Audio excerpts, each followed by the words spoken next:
Alrighty, guys. Good morning. Happy fucking Friday. Excuse me, Sunday. Happy Sunday, guys. Hope you guys are having a wonderful morning so far, guys. Tonight we're gonna be doing more of OW2s. Good.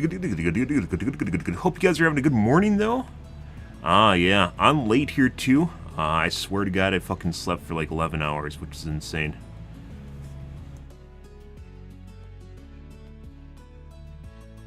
Yeah, I ended up being up for like 24 hours before I finally went to bed, and I guess that took its toll, as it turns out.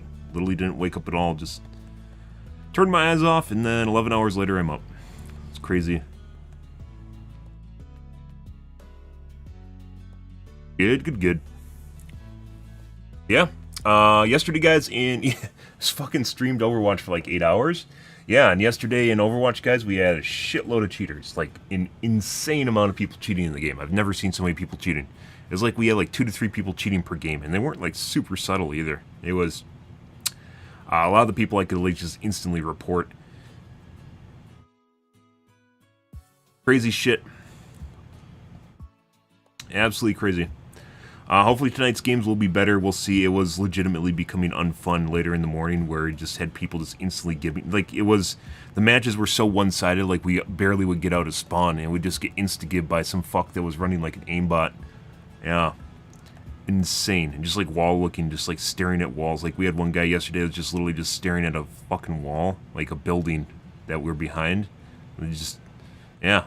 I think it was the perfect storm, guys, of vacation time, because the kids are off from school. Cheating becoming a much bigger deal nowadays as well, which has a lot to do with people just the proliferation of information over break as kids come together and they tell each other what they've been doing, and they're like, oh, just try XYZ, and they're like, oh, I'll try XYZ, it makes everything so much fun. And then they do, and then we have more cheaters. And on top of it, it looks like Blizzard is probably off for the holidays, as one would expect, so the people running the help desk is probably pretty minimal. And as such, it's kind of shit.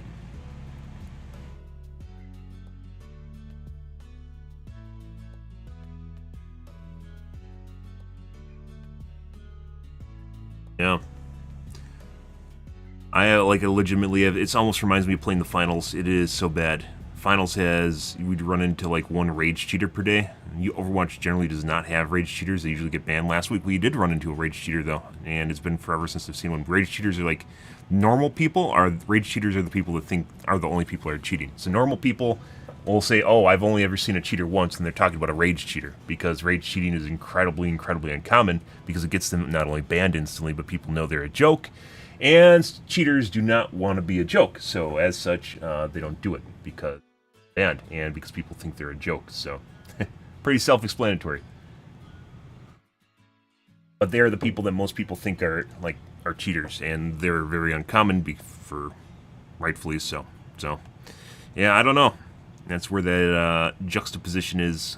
Not juxtaposition, disconnect between normies and just everyone else. Yeah, good.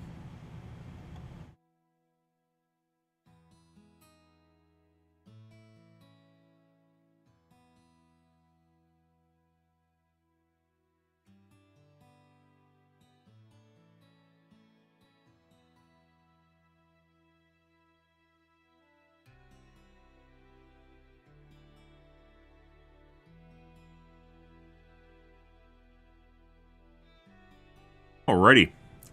Let's see what's going on tonight here, guys, on the tubes. Do some quick tubes here, and then we're going to get into the game. I guess. Not really any hurry to get into the games. After the games yesterday were pretty bad. I don't know exactly what we're going to play if they're really horrible today. Maybe we'll play some finals quick play and do some sorting. It's been a while since we've done that, so... Yeah. Mega projects. It's 50 hours. Holy shit. Printers that print 3D printers.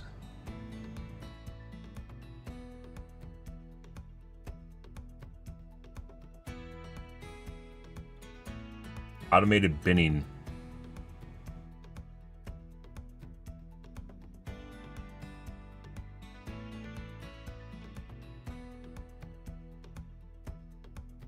with my mouse. Pretty sure that is anti-cheat for Overwatch 2.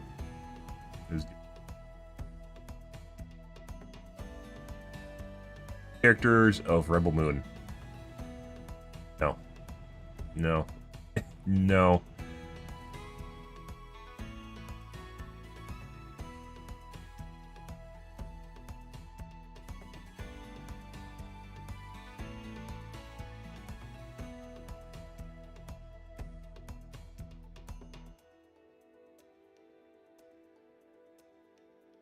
Disney loses famous Mickey Mouse copyright in 2024. No, they're talking about Steamboat Willie, which just is coming off copyright, which is not quite Mickey Mouse, but it is basically what Mickey Mouse looks like. So they can't just sound like hey guys, you know, like the high-pitched Mickey Mouse voice. That's later. I'm sure it's going to be used in horror movies and perverted because Disney has been so abusive with their copyrights. They will copyright the shit out of anything that close to using their IP.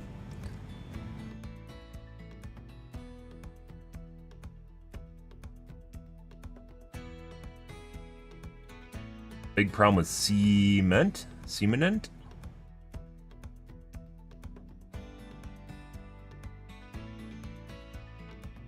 Australia is the only place with road trains because it's cheaper than trains, and they have a lot of just open roads with nothing on them that are made for road trains.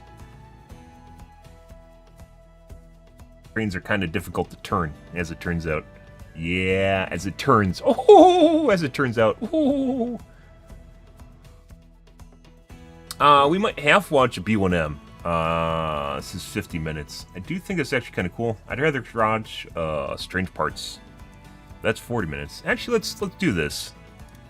Strange Parts is pretty good. I hear that Prussia's giving up on 3D printers, and you're moving into injection molding.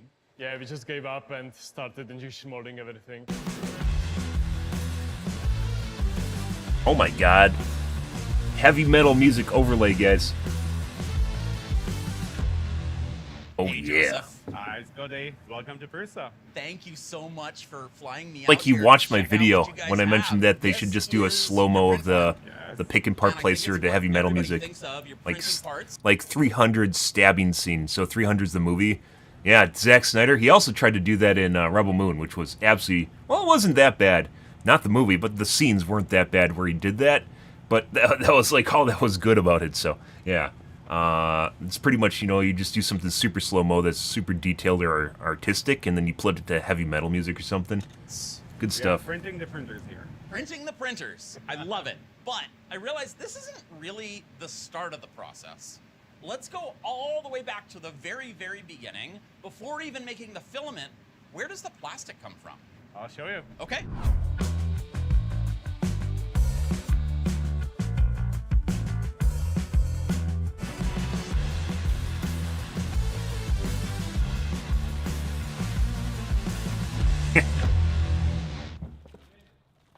So this is one of our warehouses where we store the raw materials and the plastics. This one is a little bit special because here we have the recycled plastics, but in the back you can see they call it octabins, and this is where the virgin resin, virgin polymer comes in. And what does virgin mean in this context? It is fresh from the factory. Okay. It is, you know, colorless. So it's and not recycled. It's the opposite of recycled. opposite of the recycled. That sounds kind of weird. New fresh material, and this one is recycled. And when basically some of the filament is manufactured out of the spec, we just chop it up, and we make the recycled filament out of it. So This comes as like pellets? yes, it is like tiny pellets, and these go into the extruder at Prusa Polymers. Awesome. So I know you're a busy guy. I don't want to take up too much of your time, but I think you've lined up some of your department heads to show us around who are experts in these various areas. Yeah, so you get to speak to the real professionals. Okay, awesome. We'll let you get to it. We'll see you later in the video, but I'm going to go off and see how filament is made. Okay. So I'm here with Adam. You're the head of all of the filament development here? Yes, Oh. that's right. Well, the standard. You should be in a lab coat. process, it's, Just saying. Pellets. Got You can it. take a look. Okay. So this is... Does it even make is sense? PLA? No. Yes. Does it this is convey that he's an oil-based expert? polymer. Yes. Okay. Try not to spill it on the floor. This doesn't look like the PLA I normally get. This is just raw PLA. It's raw PLA. All right, let me put this back because I'm going to spill it otherwise. Okay, so you will add some stuff to this. We do add color, so Yep. basically we add pigmentation. You're not scooping this out with a bucket. It looks like you've got a vacuum hose here. Yes, there's vacuum hose. Okay. And the material goes into a dryer. Which is this here. Yeah. And how does that work? Yeah, there's the material all over the place. Yep. Just hot air going through, Okay. through and drying Yeah. the material. Well, we need to remove humidity Yeah. because it causes defects during the production, like small bubbles and Okay. stuff. Because that steam like expands Yes, when you yes, heat it up. yes, Okay. yes. Got it. And then you suck it by a hose here. We suck it over there, through the wall, into the extruder. All right, let's go take a look at that. Nom nom nom nom. Well, the pellets goes through the hose, Okay. into the stour, and into the extruder. Okay. They are melted and mixed and pushed through Yeah. this die head. And this is just like a screw extruder. Yes, there's like a really large screw Yep. compared to what. So they're turning the what you pellets have at into home. filament Yeah. to You know, use in we 3D can- printing. And, So they do the whole plastic production gets chain. melted, and we can also mix it with color. Where does the pigment come in? It comes from here. Oh. Okay. It's nothing here. There's Sorry. none in that. Yeah. What's a typical temperature relative to what you would print at for a material? Oh, it's a bit higher because you need to lower viscosity to move it easily through the screw, through the chamber. And it's coming out thicker than I would expect. Like that doesn't Yes. look like 1.75 millimeters. It's not. At this point, the material is still melted. Yep. You can actually squeeze it and do a couple of stuff in it. Yep. And then we go to cooling. So now we're running through a water bath. Yes. Can we open this here? Yeah, you can try it. Oh, I see. So it's just got a little like tray that it sits Yeah, in, and and it's then water running all the way through. around. And this is Yeah. hot. Like Yeah. this is, you're pumping a lot of heat, or it's Yeah, trying to that's pull a right, lot of heat that's out. right. And then there is a second one. At this point, the material isn't melted anymore. It's becoming solid. It's not fat, and you're not doing as much support on it.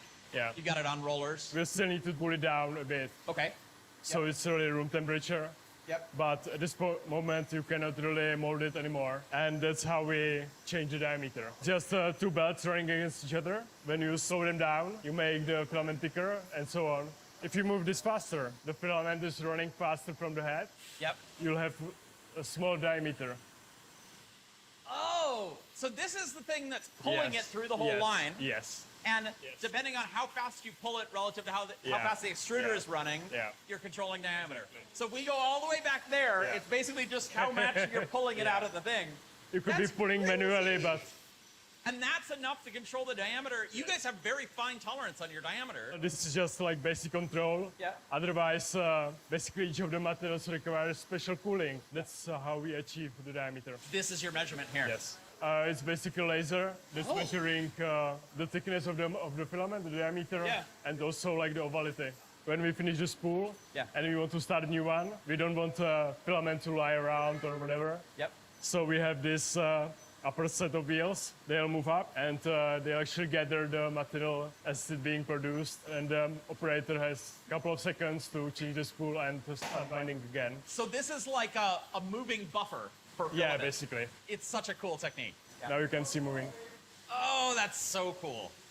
So then coming out of the buffer here, now we're winding it onto the spool. Yes. Okay. That is the final stage. We cannot show you, unfortunately, Okay. because it's secret. We have a lot of stuff going on there, but we Yeah. cannot show it. Okay. We'll respect that. And then once the spools are wound, We can go to packaging. yeah, great. So these are your finished, wound, perfect spools. So what's he doing here? He's got like some custom jig. It's actually laser marking, the description of the product. Got it. And the laser is underneath? Yeah, Oh, that's super cool. it's super safe as well. Yeah, Because great. it cannot hurt your eyes. And so then vacuum sealed in a box Put a label on the box. and then shrink wrap that. Ah! Awesome. And then stacked on pallets to go out. Yeah. Thank you Okay. so much. It's This great to is have you here. amazing. Hello, ahoy. My name is Blanka Čibishova. I'm here in charge of process engineering. So welcome at our Prusha farm. In 2011, we started with 300 printers. Right now, around us is more than 600 God. printers. Right now, we have 3 models here. So we have the old MK3.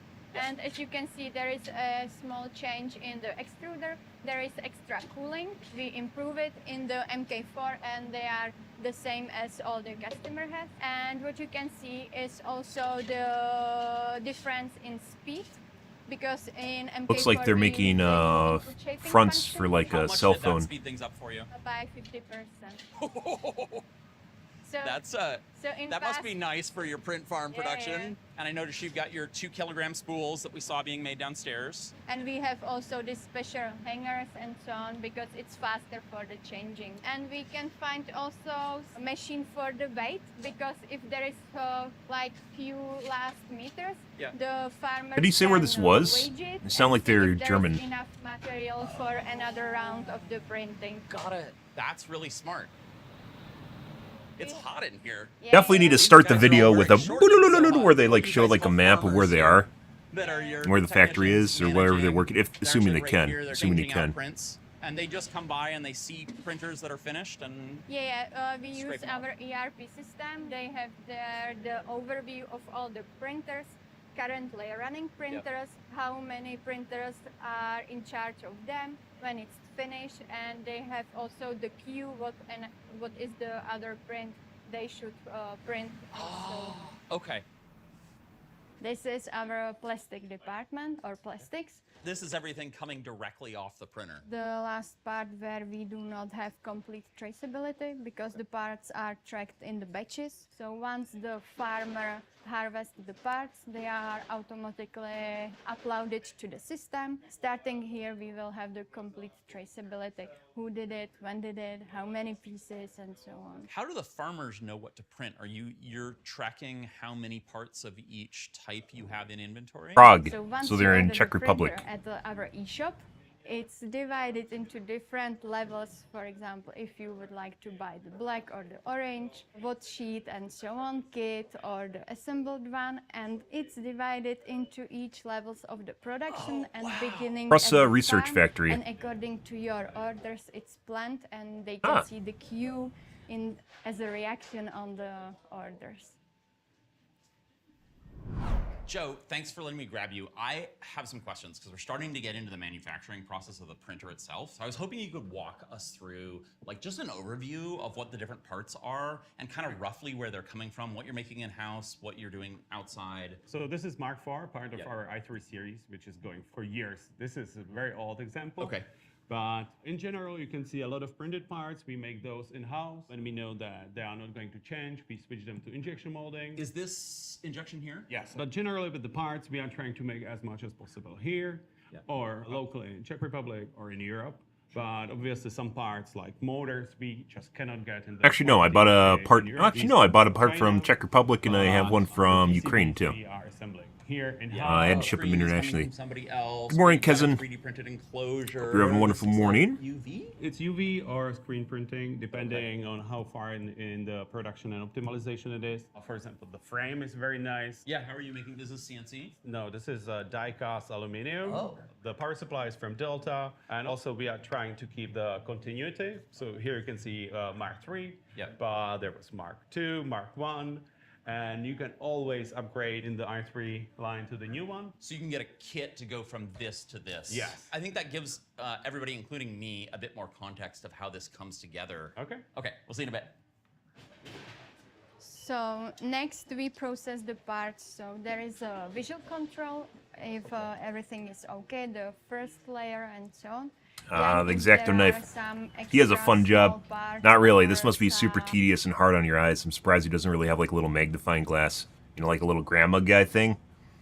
Super hard on your eyes. holes You're sitting there looking at like tiny little details, and they actually just it makes your brain just bug Okay. out. And then he's got some. Is this a custom tool here? That's cool. Yeah, this is for clearing the holes. Ah, okay. Yeah, and then And you've if just got a there- regular X-Acto knife. Yeah. And if there are stringing, he can use the heat. Oh, the heat gun to just melt Yeah. them down. Yeah. Oh, interesting. I see what he's trimming. Okay, so just little bridging errors or things like that Yeah, get yeah. trimmed out. So this is the Done. last process of the plastic parts. So it's the packaging. Ah, If you order the kit, you will have for each chapter of your assembly manual a bag for Got it. assembling. So this would go like this into a kit for a customer. Yeah, yeah, I got it. Okay. Last part of the plastics department, it's quite new. First year we have this UV printer because we hardening started plastic? to print some labels and some Oh. instructions for the customers on the parts. And so this is a 3D printed part? I see. Yeah. It's from the Hardening farm, the but we need label. to somehow Permanently, show the permanently, customers permanizing where to put the label? filaments What would that be? into Permanently multi-materials, affixing so the label? use it to print the final Permanizing? Is that even a instructions or word? the models on the print. This is gorgeous. This just comes out super clean. If you want to learn more about how UV printers work, I did an entire video. Oh, it's about actually the printer UV itself. printers, so you can go check that up here, I think. Maybe up here. Another Ah, interesting forgot to add fact, it helps us to reduce the complexity because we can print the same parts, but only a different print on it. For example, got it. the LCD cover is Yeah. the same for MK4 and for XL, only the print differs. Oh, nice. Kick guy came around and Here we changed my have channel. several God dang it, sub-assemblies Kick or guy. small workstations where many components are tested or sub-assembled to be ready for the kits and for the complete printers. So these were things in the kit that you would get already put together. Yeah, Got but it. for example, this one is for complete printer because in past we have the dedicated workstations and right now everything is movable or the gigs, That's, toolings, and so on according to the demand and planning in the Yeah. production. Wazoo? We can change the Wazoo? workstation what is currently necessary to So be this is Brand name what you're screwdriver. doing to, Yeah. to speed things up. yeah. Got I it. believe And then what's happening is back here? German? It's in fact similar, but it can contain only the tests. And he's just testing cable Yeah, assemblies, it looks like. he's tested in the development database, and then he's. Actually, I don't think putting it might be a the Wii, QR huh? code.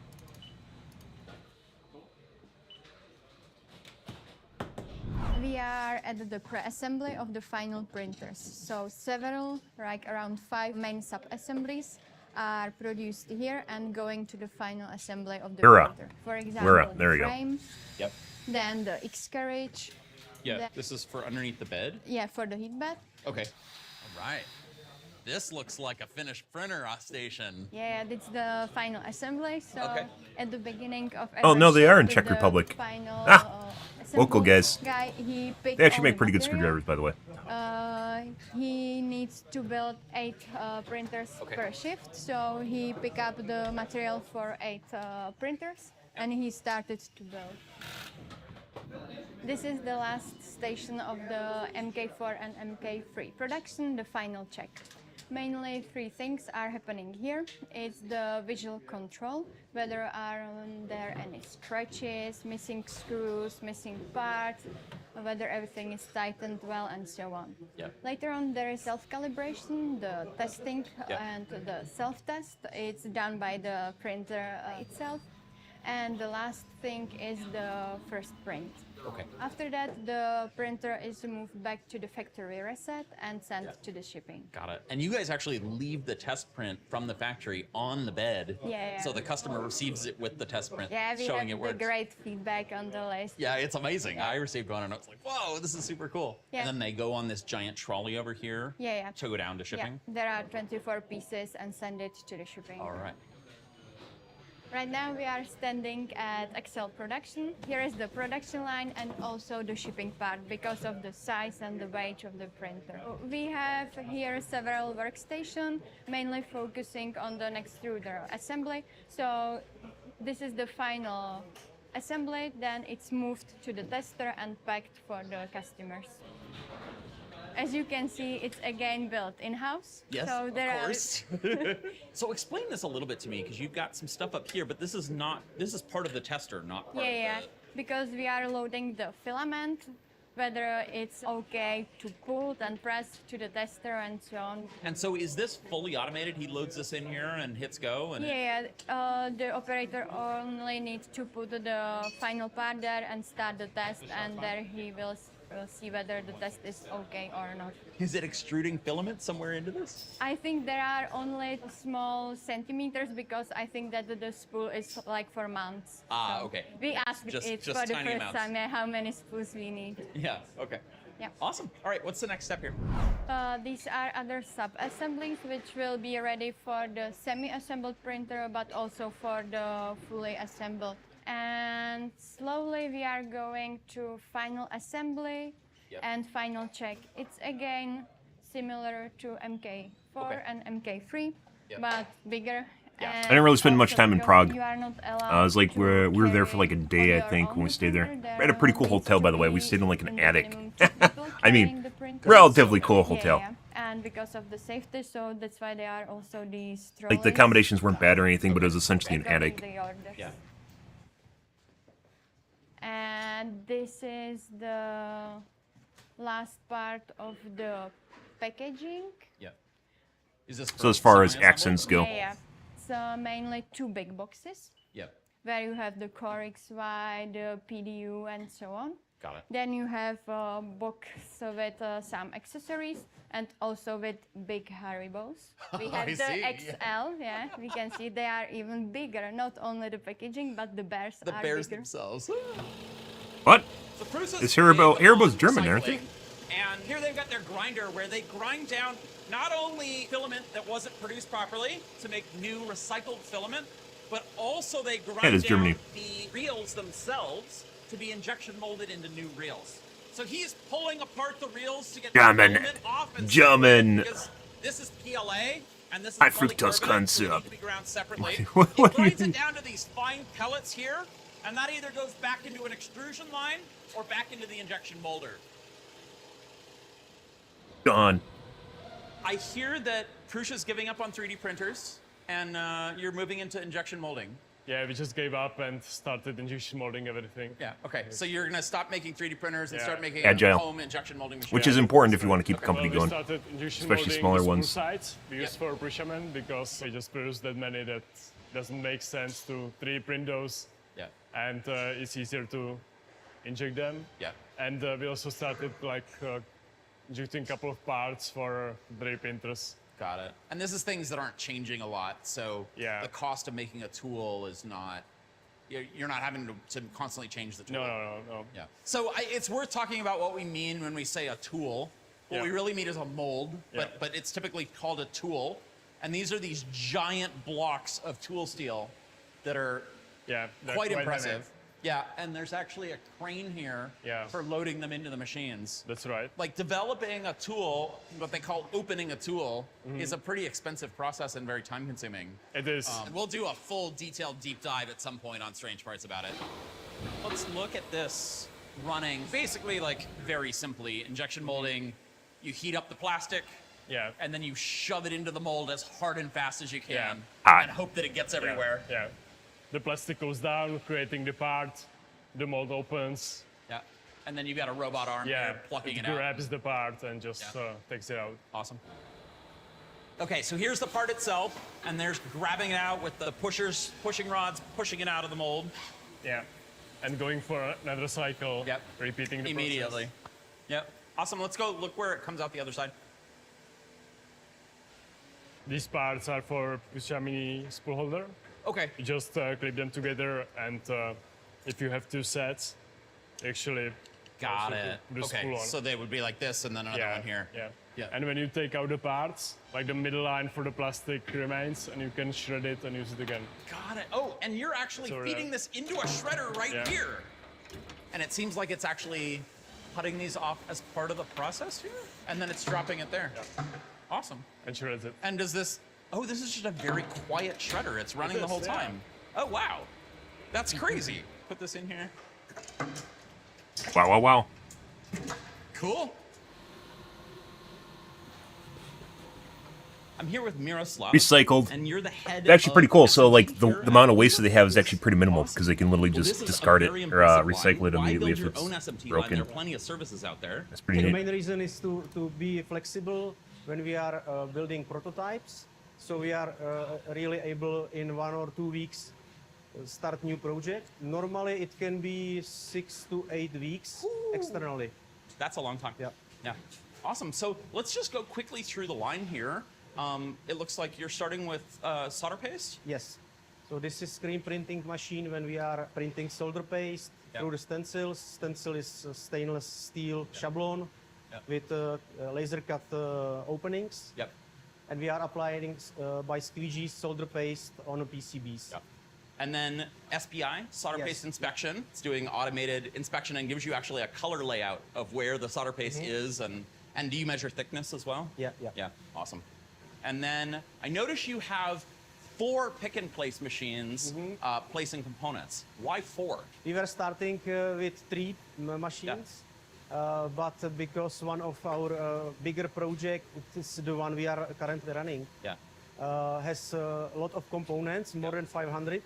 So we buy a 4th machine to have it more powerful. We can place around 60,000 components per hour. Components it's always here. starting with, it's called chip shooters. Yep. So we are placing Very straight to the point. We need a machine, guys. It costs money. Let's ROI on it. Let's do it right away and get it done. Placing bigger components as Got it. connectors. Yep. Yeah. So you've got your bigger suction heads on this machine. On the last machine, they are the biggest components we have. And then your reflow oven. Yep. Awesome. And then let's jump down here. AOI. This is AOI, yes. So automatic optical inspection for making sure that things got soldered correctly. Yep. Quick touch-up of some failures, which can be easily reworked or repaired. And then, oh, you've got an X-ray. And soldering. Good morning, Edwin. That's You're fancy. late, bro. What are you You're looking fucking for late. in an X-ray image? of Always board? late. We are basically looking on pins which are not visible by camera or by eye. Especially it is pins under the body of the components. Yeah.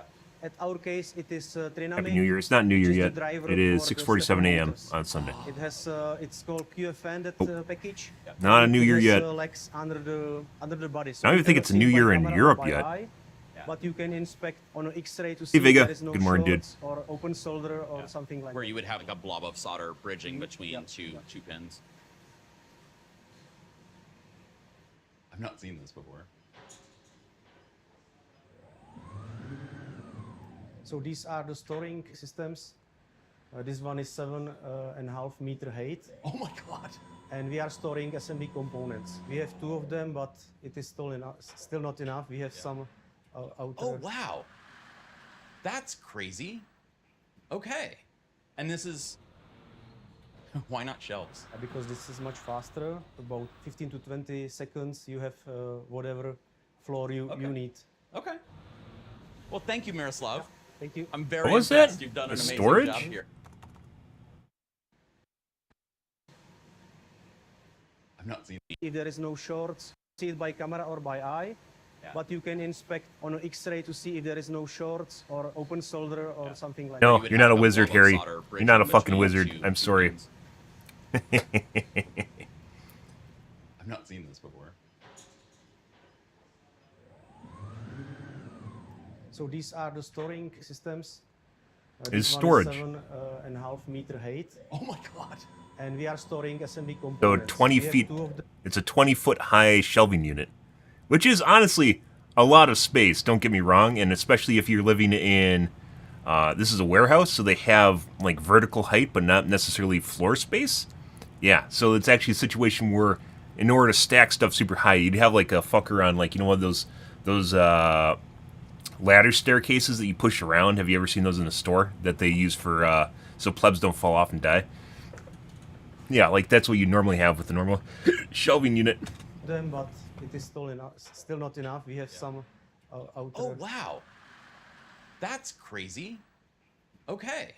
And this is why not shelves? Because this is much faster. About True. 15 to 20 seconds, you have whatever floor. Has to be you fucking need. expensive as shit though. Well, thank you, So Miroslav. Thank you. very I'm much impressed. value, You've done an amazing job here. I guess, Thank you time for of taking the workers? time to show us around. Thank or you. someone Awesome. just thought that was Glad I really understand. fucking cool. It could also have been the thing because it is actually So I'm pretty here with cool. Ladya, and you're part of the testing team here at Prusa, right? Yeah. And so what do you guys do here? We test all the new printers and all the new firmwares, Yep. all the parts. You guys have quite the crazy office. Machines Yeah. everywhere and parts. What is this? This is our testing farm.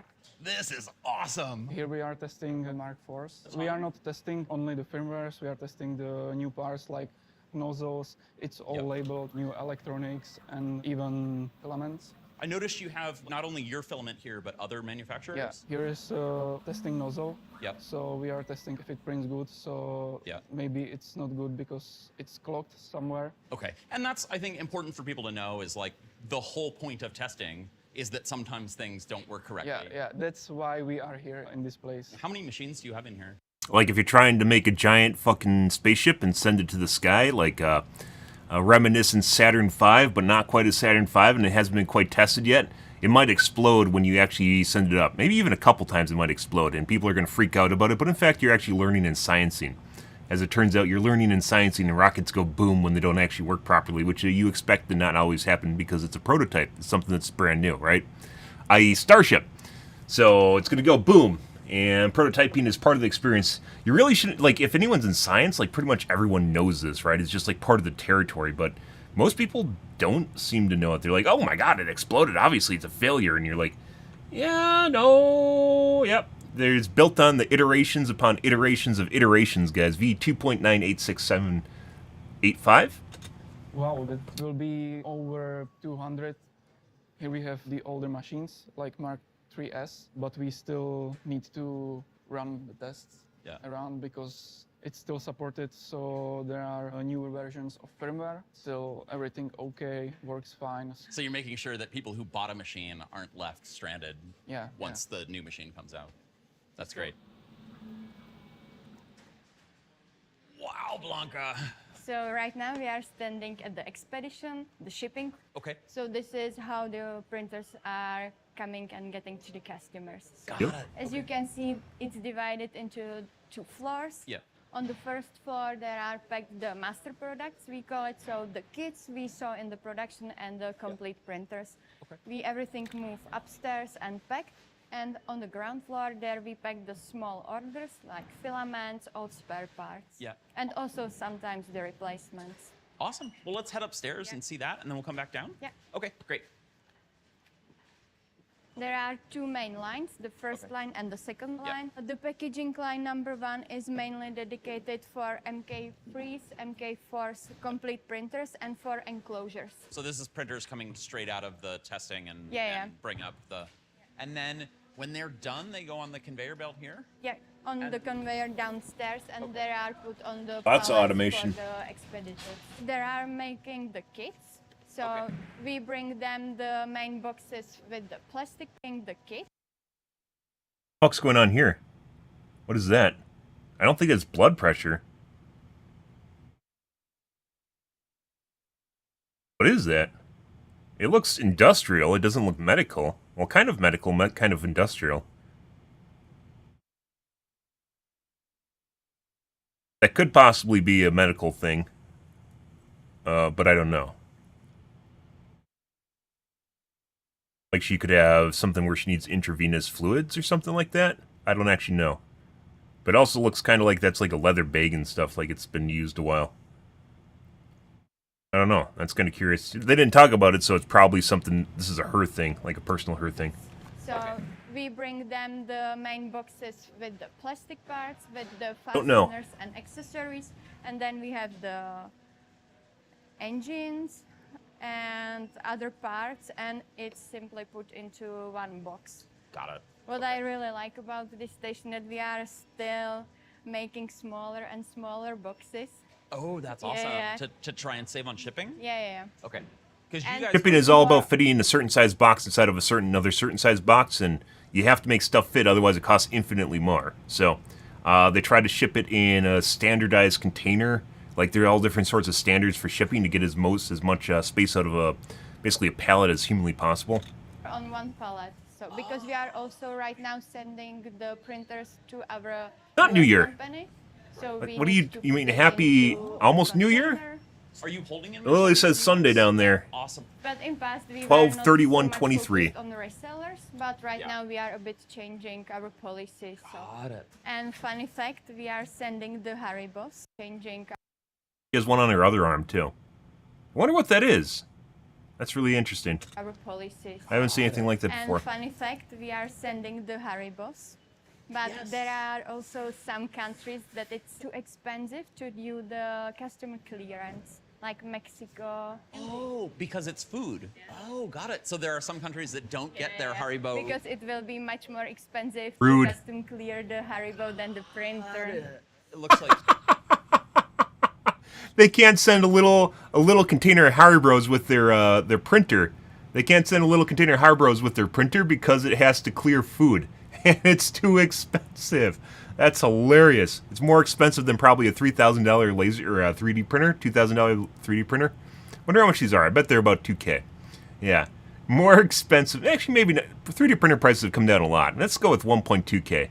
These look like kind of higher end units. I bought one before, and they do go from anywhere from like 150 for like a really shit one to thousands of dollars. So, yeah, they can't send a little packet of Harbros. Wow. here is the conveyor belt that goes down to the first floor. What are you even talking about, Idawan? You're Well, let's head delusional. back You're trying to downstairs and gaslight me see now? where it ends up. Yeah. Crazy. This is what the world's become. U.S. gaslighting's infected other countries. Everyone thinks it's all right now, just to Now gaslight. we are in the part we call it small orders, because usually when you order a printer, you also add some extra parts like filaments, some spare parts like hot ends and something like this. So what we do is that we split it into She's wearing platforms right now. You might not have seen this. I saw that when she's walking up the stairs. She's wearing like shoes that like give her an extra inch of height, I think. Yeah, like an extra inch of height. Maybe an inch and a half. Look at those. So high heels, are one thing, and I wouldn't fault anyone for not wearing them. But height is still an important thing for most people. It's a visual thing that conveys strength. I'd say respect, strength, because people are animals, and it's just the way they are. several boxes. Yeah.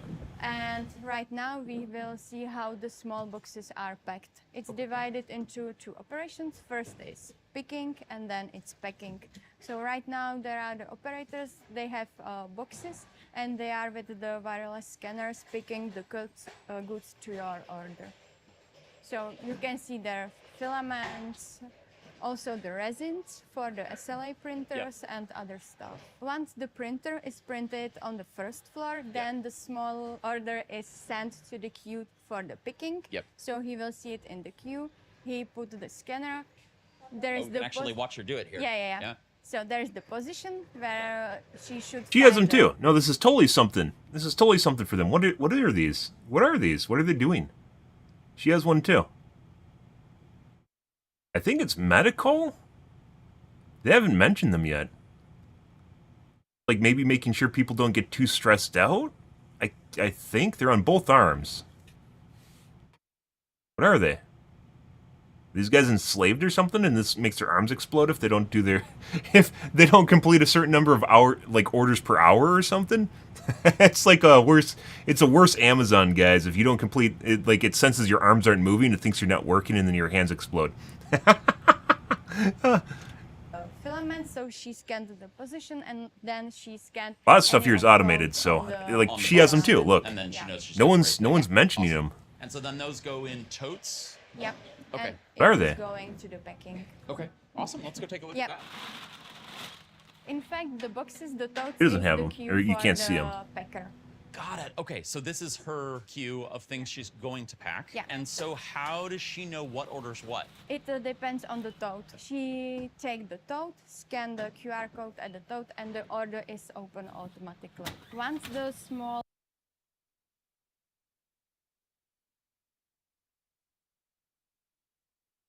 Anti-static. That's not anti-static.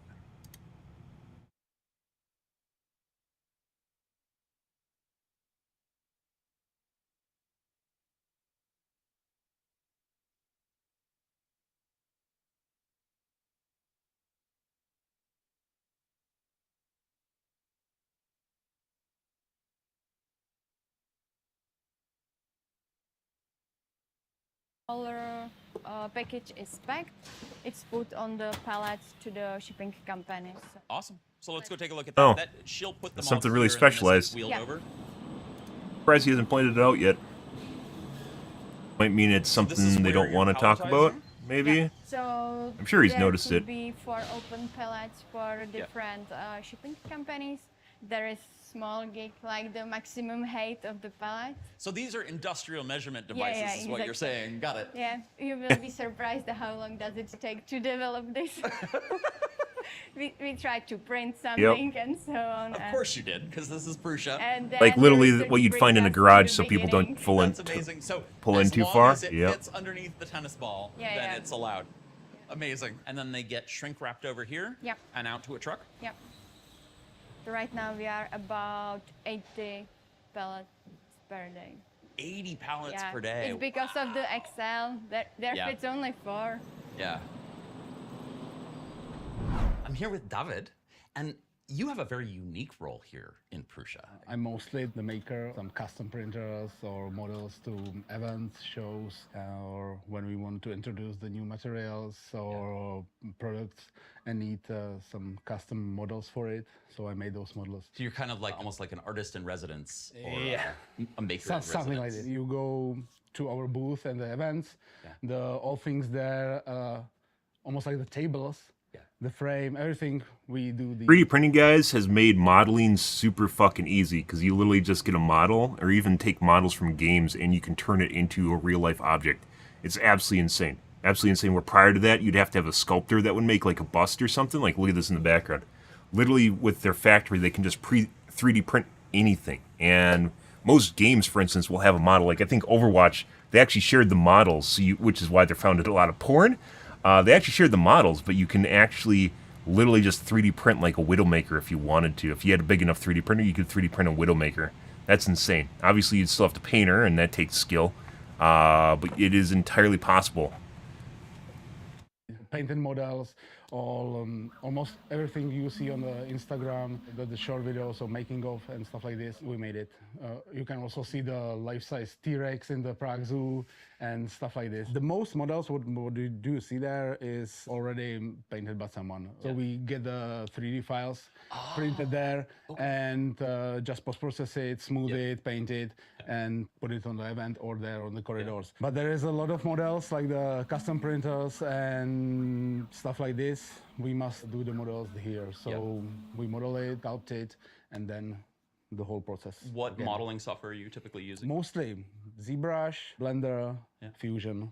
You've got many models that are way too big to fit on a gold plate. How are you cutting things into chunks? 90% of the time, we use just a slicer. Mostly the smoothest part of the model. Somewhere on the model, just the little smooth place, there's the place for the cut. And that's so that you can You can easily fill it and sand it. And sand it, yeah. Okay. This doesn't have any layer lines. You have clearly some filler on top. What are you using there? We use a Bondo for plasterboard. Okay. Auto fillers, then caustic sandpaper. Yeah. And then the filler in the spray. Awesome. And I noticed you have quite the spray painting station here, the airbrush station, and a spray No, booth behind. still an us. artist What's because the they're still tool you producing use stuff. most in here? The vacuum cleaner is. Game models aren't ready for 3D printing. In every workshop. How many No, they printers definitely do you are. have in total for you? If you have like something from, 4 till 6. let's see.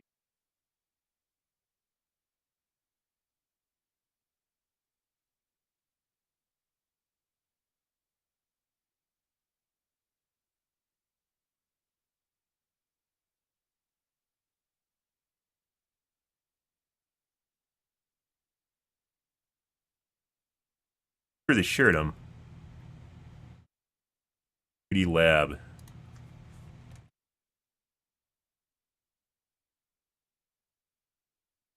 No porn.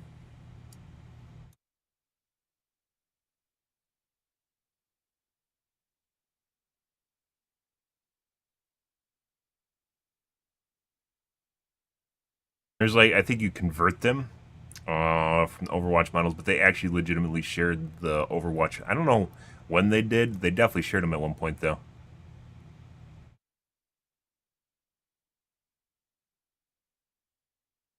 Maybe not every game, maybe not every type. There's a lot of different types, and you can't always import and export stuff exactly the same way. For people who want to get into doing this type of model making, who have a 3D printer, what advice would you give them? Just be patient. The sanding is a process for a long time. When you want to nice, shiny, smooth surface, you need to be patient. That's all. It's not that hard.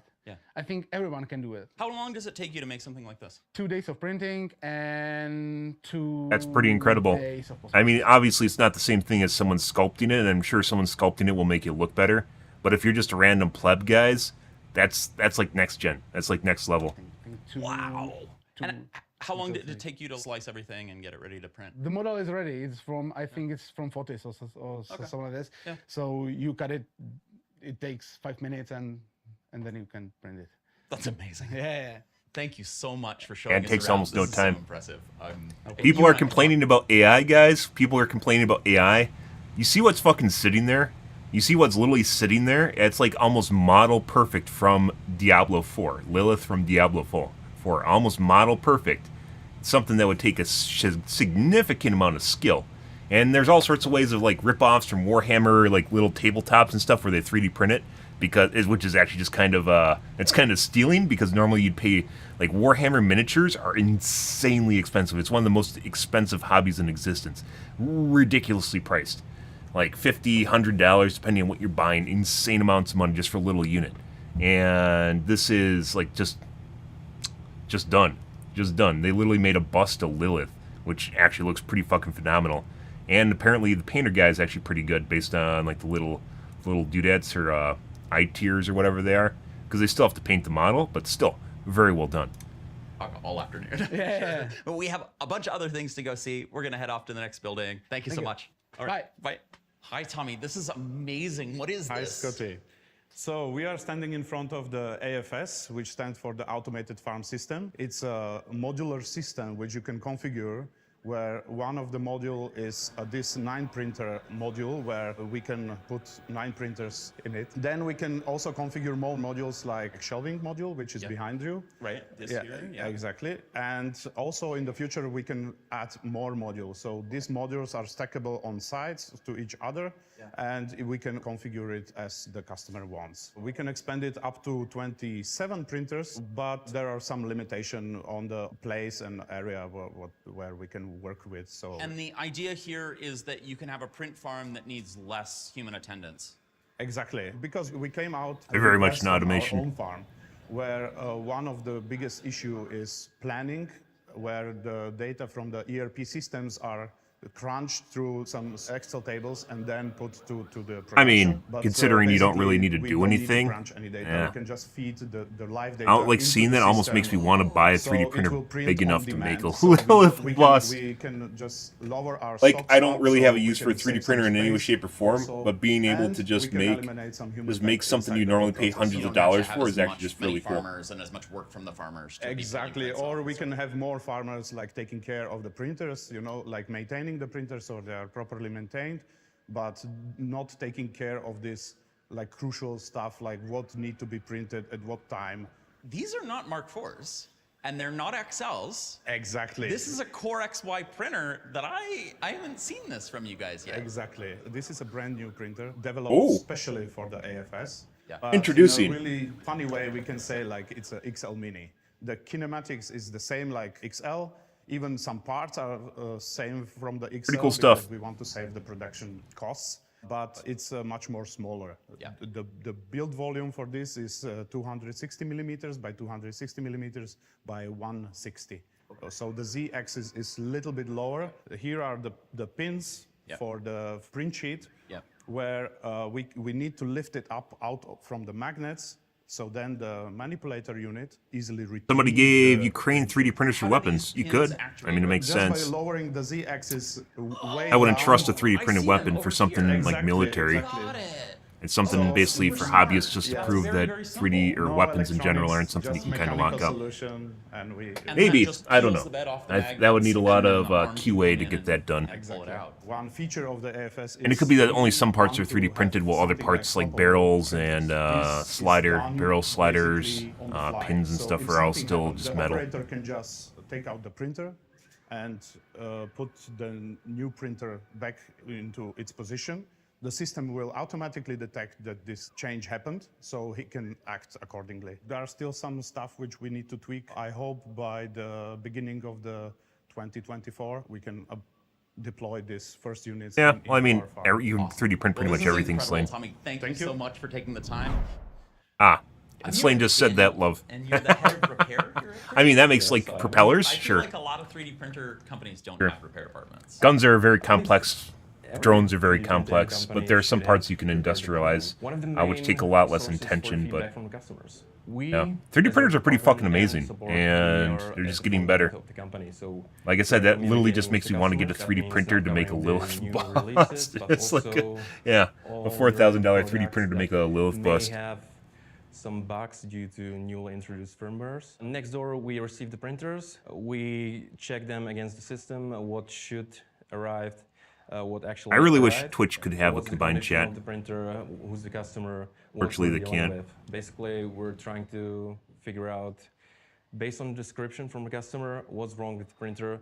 Not only the description Makes things more might festive and not alive. cover all the issues with printer, but also the customer might use You're a small different streamer. vocabulary for the issues we're dealing with.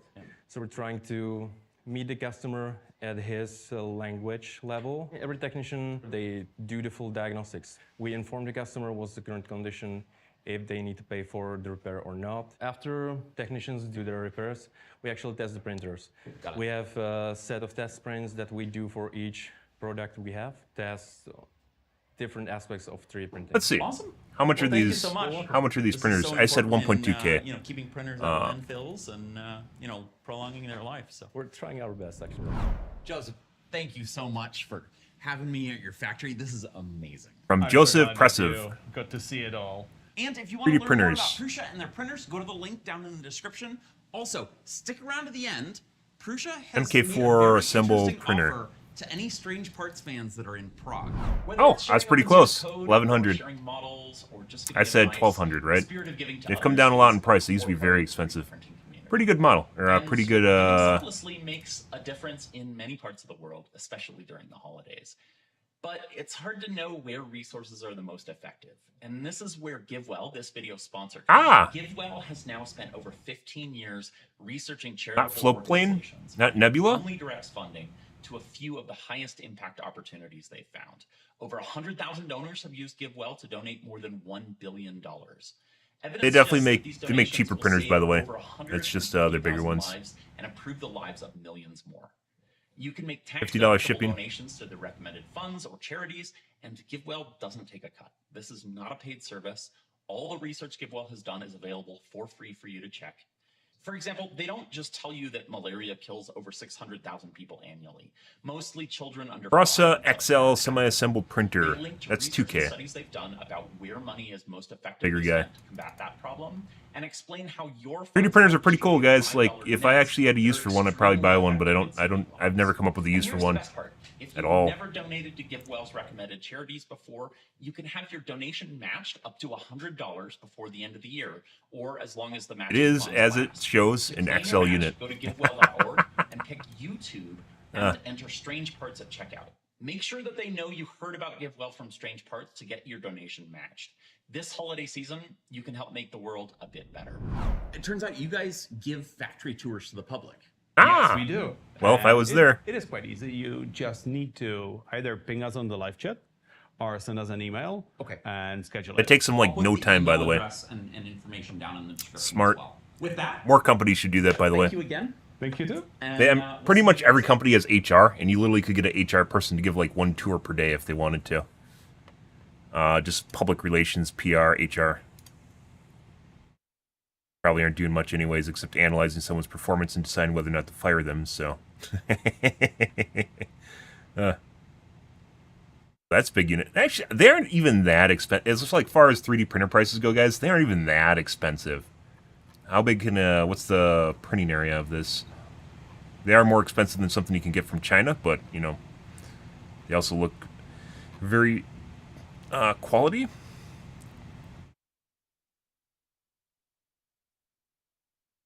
Uh-oh, copyright infringement. 14 by 14 by 14. So, about like that, by like that. Actually, that's not even that big. It looks bigger than it is. That's what she said. Oh, like that, by like that, by like that, like that. So it's actually not that big. Looks a lot bigger than it actually is. That's what she said. Oh. That was bigger. Also,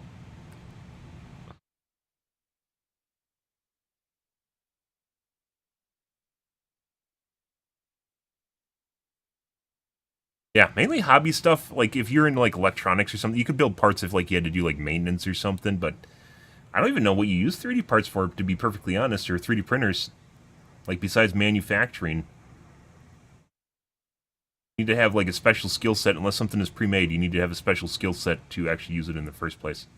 They don't accept crypto. Wow. Come on now. Come on now, Pressa. Why don't you accept crypto? Crypto's easy mode. There's payment processors that do accept crypto, and you can use that too. And you just accept, instead of like accepting Bitcoin, you accept something like USDT or a stablecoin, and you don't risk deflation or inflation of the asset that you're actually receiving, and you can do all that stuff, guys.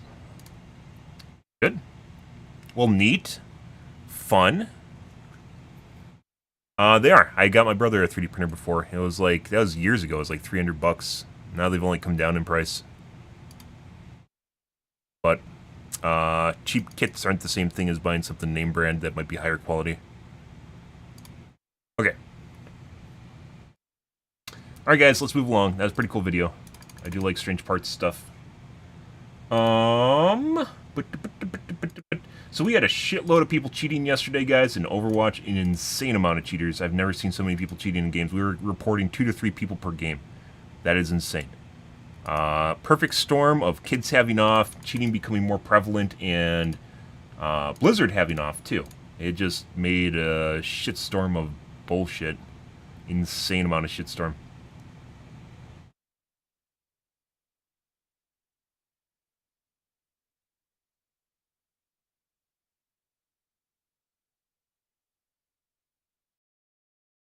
Yeah, let's hope today's better. I don't think it's going to be till like late, like maybe halfway into this coming week. I don't think we're gonna, maybe Monday through Wednesdays when we're gonna see a decrease, but like, actually no, Monday's off. Monday is New Year's. Maybe yeah, like halfway through next week. It takes a while for companies to come back after the December holidays.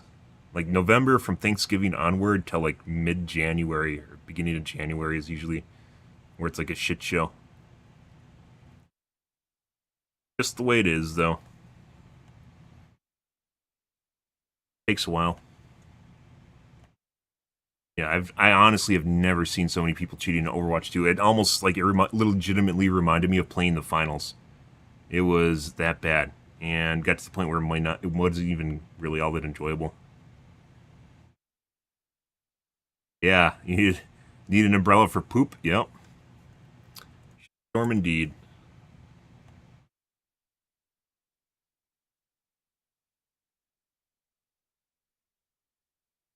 Let's see if I still am not in the correct category.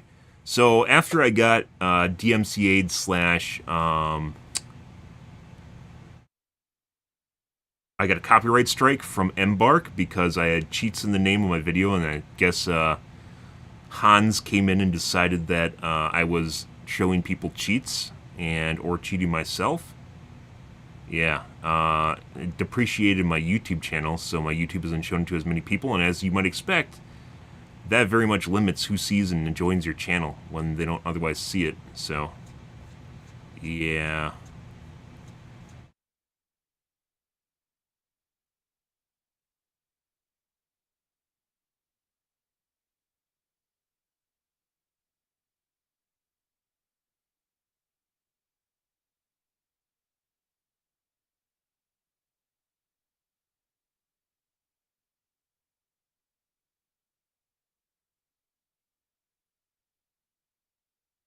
Not sure how long that's going to take for that to wear off. It might be 3 months. It's a long time. Yeah, I'm not even showing up in the category. The problem being, like it says it falls off after 90 days. That's legitimately 3 months, so that is absolutely insane. Yep. Only people that basically see my channel that I'm streaming games are people that subscribe to me or find me in the search. Really how people browse for streaming channels at all.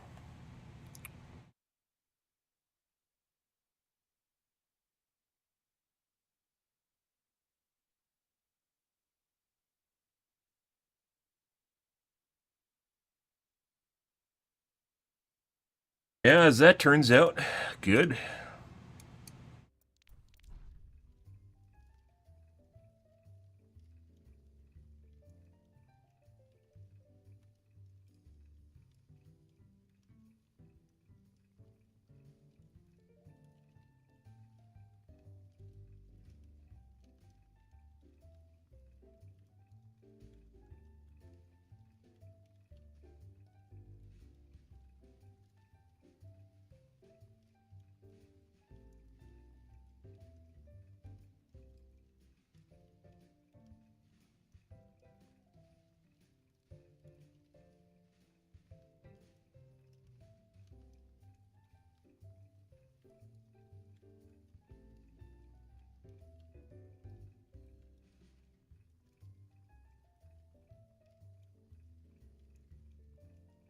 E?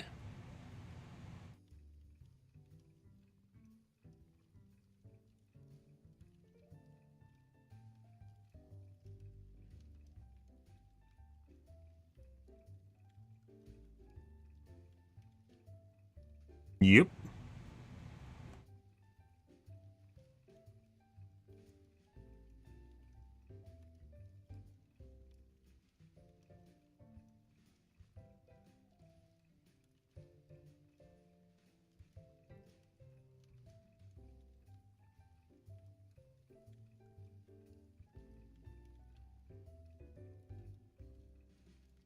Okay. I need to wash my coffee cup out, guys. I'm gonna grab a soda, too. Games, guys, I slept like literally the dead last night. Oh my god. That's why I started streaming so late.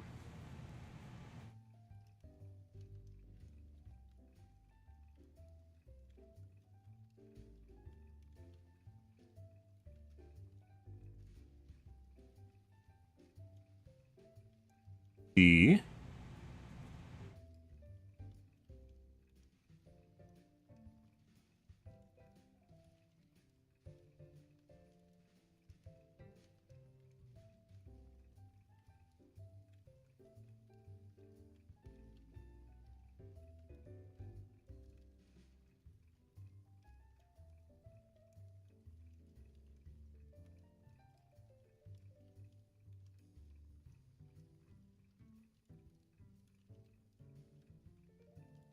Hmm.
One moment, please.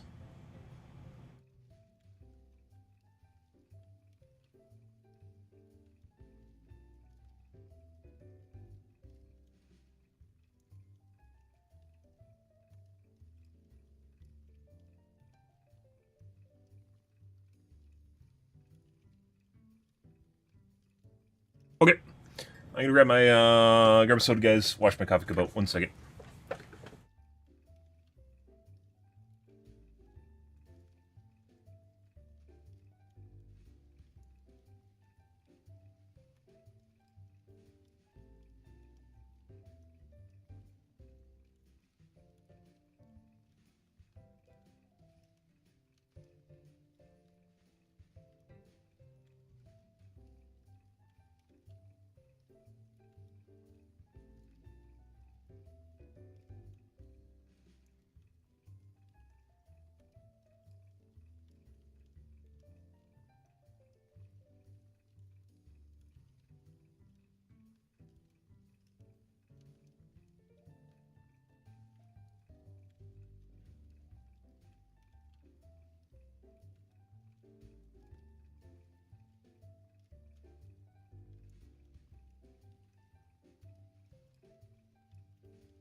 Ready?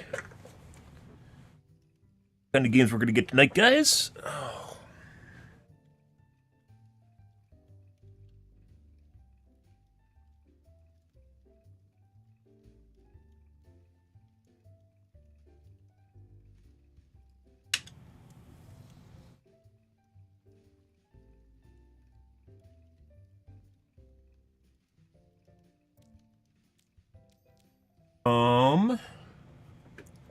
I even turned UMB off?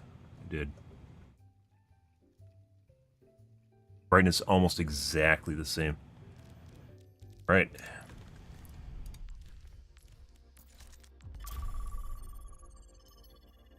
Really add my hand cam to my...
There we go.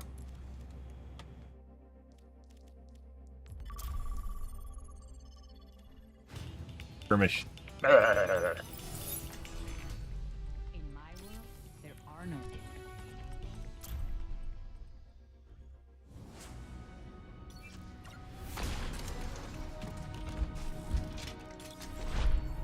Strike from above. Establishing carrying position. Double kill. En route.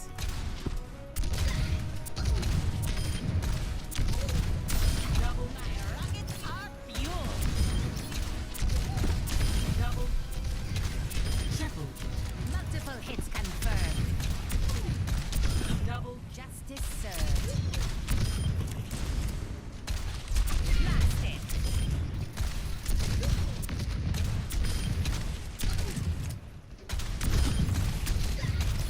Double. Wonder if Multiple targets eliminated.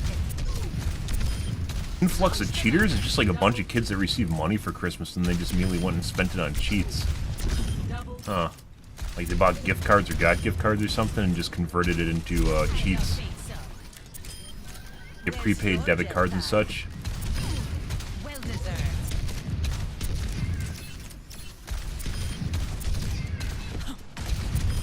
Taking to the air.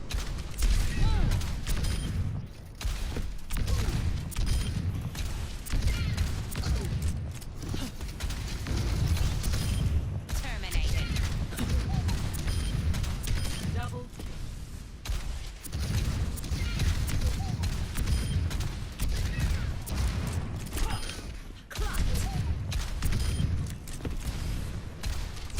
Scatter. Maximum impact.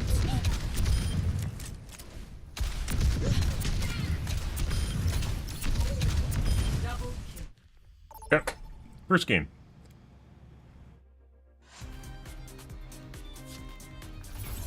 Prepare for battle. Select your hero. Yikes. Well, let's see how our games go tonight, guys. Roll the dice.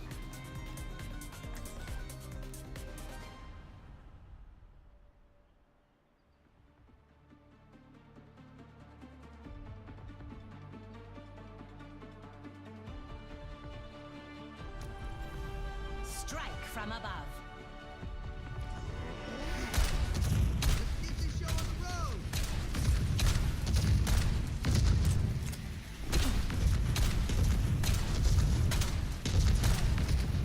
There is always room for improvement.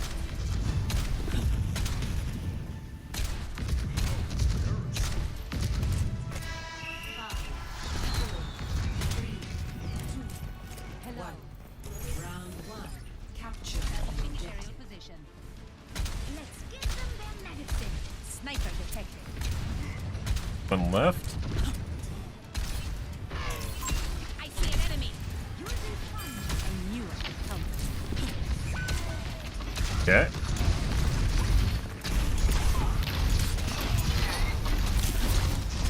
Positioning.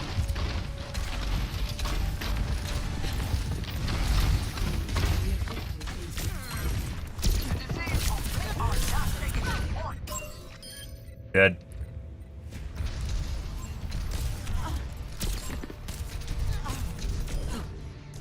I'm shooting behind her. Always more to learn. Let's come together, Taking team. off. Enemy detected. Sniper detected. Got a widow that misses. Very rare. Over there. On the move. God, Winston, you just fucking saved her. Fucking Christ.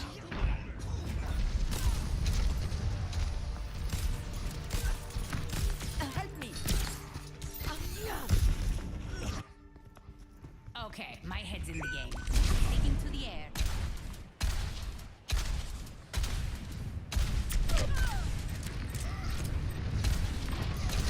Come on, team. Let's push out.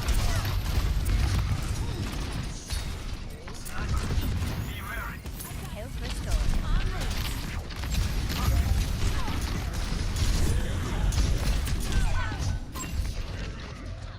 We aren't doing anything, guys. 26%. What the fuck's going on here?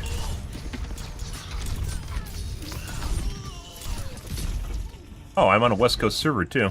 Oh, there's that. Turning to battle. Increasing altitude. Not helping things.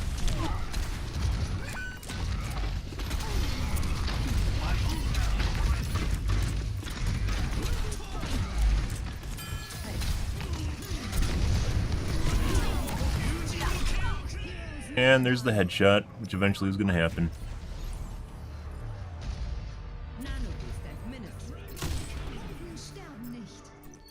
Aim on the Mercy. Show 'em some air power.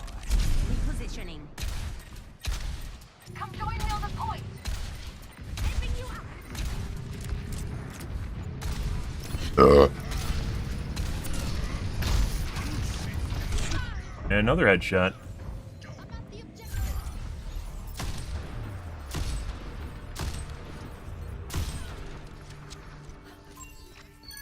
I don't stay down. Taking off.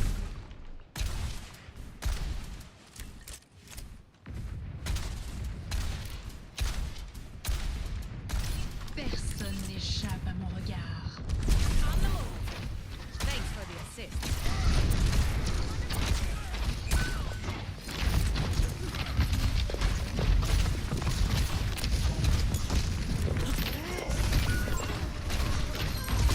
Positioning.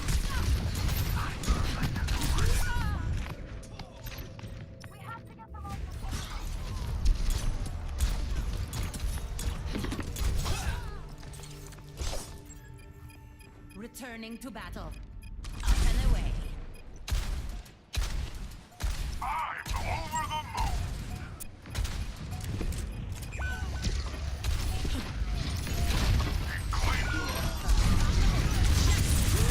Might as well instantly die, guys, the moment we show up. I'm pretty sure I got sniped.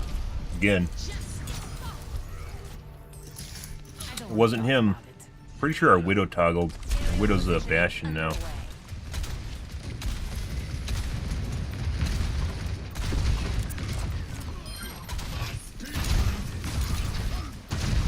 Guess we don't need to worry about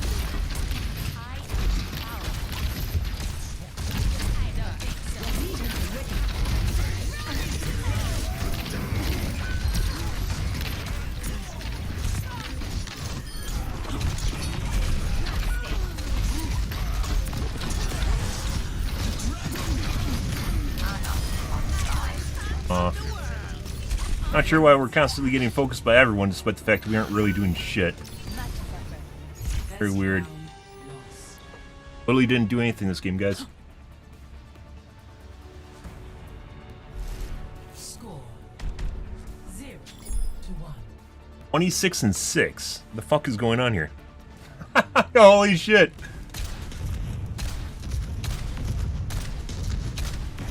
This looks like the best team in the solar system.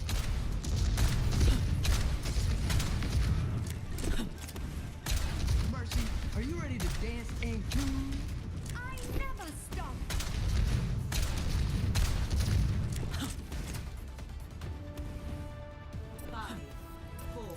Took time to type out that guy's entire name.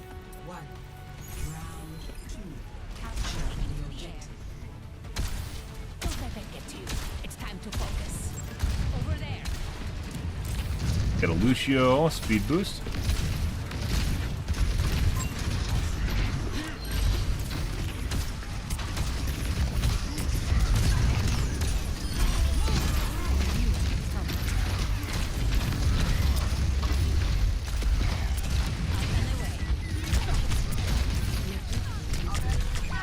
Anyone else? I'm back.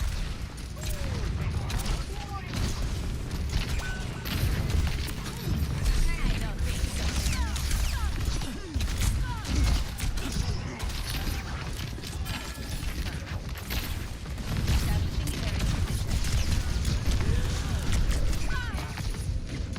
Our Widowmaker? This guy's definitely cheating. This is the Widowmaker at the beginning of the match, guys, who literally fucking missed a gajillion shots.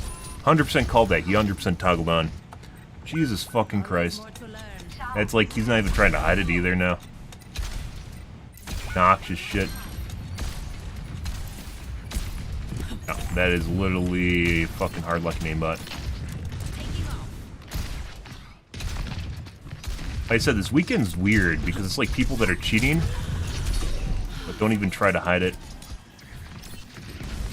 Or not hiding it very well, like it might just be new people cheating. So.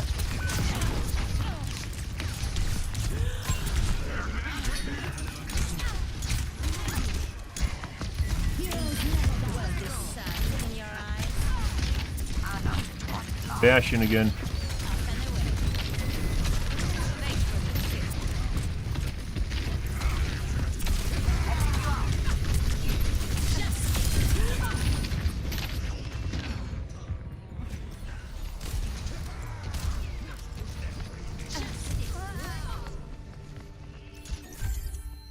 I don't stay down.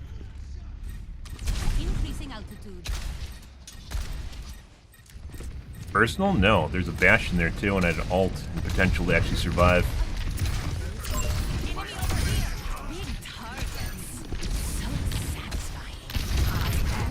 Gotta watch out for the cheating,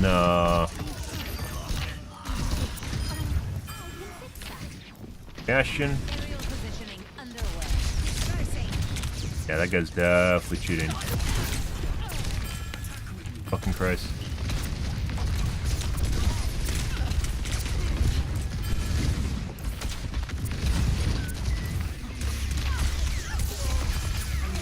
Trying to shoot me through the building right now.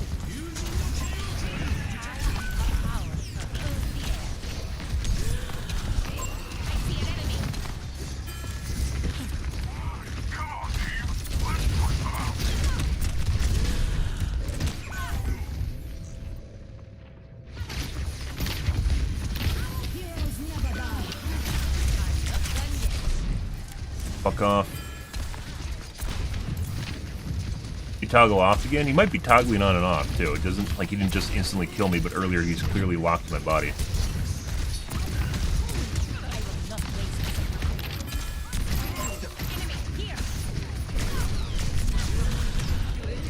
Now he's very accurate again.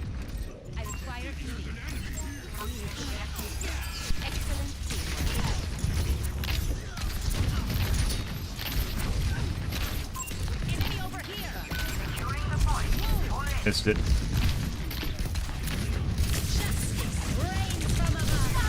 Trying to deflect on me again. Now I'm making it personal because he's made it made a point of it being personal.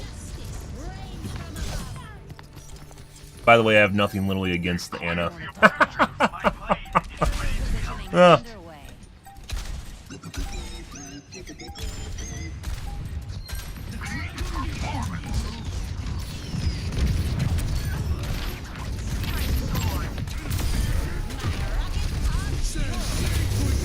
That's not good.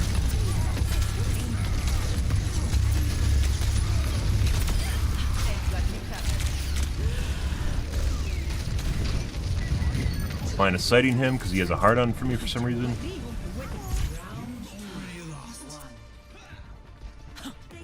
Good. Well, better now, but still not good.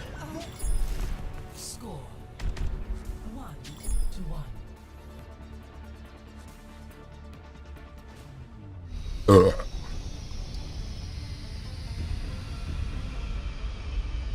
leadership makes all the difference. Yes. Only if you're a good heal bot, though.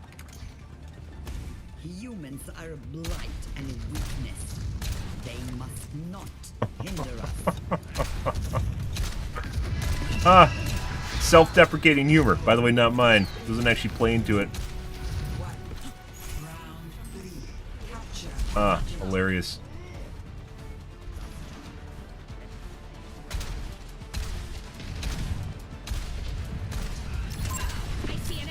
That, yes it is. That's the cheating widow. That.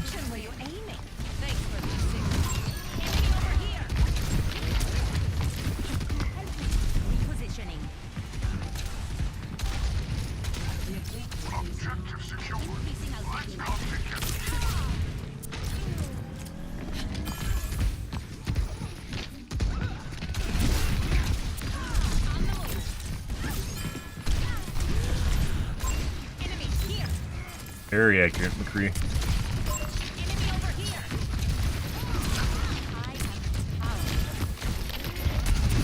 I like how they keep all trying to funnel down the little tiny stairwell. Huh.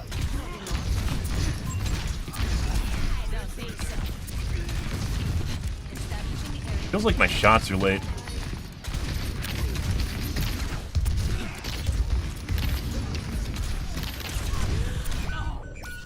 That guy's definitely cheating. That's the Widow from the beginning of the match. All systems nominal. Repositioning.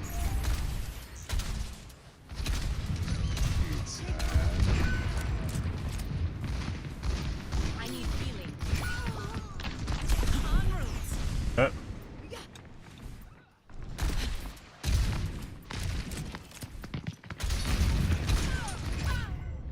Good tap with almost nothing exposed.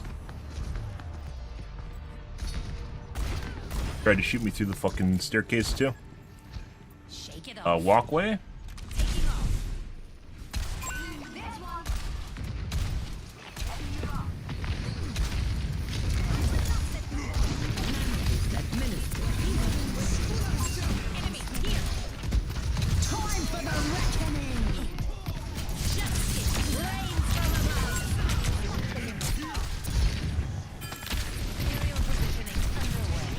That's the fucking McCree's missing a couple shots now.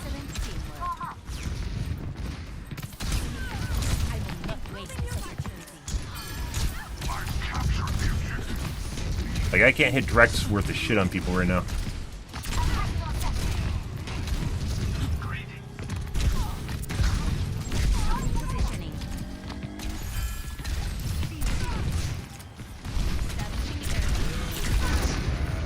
He just instantly fires. He has a macro or an auto assist for that.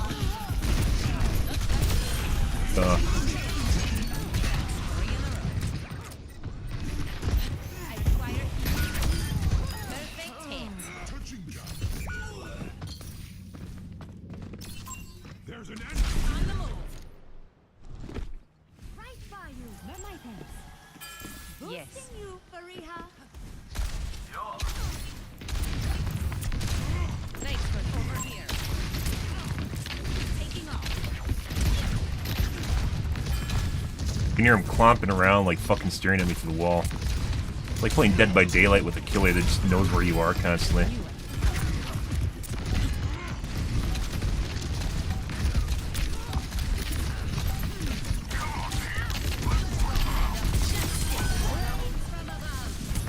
Waiting for him to try and deflect, and he uses deflect up. Better. Good. Well, got better. Actually, it was fucking shit in the first mess, though. Or first game. Game was a mess. Open wide. That could mean a lot of things, by the way. Good.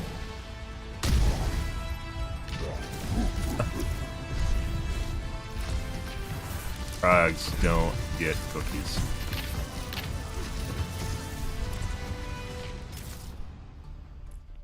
Also, we'll give it to our healer is pretty good. We get heals? Not really. He booped away my Widow. We'll give it to him anyways. And that Widow we aren't even going to look at. 100% cheating was the guy. It changed. Did they change out?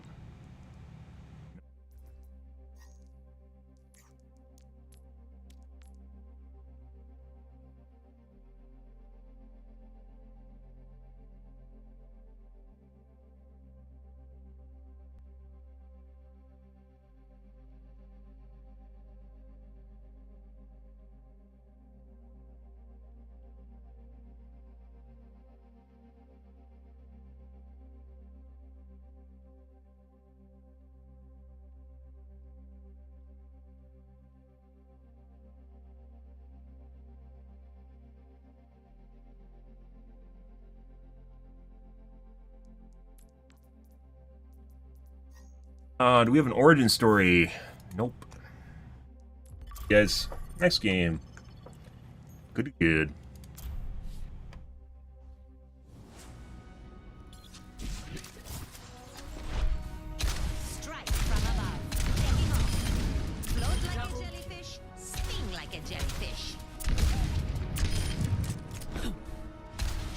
You can actually see, like, when my aim moves around, like, look how stuttery it is. You see, like, when I'm moving around, it kind of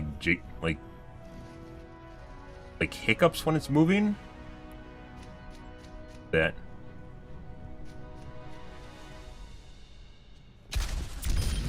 Messy, but we got it done. I'm on top of the world. What that is. Doesn't always do it, though. Leading to a scenario where I'm, like, shooting corners, like shooting late or early. Next game. Travel, prepare to attack. Select your hero.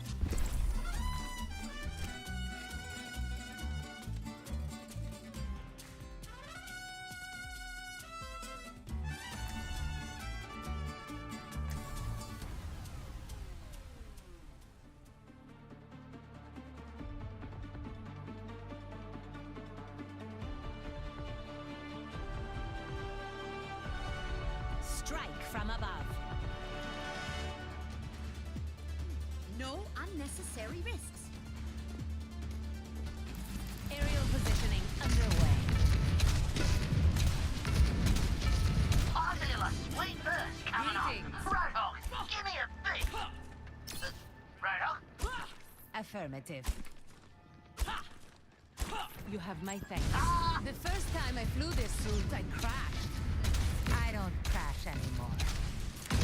Flying the friendly skies. No. Yes. Someone called the ambulance.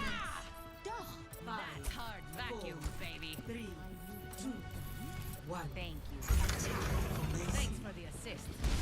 Payload secured. Let's move.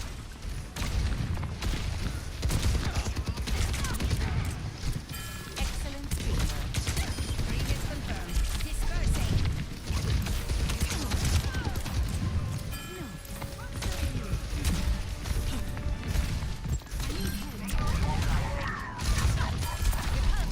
Get him to go the other way. Either way, getting him off the roof is what we want. Increasing altitude.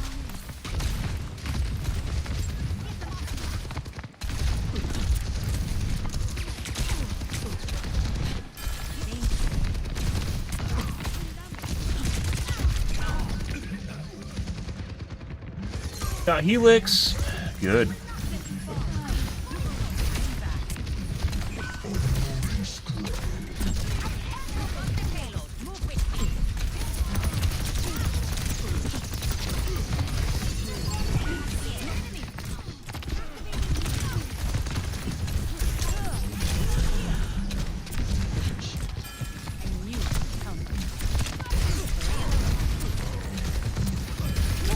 No! That timing! Oh no, that wasn't intentional. That was not intentional in any way, shape, or form. He didn't even have enough time to react to what I was doing. There were like 2 missiles that came out. Oh no! Okay, fuck off, Mercy. Also apparently doesn't notice my damage.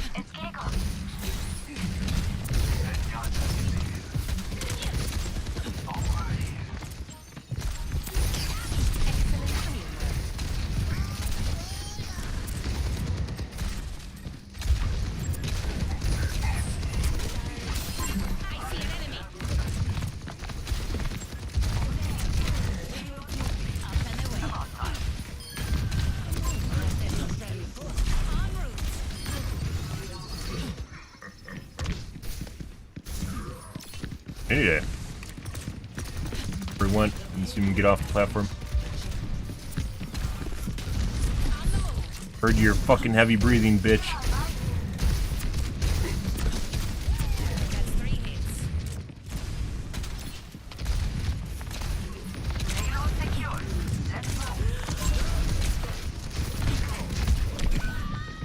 Got Helix around the corner. Good.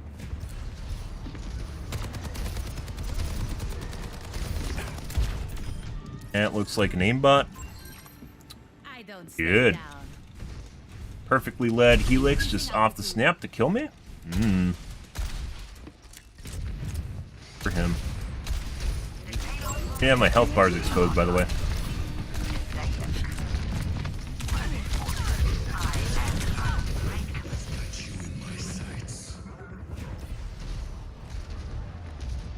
Pre-aim. This guy's definitely cheating. I stopped moving for a little bit, otherwise I would have hit. Let's show him some air power. Taking to the air.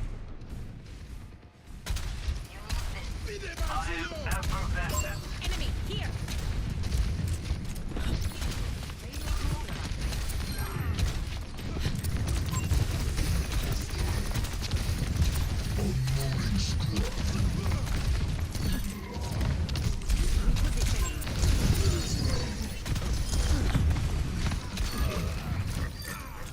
Creating chaos while our teammates come in and kill because they're all focusing on me.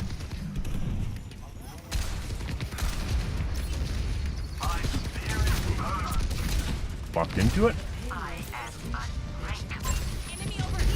Thank you, railing.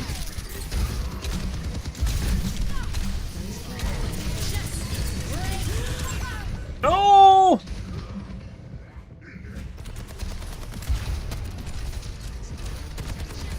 Game. Looks like a bone mesh because it pops around in the body. It doesn't just lock to one spot. Or ish on the spot.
So, if you notice something here, guys, while I don't have any limbs, if you look at my damage, I have an absolute absurd amount of damage. Well, compared to Hog, not really, but yeah. Uh-huh. Good shit. What happens when you get focused? Healers pay attention to everything you're doing.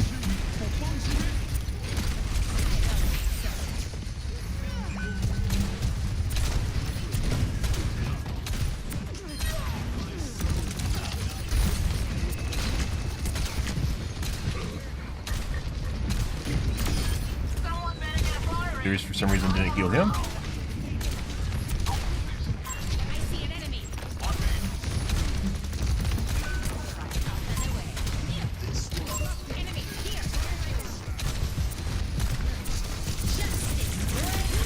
And he's dead.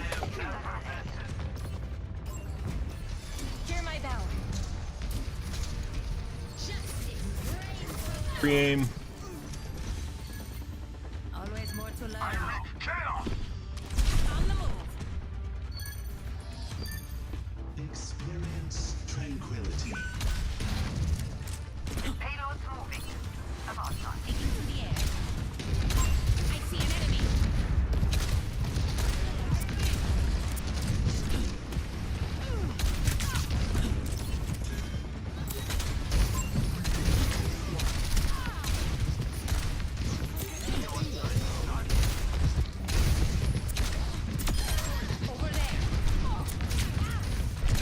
Literally fucking aiming at me through the platform. The moment my head's exposed, they're like fucking shooting me.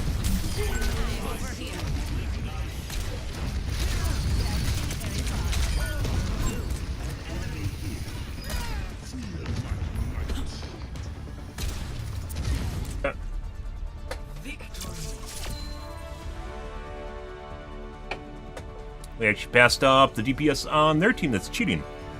Good. 13,000 damage. For Roadhog? Was he Roadhog all game? Or literally, yeah. Jesus Christ. Why did I get Pachi? I don't know. Good. Game felt sorry for me. Alright. And let's see.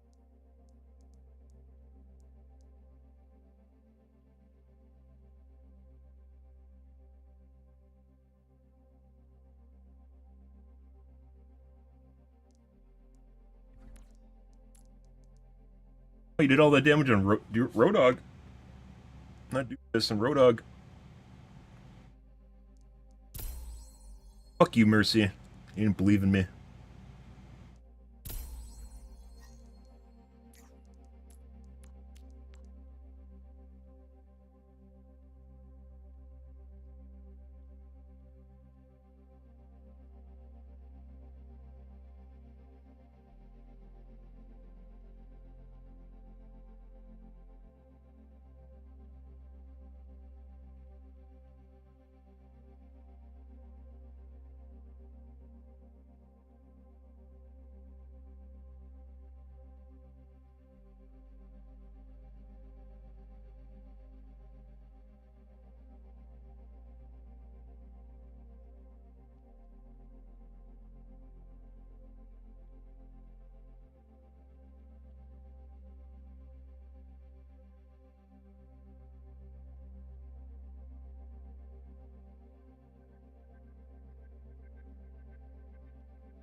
Something's still fucking up with my aim, by the way. My aim's still pretty fucked up.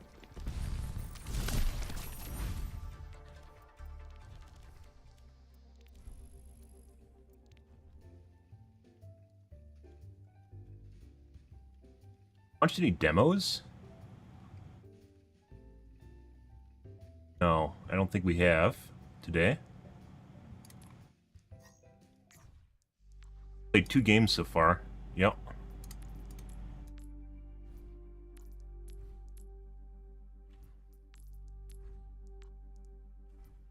Bad.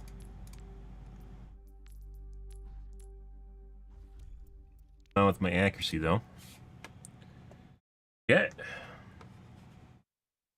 have to give my computer a reset too.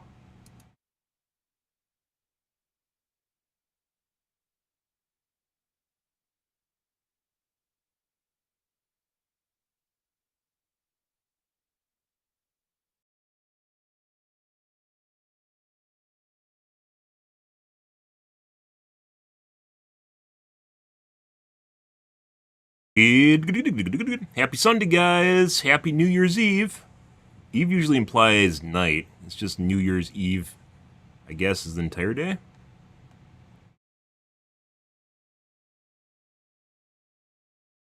Mm-hmm. Good.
This feels completely different after it restarted. No idea why. There's so much weird shit, guys, with my computer.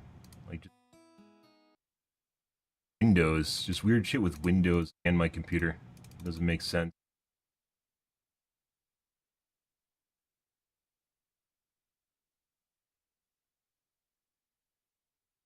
Good stuff.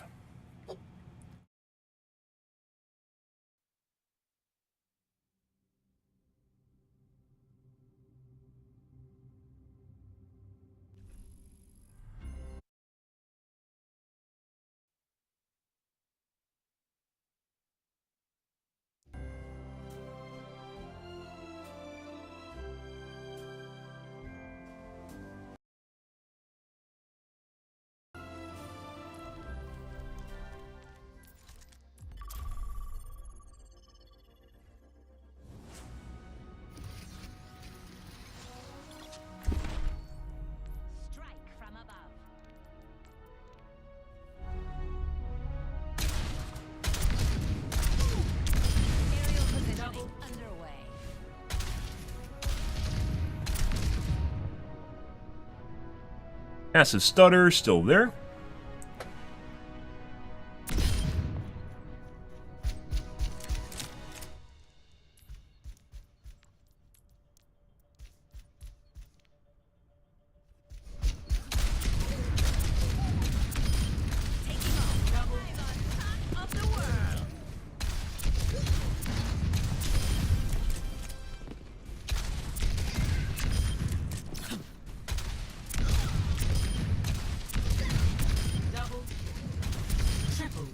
Multiple hits confirmed.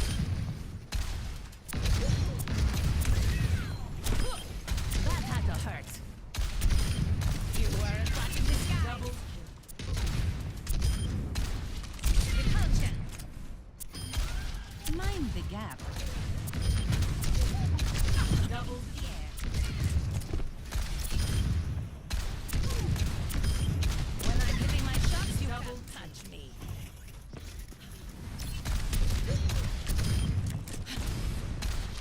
I don't think so. Where's your jetpack? Double kill. Picked off.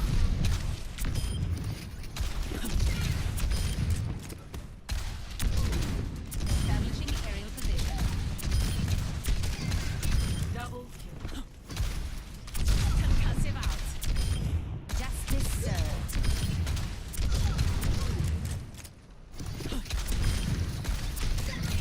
Double kill. Repulsion.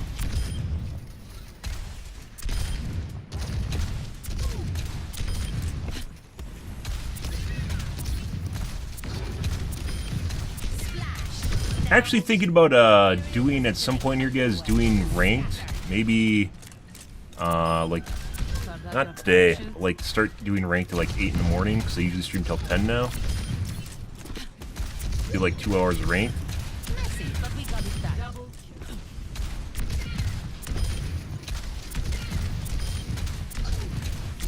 Probably gonna wait till Blizzard gets back and starts banning banning people though. Taking off. Blasted.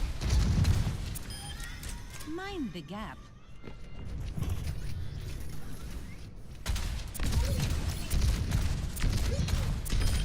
Blown away.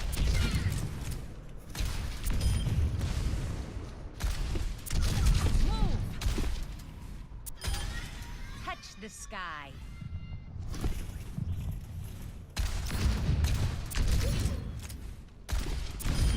Elimination mid-ascent. Like my flicks are off. Taking to the air. Concussive out. Definitely looks like my flicks are off. Taken down. Double kill. Triple kill. Multiple targets eliminated.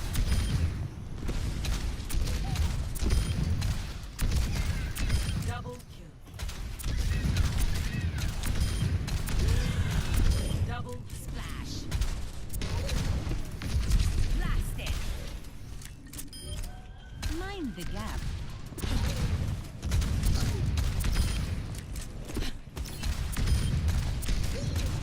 Double kill. Repulsion.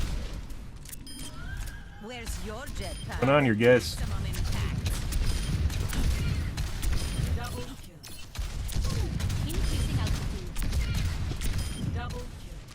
Concussive out.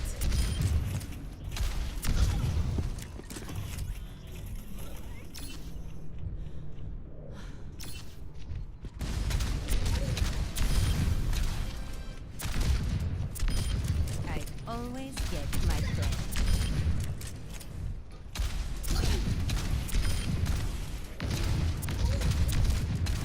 Taking to the air.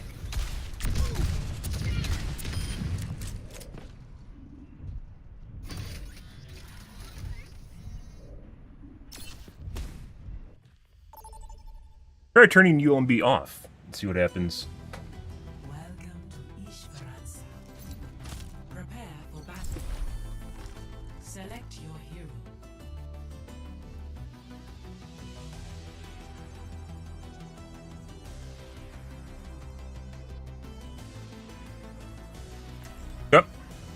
Good, good, good. It's actually kind of weird. I don't know why you don't play on West Coast that much. I swear you used to. Not that having a higher ping is really something I really want, but faster queues are nice and keeping players together is nice. Optical cannon online. Let's run them over.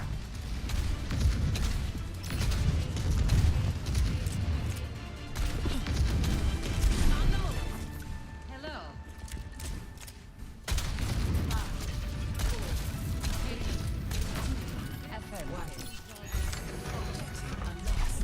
Yes.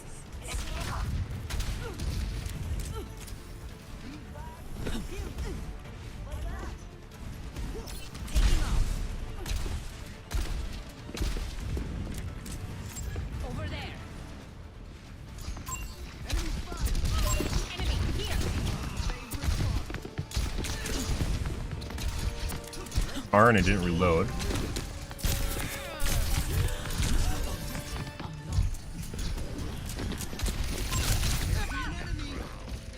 Got one clip by the tracer, and a hit.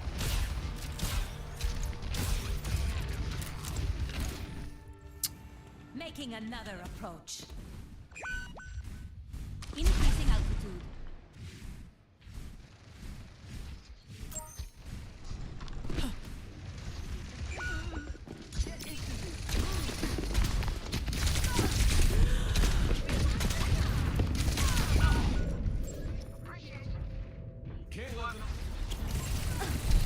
Like someone's cheating.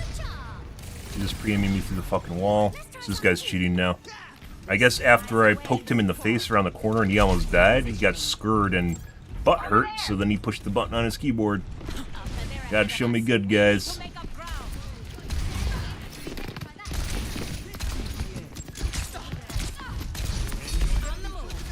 Are you trying to kill me with my own missile? I ran away. Don't leave the tracer. They're coming after my dick again for some reason.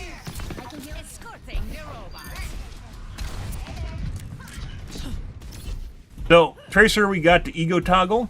Good. Always good.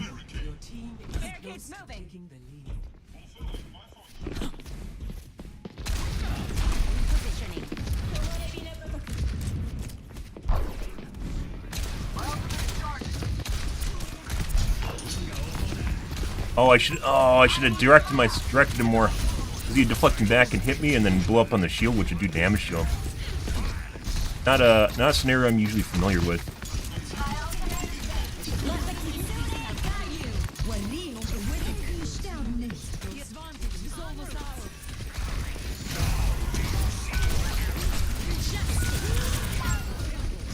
Guide to the mercy.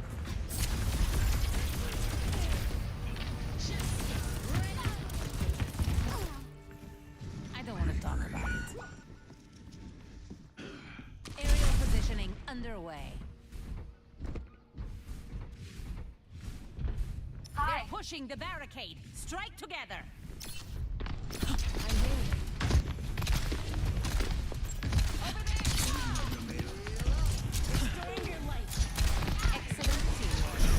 Like, the favorite thing for Genji to do is try and kill Pharahs, and they especially love it if they can direct you with their missiles. You can pretty much depend on them. You can pretty much depend on them doing that. Yep. Okay, they're just gonna wait.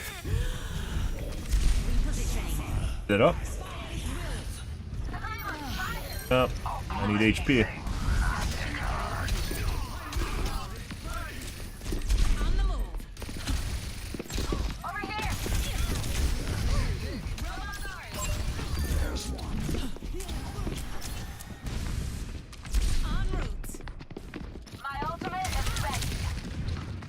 Make it.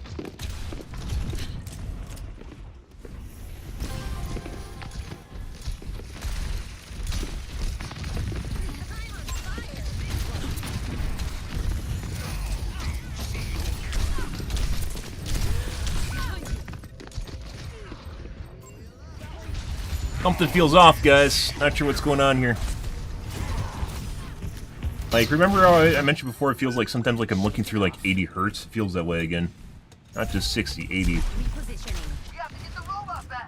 Like in fast combat, my monitor's not keeping up with things, even though it should. It definitely should. Turning off UMB almost seems like it made it better, which also shouldn't be a thing.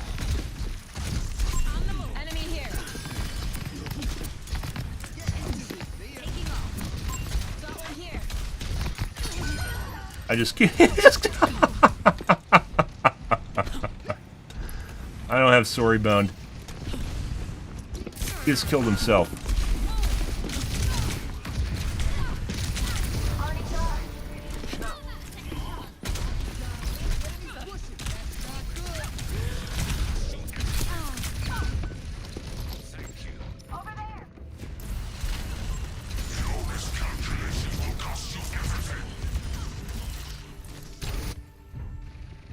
Another approach. I will fire. I will lead us to area positioning underway. They're pushing forward. Cut them down. Pay attention. That guy's just trying to one-clip me, so we're just gonna run away.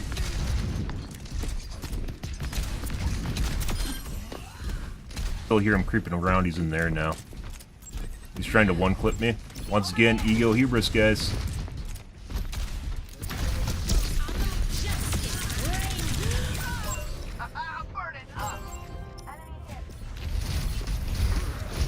Okay. If a Reaper can't fucking kill like a 20% HP tank, we got some problems. Returning to battle. pushing the barricade. Stay sharp. Going Increasing here. altitude.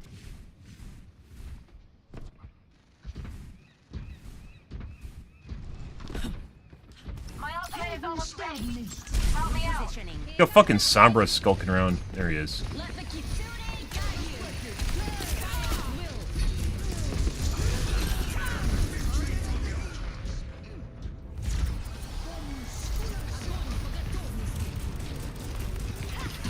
That'd be a name bot. Good. I don't stay down. Can't make this shit up, guys. Putting aside Mercy's love shitting on Ferris too. It's like a wet dream of theirs for some reason. I thought earlier and it didn't look that way because it looks like it disconnected a bit, but that actually looked like it was again.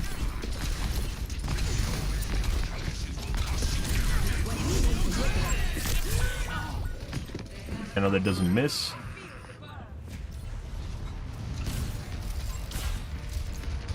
Good. Overcheats? Oh, I didn't even think of that. I mean, it's still a little bit better than final cheats, so you know, not as bad as final cheats. This weekend's been pretty horrible. This was still better than yesterday morning. Well, so far it's better than yesterday morning. We have a Tracer that definitely, pretty sure she toggled after I fucked her in the face with a rocket.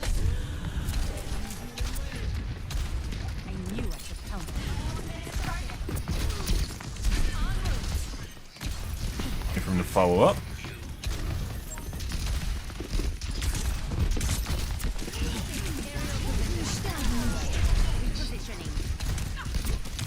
Oh. Tracer.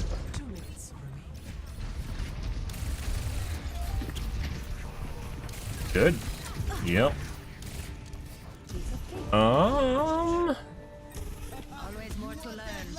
Mercy's are difficult to figure out because they usually don't use their pistol. So if you see like one off case, it's not the same thing as seeing multiple attacks where obviously DPS or even like Anna's will have multiple attacks per match.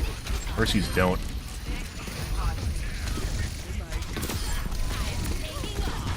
Love to kill this Tracer. She loves fucking one-clipping me.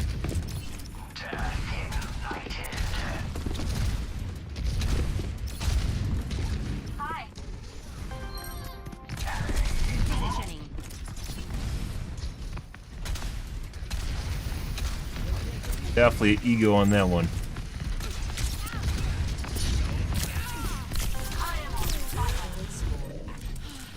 The lead is almost ours. Push through. I see an enemy.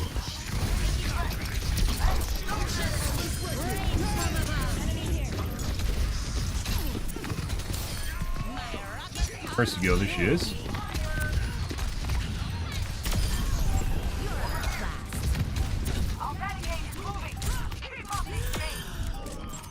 Get fucked.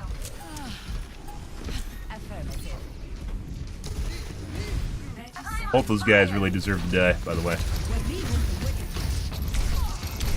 These guys are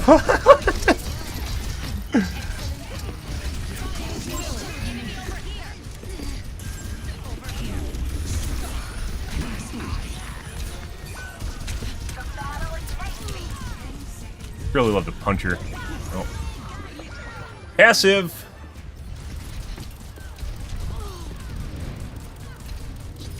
Pretty sure that's an aimbot. Okay.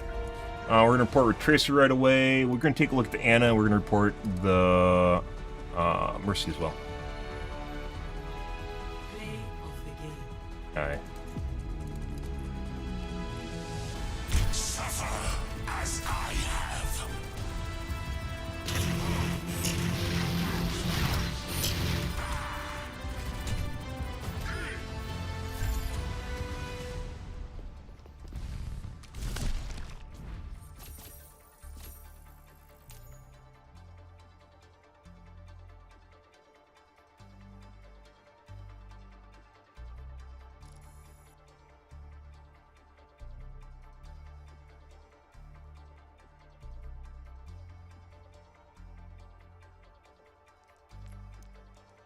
Can't make this shit up, guys, and as you'd expect, a lot of people have egos. That includes Mercy mains. Mercy's actually, I'd say, have really, really hardcore egos.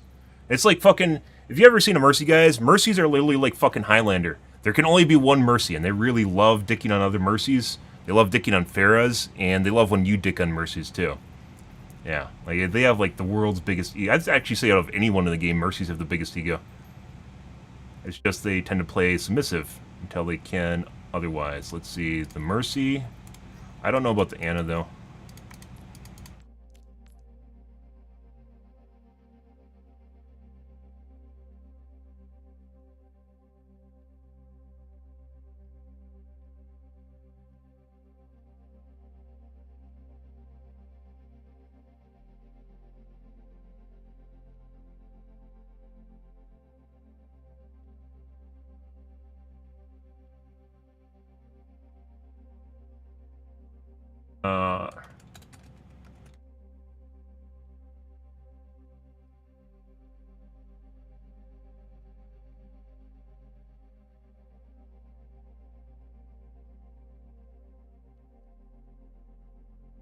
Once again, it's tough because Mercies only attack a handful of times. We've seen people cheat at everything. We saw, what, like a couple days ago, we saw Reinhardt that would instantly snap to you when you're in close quarters. So he'd snap to people off screen and hit you with his fucking hammer. Yeah, which you don't even need to do because good Reinhardt's just going to kind of swing around randomly, but he'd snap to your model. Obnoxious shit off screen. Let's take a look at Ana. Ana's tend to be roughly 60% accuracy.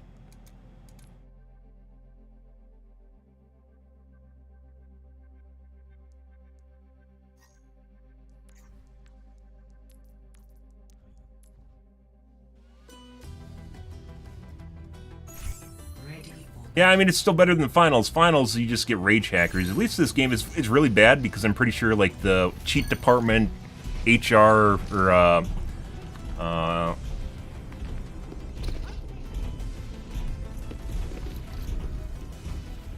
whoever they have doing their anti-cheat at their company is off because of the holidays right now.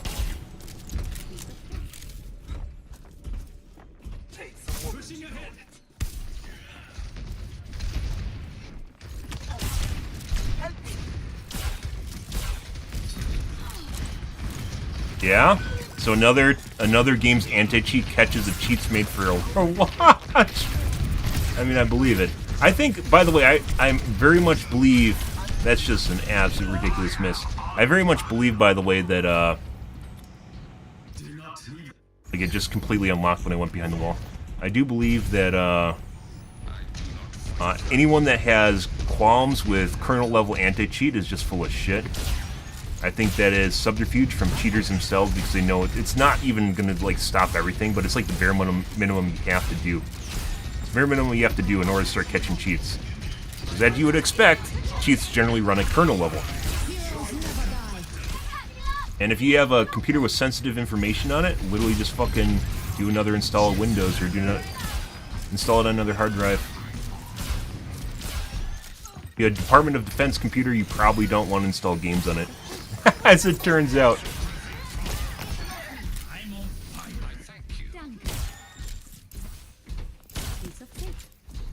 Yeah, I mean, it's still better than, like, Finals was really bad. And, like, you got even people that, pretty sure, like, streamers that cheat, that literally just talk about cheating all the time because it's like the rage hackers. It's not even like normal cheaters.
Definitely doesn't miss.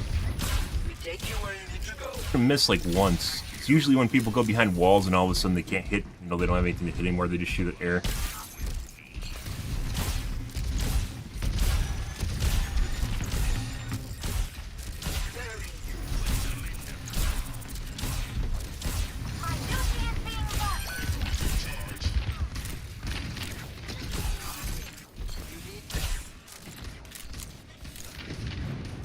He's following the Reaper behind the wall just now.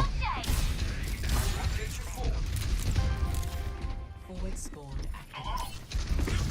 We are making progress. Keep pushing. In lock distance. Keep pushing. They will target me.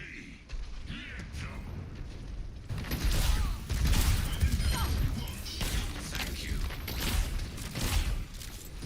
Lucio, which is weird because it actually looks like it's like snapping away from the Lucio instead of shooting him.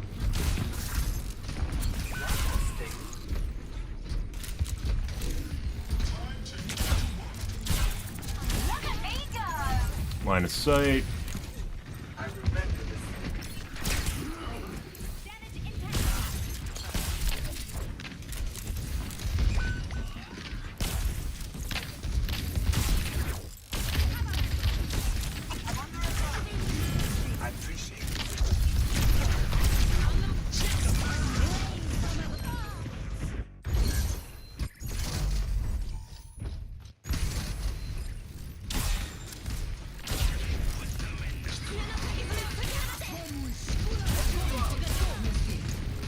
Sight.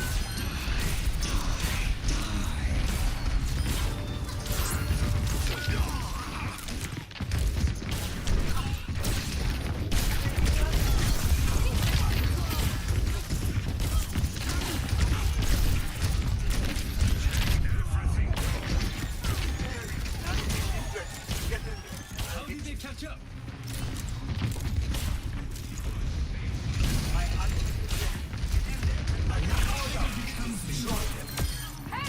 Overflick.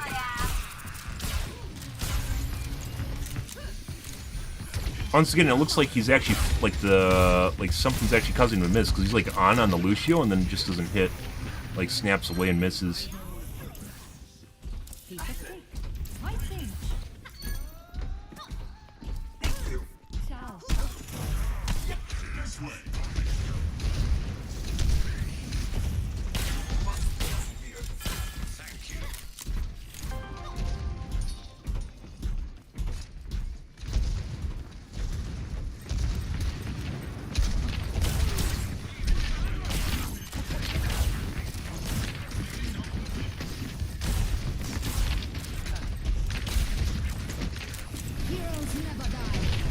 Watching me through the wall.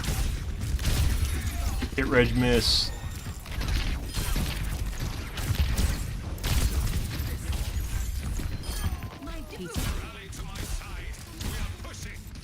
Once again, it looks like he's intentionally missing almost, which could be a percent miss.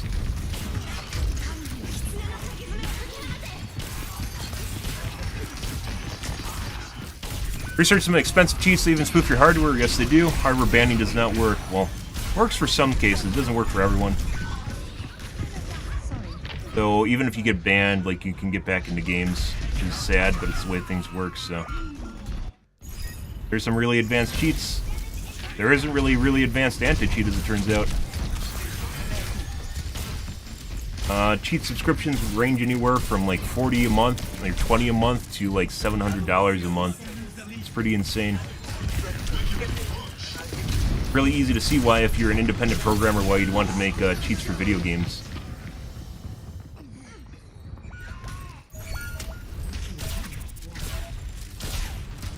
Much easier to break games than it is to make games.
Okay.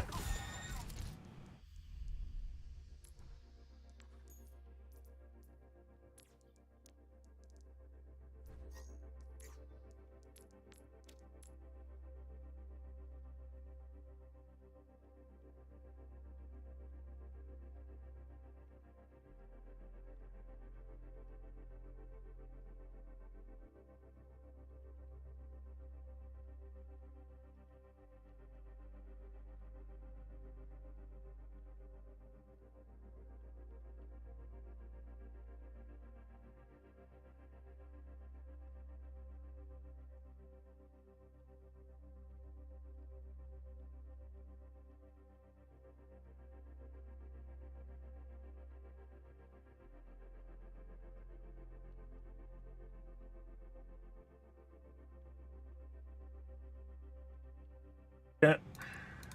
Next. Something's still fucked up with my aim, guys. Not quite on. I don't know what's going on here. They just gave it a reset, and I don't think that fixed things. I gotta take a piss, though, so...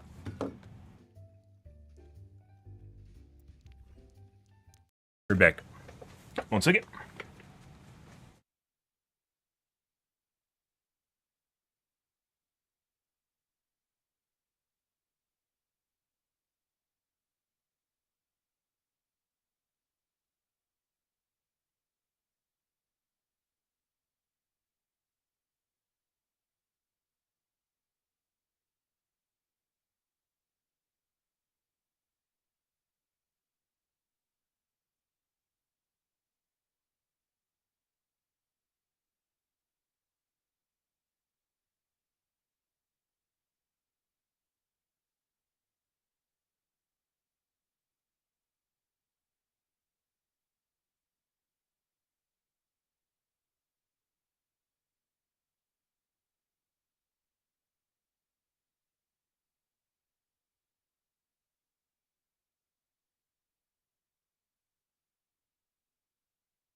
All right.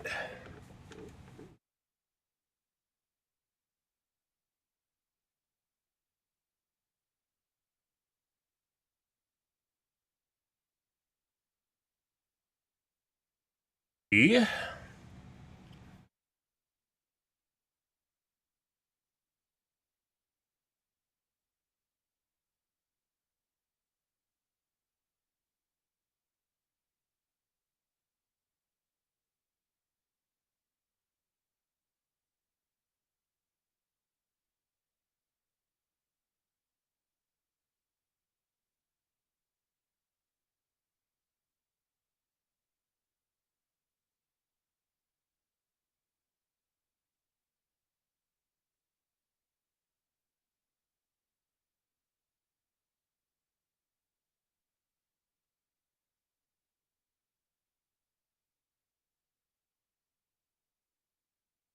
About normal.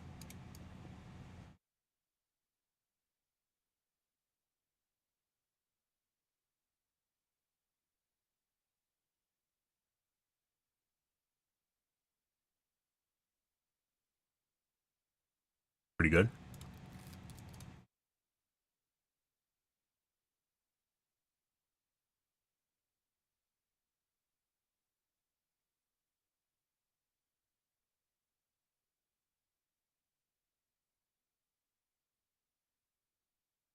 You, dude.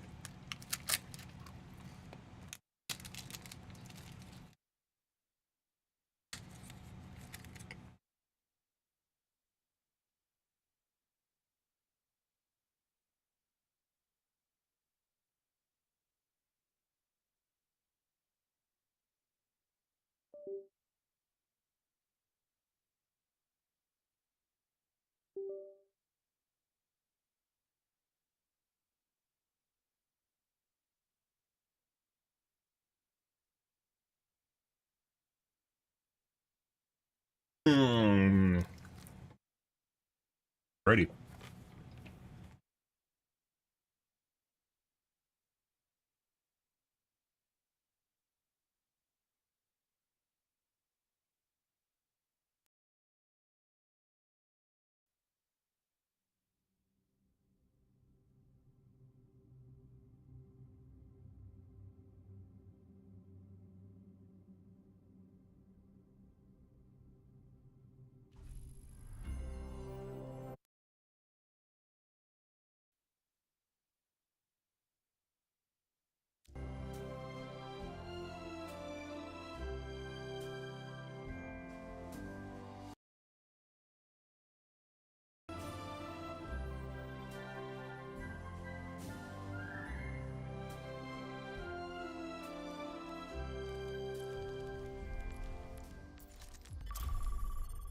Go.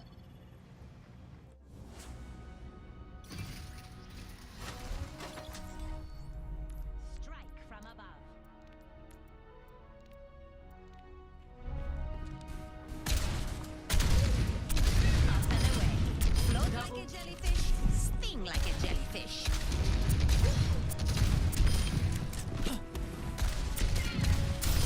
I'm on top of the world.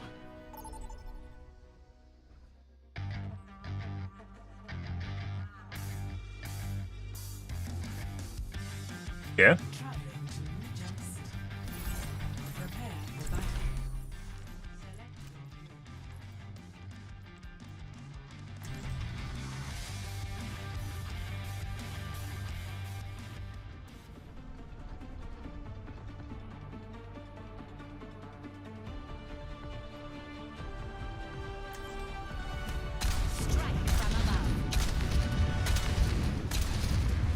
I don't work with criminals.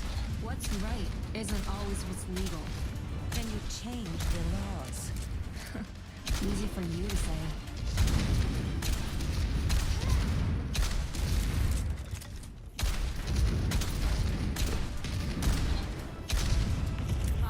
Hello. 4, 3, 2, 1. Area positioning underway. What's up? Hmm.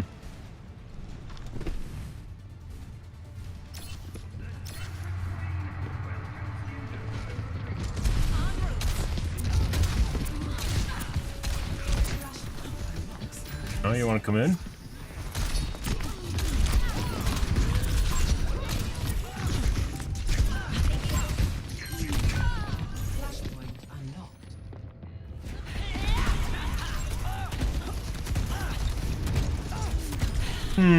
Okay. Always more to learn. On the move.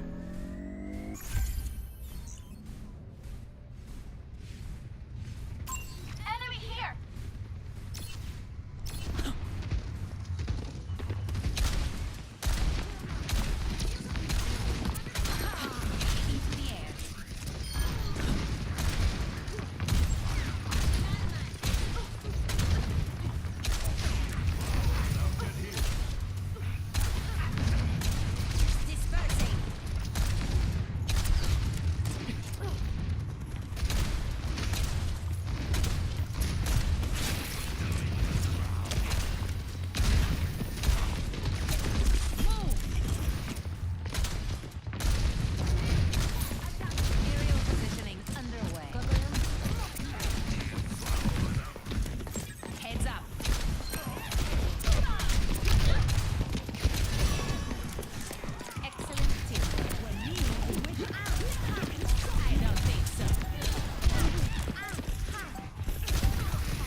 Nice guy.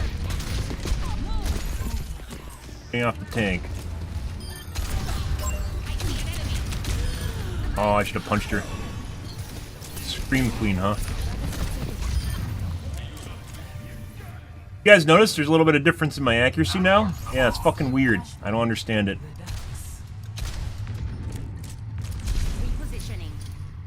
Screen feels better too, which I think is tied. I don't think it's my screen that's fucking up. I think it's somehow tied to my my input, and when my input goes to jankiness, it makes my screen all fucked up because you control your looking, and if it's fucked up, you get a disconnect between the two. Okay. It's like all headshots. The fuck was that? Is he crouch walking? Huh. Alright. Remember we talk a little bit about ego toggling, guys?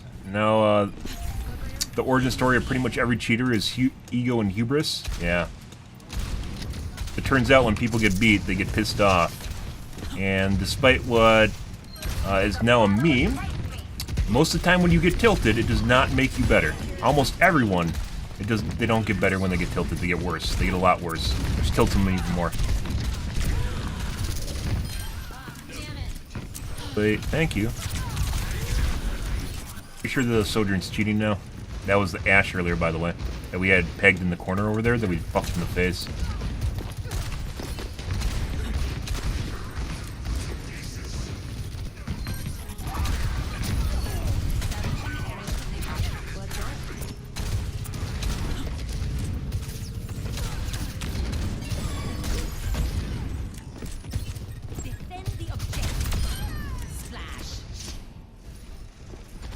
Probably see him switch to a soldier is my guess. The Sojourn still has travel time on her projectiles, and as such that means we can dodge them. Thank you for coming over. I'll trade a DPS for a tank any day.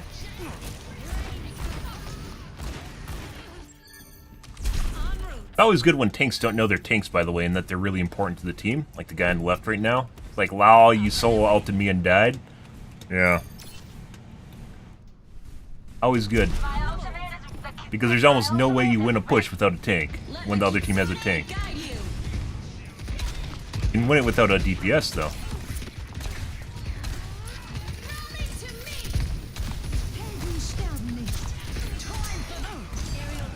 Yep.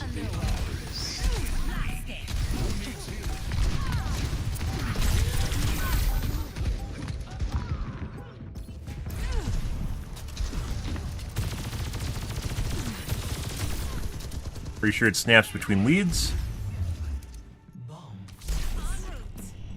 Watch out, I'm on fire!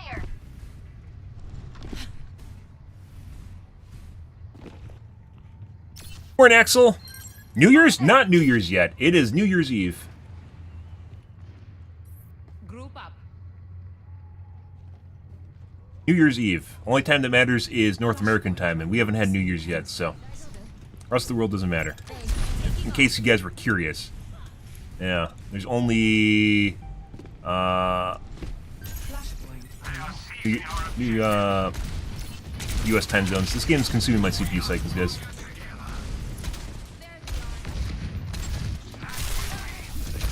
He just fucking direct aired me with his fucking... Yeah, that guy's 100% cheating. He just 100% direct aired me with his fucking damage aura, whatever it's called.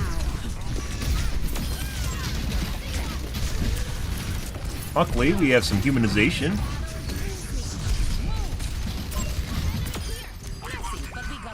That's why 80 strafing still works, by the way. 80 strafing still works on people that are cheating because they have humanization, and as such, it can't just hard lock to your chest, because if it hard locks to your chest, it looks really dumb, right? It's easy to tell that it's a cheat. So you have humanization, which will detach your aim, or have slew rate, or they can call it smoothing. There's a lot of things that factor into humanization, but it's why 80 strafing still works. It's one of the most effective things to use against people that are cheating. It's because it'll detach their aim and then they have to reattach it. Some people will just actually just give up on aiming at you. If you're too close and they can't actually aim at you, they'll just give up and start shooting someone else.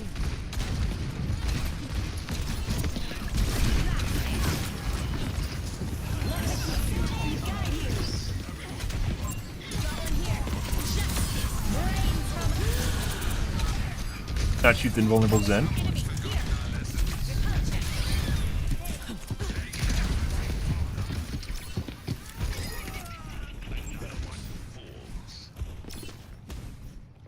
Yeah, soft aim. There's a lot of ways. There's a lot of... So, because cheating isn't like a legitimate industry, it is legitimate in terms of the amount of money they make, but as far as like having a consortium, you know, and just like standardization and stuff, they don't have any of that. It's called a bunch of different things by a bunch of different cheat developers.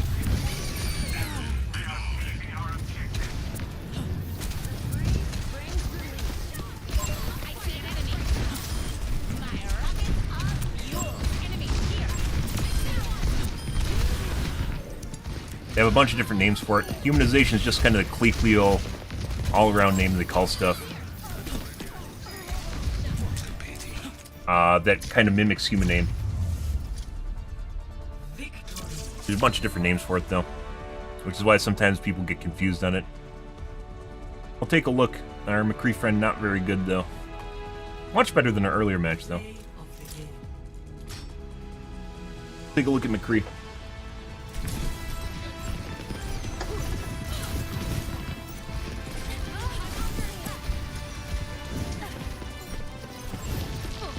Yeah, so he direct hit me. The projectile for for Sojourn, the orb that does damage, the AoE thing, is very slow. I came around the corner. I came around the top corner right there. He direct hit me with his orb in the air. That's why I detonated in the air. Either that or is at the end of his travel distance, which I don't think so. I think that actually hit me. Which there's no... Oh. This is Zim user. This is cross-platform, guys. So it was an aimbot, because aim assist is an aimbot. But now we get to see whether or not he actually has a Zim, which there's definitely ways you can figure out if people have Zims based on the kind of aim you're seeing on your screen. So this is a cross-platform symbol, which means this guy's on console. It does not give you a cross-platform symbol even if you play on Steam. This is purely console. So let's see whether or not this is a Zim user. Most people at my ELO that we run into are Zim users. As you can imagine, because Zims give you huge... Zims, Cronuses, aim interpreters give you a huge advantage. So no, yeah, he was cheating. It's just legitimate cheats, which is aim assist now. So this looks very controller-like. You can see how it's like if you're moving a stick back and forth, there's not going to be a lot of flicks besides what the aim assist is already just naturally doing. It looks a lot of linear shapes, just like abrupt angle changes like this as someone's moving basically their finger around a gamepad. You're not going to see a lot of flicking. Spiral movement is not something you see either. This looks like a gamepad, though. Zim users are really easy, or not Zim users, aim assist, excuse me, gamepad users. One of the ways you can actually deal with them is the same way you deal with people that are cheating. which is with humanization. You get close enough in which it won't hardlock to you, and then you get around basically their ability to aim. Like snapping though. Pretty sure this is a gamepad.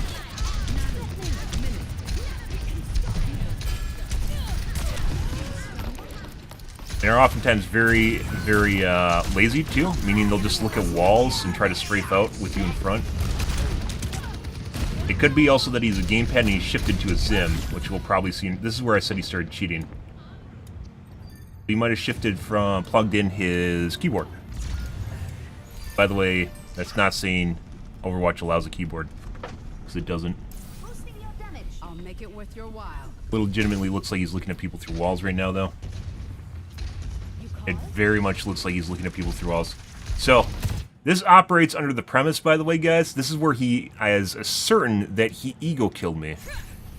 It extremely looks like he's looking at people through walls right now. Which obviously, if he's on a console, he can't. Like, look at this. And then this is where he came over and immediately killed me. This is where I said I think he was cheating. The cross-platform play symbol is assumed. You assume people that it's legit, right? That you can't cheat the system and be on PC and pretend you're a console. In Dead by Daylight, you could. You could actually pretend that you were on console when you're on PC, because the game was that broken. It legitimately looks like he is snapping between players or looking directly at players through walls right now. And this is where he comes over to kill me. Specifically, seemed like me. Kill specifically me. And when he came around this corner right now. And he's still looking at people through walls. So this is cross-platform, or it has a cross-platform symbol. But it legitimately looks like he is tracking people through walls right now. Like, he's not looking at corridors, he's not looking at places people are coming from, he's just looking at walls.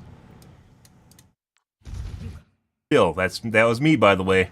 The guy that he has beef with.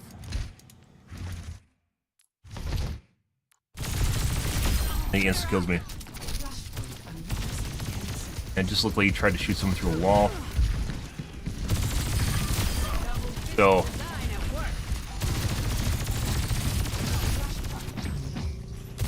still kind of looks like a gamepad. We've seen people cheat with gamepads, by the way. Because if they don't have cross-platform and it looks like gamepad movement, you don't get aim assist on PC, by the way. Only time you get aim assist is on console and quick play lobbies.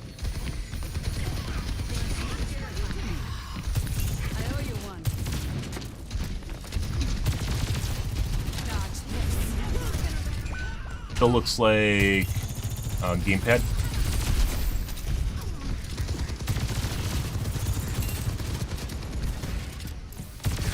Basically, you can see the thumb movement when he's moving over to people.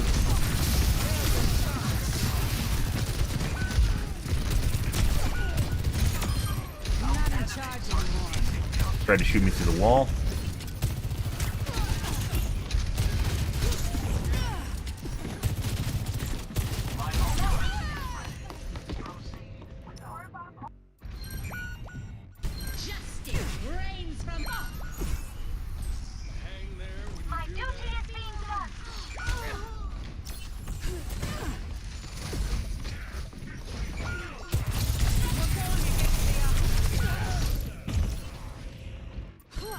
Definitely looks like a gamepad. With aim assist. By the way, this is another reason that aim assist should literally disappear. Is not particularly this guy, but you'll get people with Zims that abuse basically aim assist. Once again, it looks like he's looking at people through walls.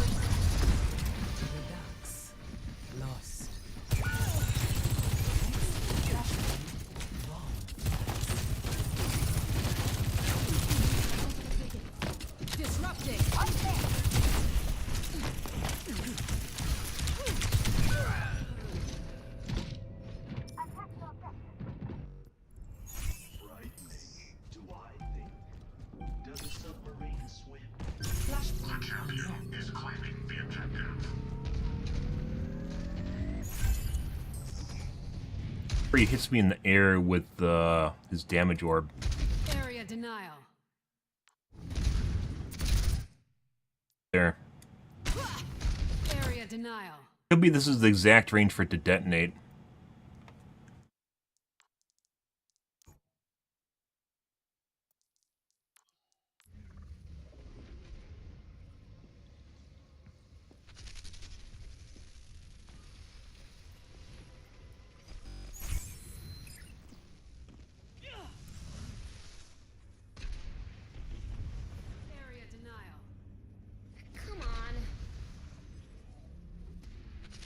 Oh, that was exactly the range for it to detonate. Could have potentially touched my foot box too.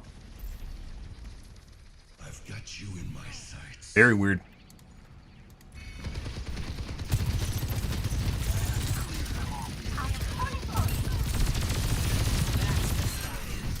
This ends now.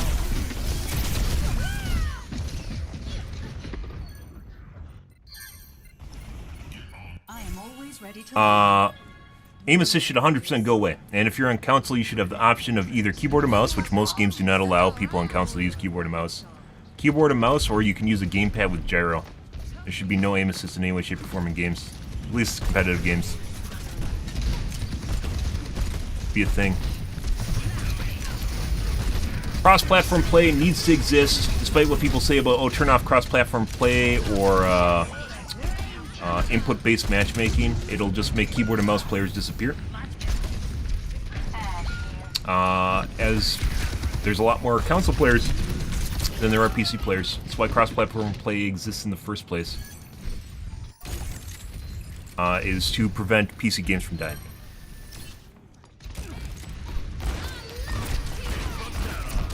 Definitely, this is definitely a controller.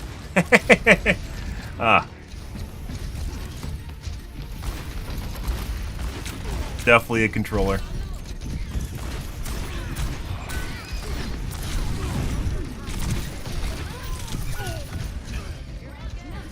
Okay, and I have used, by the way, I have used a gamepad with gyro. I used a Steam controller for a while, and back when I was playing Call of Duty, because the aim assist is so strong in that game.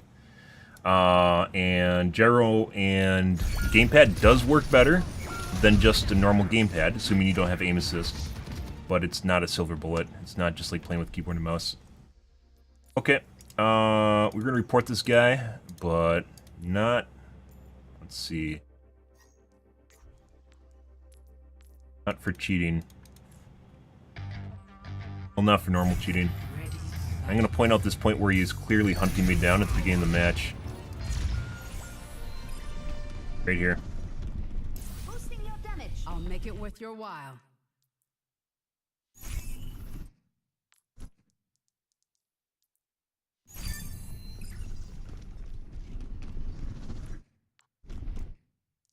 Nine. That's a weird one. And this assumes, by the way, that their cross-platform system is not compromised, and people can pretend that they're cross-platform without actually being cross-platform.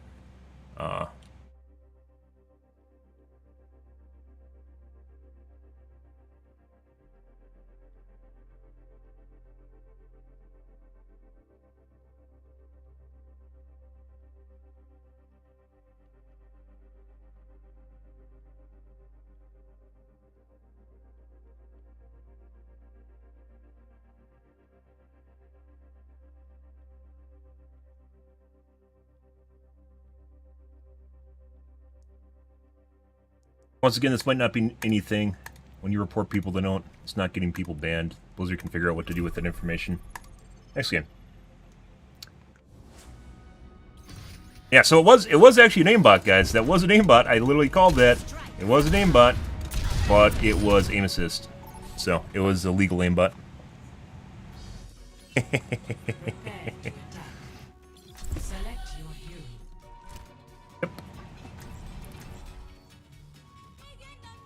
That's a good training, by the way, is if you can figure out people that are cross-platform, or you can figure out people that literally have aim assist on, you can literally kind of train, because aimbots will work in very similar ways, with humanization will work in similar ways as aim assist.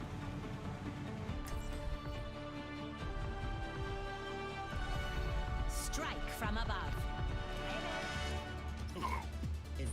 This looks like the best team in the solar system.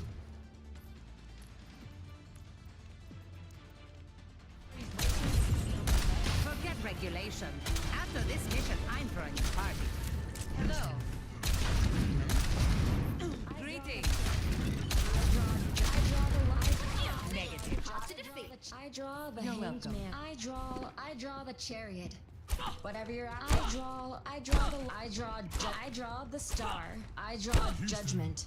That's hard. You could Vacuum, probably use some. baby. You have my thanks. 3, 2, 1. Attack commences. Aerial positioning underway. That's a very, very, very accurate soldier. Oh. Yep. Like half headshots. Accurate soldier. Returning to battle. Definitely looks like an aimbot. We'll see. Taking off. Hello there. Come here for healing. You call it? I'll have you in top condition. Excellent teamwork. You're rough. Gotta get the soldier off the top here. Maga's not gonna help things.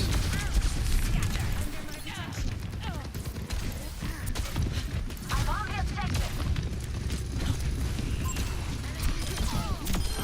You don't have to thank me.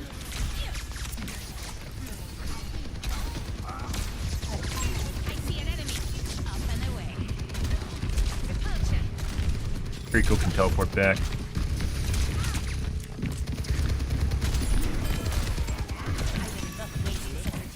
What?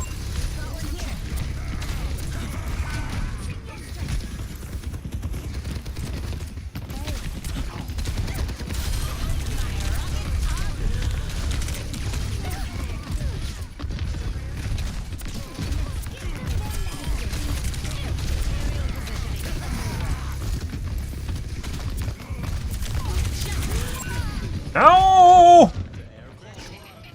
I should have waited for him to disengage before doing that. I got headshot by the fucking Kiriko right before I queued. I don't want to talk about it. It wasn't the Maga. Yeah, it was the 120 damage from the fucking Kiriko. I require repositioning. Fine if she actually got into the hallway. Tried to fucking pre-fire the fucking tracer.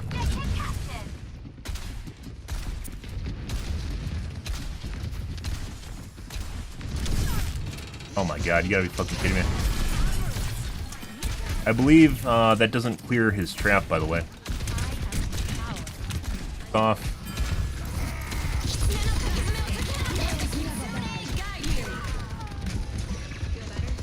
Good.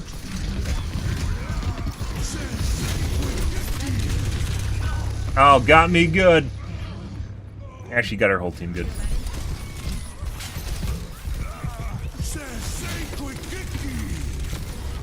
I was in the Junkrat trap too. Fun. I don't stay down. Establishing aerial position.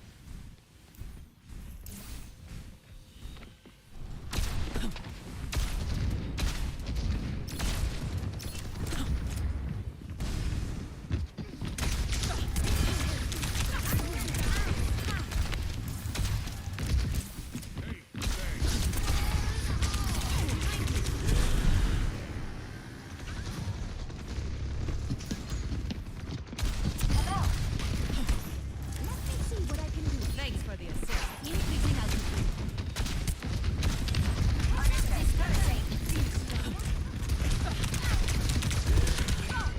Yeah, definitely need to, like, so whenever I actually, like, try to fucking go after the soldier, like, he just stops firing at me, or he just runs away, but then when I look away, he comes out after me. It's usually a thing with not aim assist, with, wall hacks. It's very fucking annoying, very hard to deal with.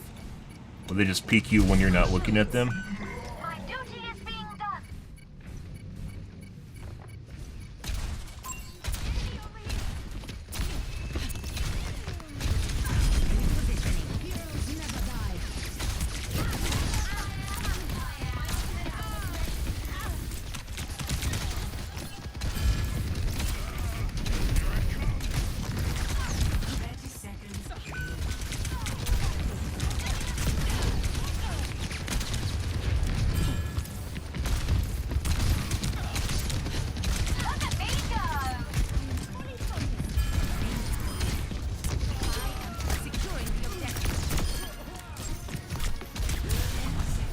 No, she's extremely accurate too. I should have just waited for heals.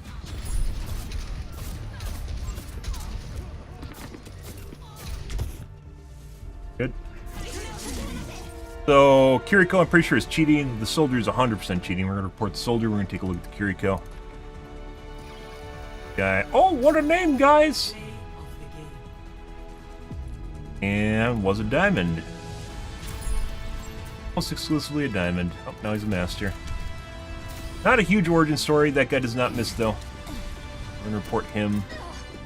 By the way, me looking at profiles has absolutely nothing to do with why I report people. Kiriko, very weird. But heard of. People, when they cheat on healers, usually will play...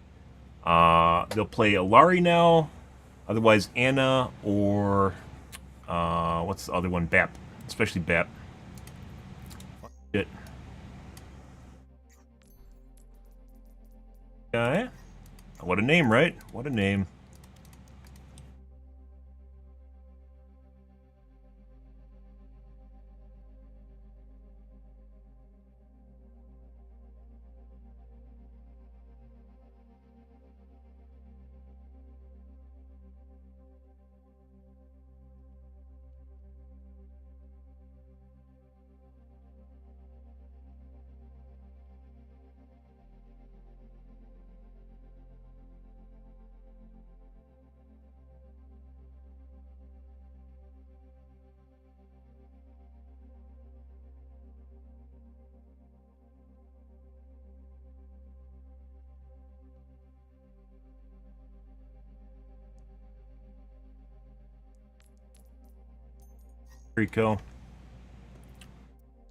Kiriko killed us twice when it really, really fucking mattered. The first one was killing the tank, and the second one was there at the end where she hit every single shot except for the one where I was behind the pillar.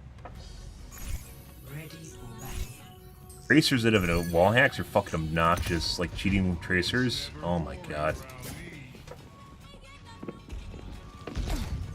Fucking knows. By the way, there's no height.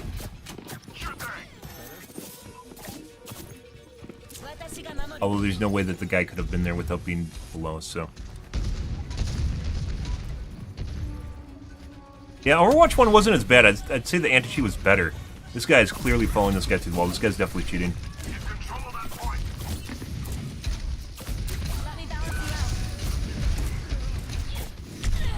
It's a macro torb bot.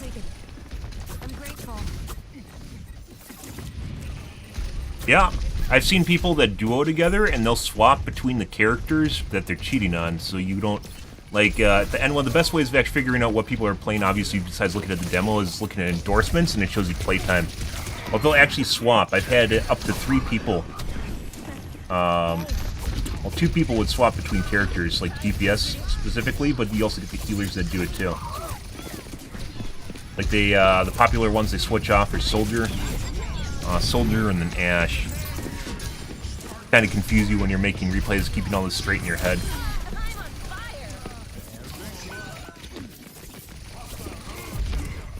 Life protects life. Tactical visor activated. Feel the blood flow.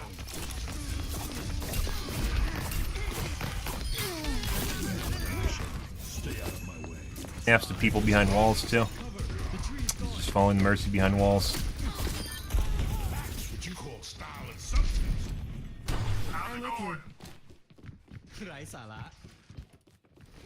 It's never boring around me.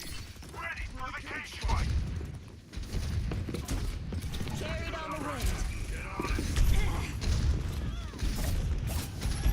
Nice to know you have my back. Blasting up.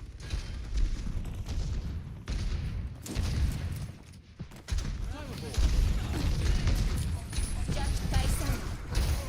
Let the Kitsune guide you.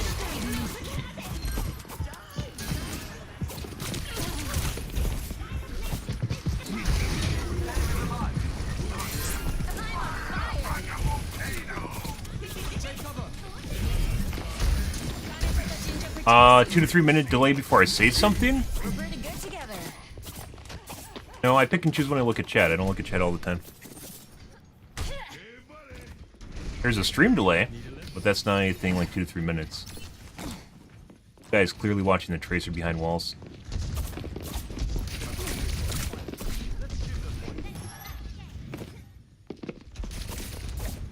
Nation. Hey, I've got you.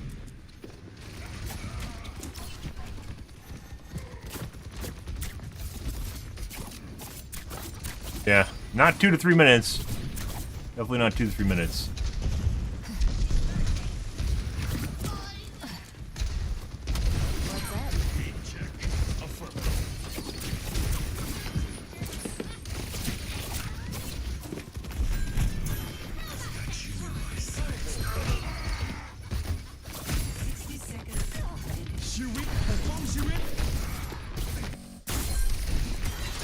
Tactical visor activated. 60 seconds. Life protects life.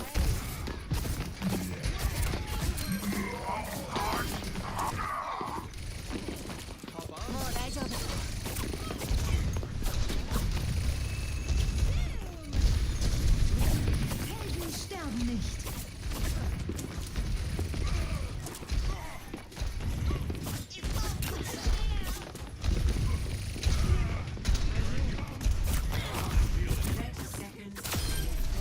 I feel all warm inside. I've got you. Where the tracer was. Aim looks relatively normal. There's a wall hack though. That's another one.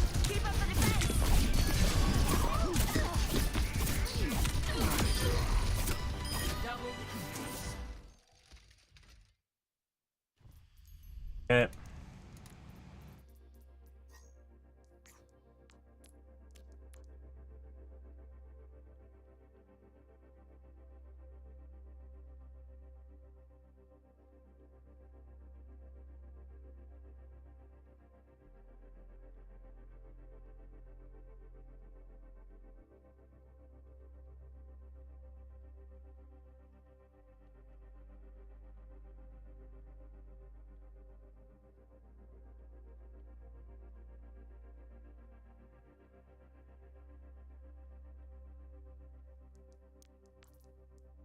Games. By the way, that's one of the reasons on cheat forums they'll actually say don't use a wall hack, is because humanization is really good.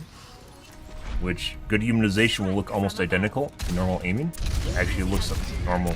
Looks like identical to normal aiming.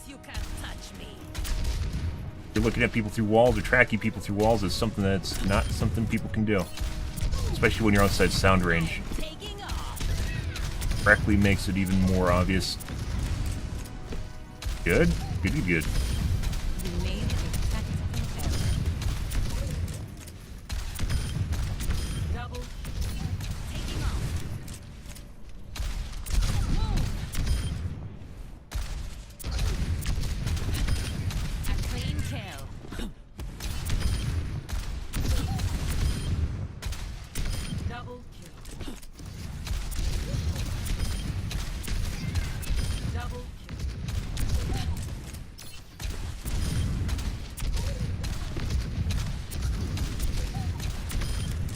Messy, but we got it done. Dispersing. Double kill.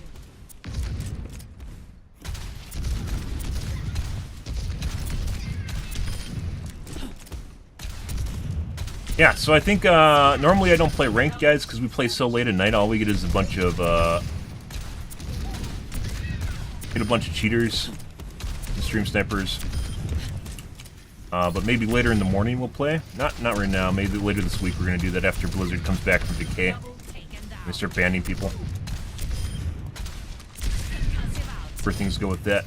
So I know people rather watch ranked than quick play. Although I really enjoy. With SBMM, quick play isn't really even. It's not like a stop. Quick play is definitely not a stop because SBMM is basically like ranked. The only time you get stomps in quick play is usually when people are cheating, like really hard.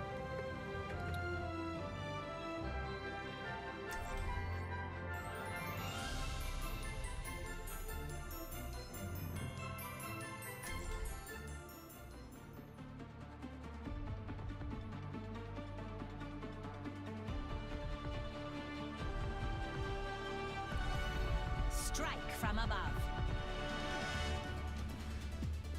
You're still hiding. When are you coming back for good? I'm trying, Fariha. Please be patient with me. I've been patient for years. What's a little while longer? Hello. Increasing altitude. Let us proceed with haste.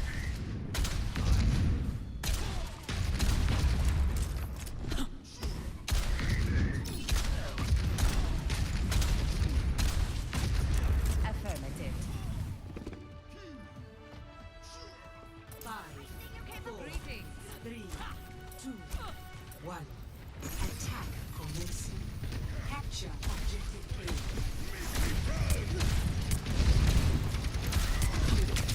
Double. There's a charged Soj.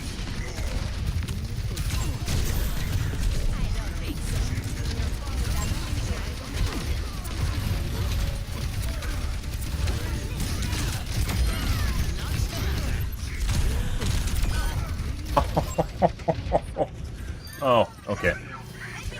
Yes. I'm back.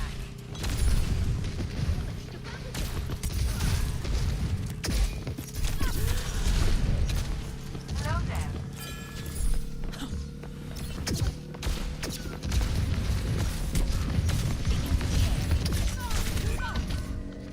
Our BAP seems to be pretty accurate, guys. Objective A.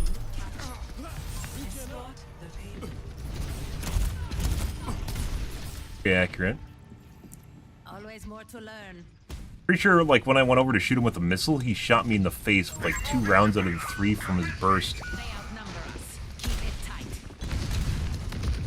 So in Hubris, origin story of cheaters everywhere, guys. Bangle tech him. Taking off. I knew I could count on you.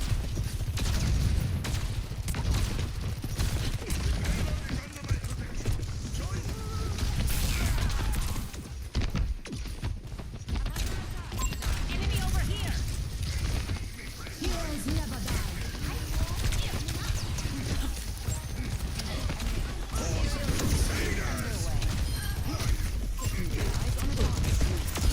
Messy, but we got it done. He is extremely accurate. Should have 80 strafed more. Holy fucking shit. Off, dude. That guy's definitely cheating. Most definitely cheating. I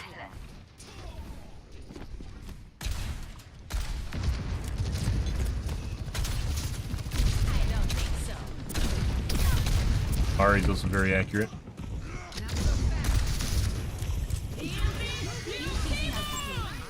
Thanks for the assist. I kill her? I did fucking kill her.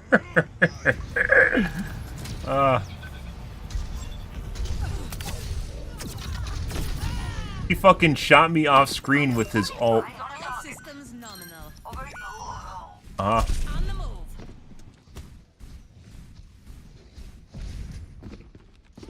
Establishing area. I need healing.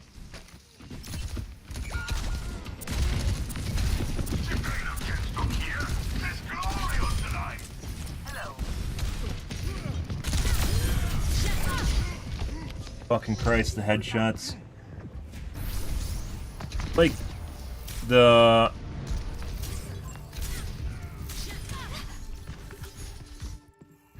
map is extremely accurate. I think a lot of them actually go into your brain. Targeting hostile. ازيك. Taking to the air. I'm on fire. Heroes never die.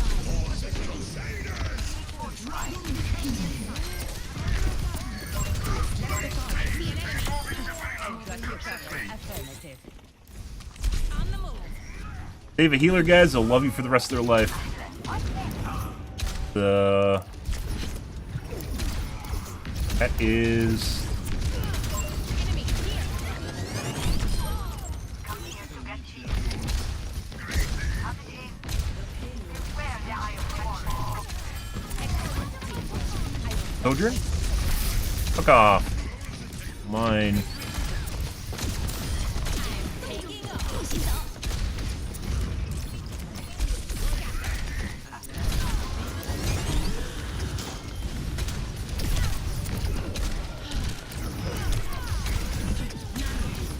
Guy doesn't know to.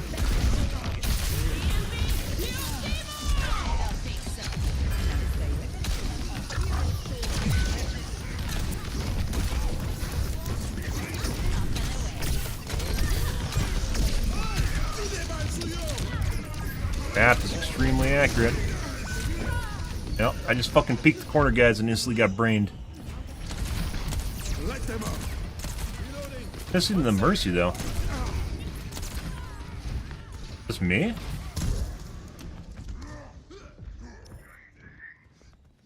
I don't stay down. Taking off.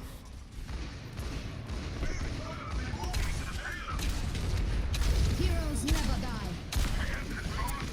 Over there. Eyes here.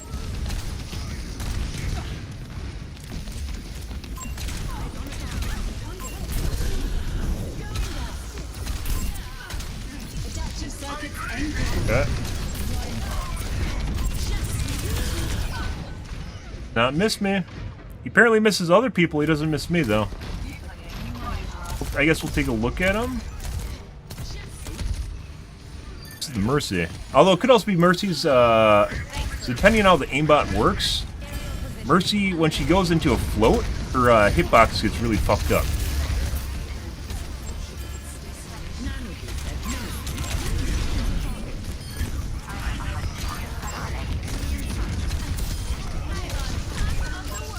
Line of sight with that.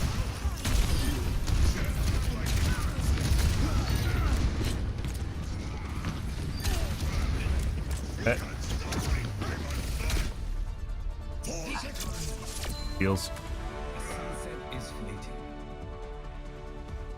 Actually, much higher. Now,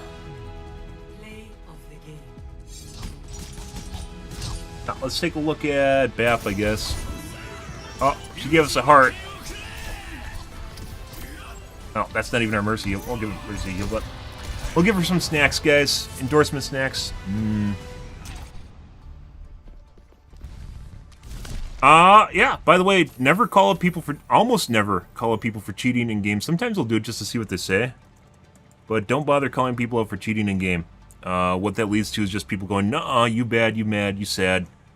The usual comebacks. You'll never actually get any sort of admittance out of them or any sort of decent conversation. Worse is you'll get a lot of people that don't really understand how easy it is to cheat in game, and as such it leads to scenarios in which you get dogpiled by your own team or they sabotage you. All things you do not want. So don't ever bother calling people in a game. Just report them. Don't bother even saying anything. It's pretty rare that I'll actually ever mention people cheating in game. It also gets cheaters to dogpile on you. So at one point, I used to talk about cheating in game, and that would just lead to basically people that were cheating focusing me, and that just makes my life miserable, obviously. So yeah, also wait till the end of the game because you get the most. You'll change how they interact with you, by the way, as well. So they'll toggle off or be more careful or hide that they're cheating. Also things that you don't want, because if you want someone, if someone is reviewing the footage, you want to make sure that it is as straightforward and strong, with a high amount of confidence to whatever you're suggesting in the first place. So, yeah. It's never something you want to do, for the most part. Do you, but generally something I don't do. I had people that would cheat, and like I had cheat squads that would follow me around, like multiple people that would cheat and try to get into my games and just to fuck with me. And that's obviously not somewhere you want to be. It's difficult convincing Blizzard that people have a chip on their shoulder and they're only cheating against you. Focused cheating, or targeted cheating as I call it, is where basically they'll use their aimbot only on one person that's usually performing well in the game or for other reasons. And it makes it very difficult for Blizzard to figure out that they're cheating because it's only generally being used on one person. He just literally put a burst in my brain.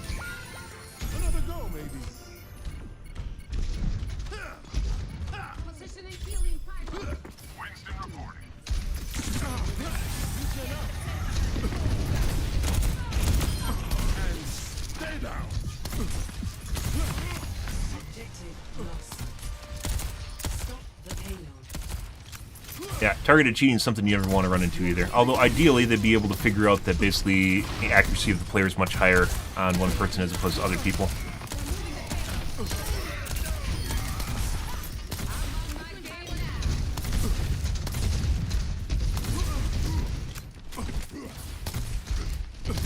Guy's aim is all over the place.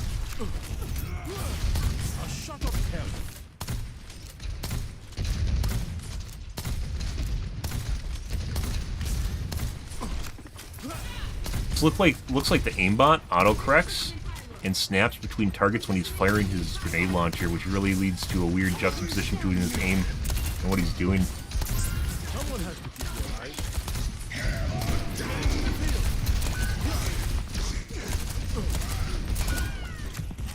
Oh my god, Mercy sicko mode. You didn't miss one on me just now.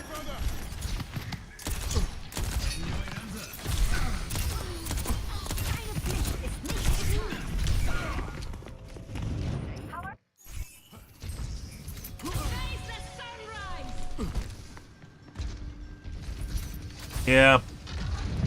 I don't usually talk about names of cheats on stream, but they aren't difficult to find if you just type Overwatch cheats into Google. That is the most basic. If you have cheats or cheats are available for your game that are found on Google, it's like a worst case scenario. And the finals, for instance, there's a shitload of cheats that are just like indie developers are creating them. Just like caked all over forums. Now it'd be different.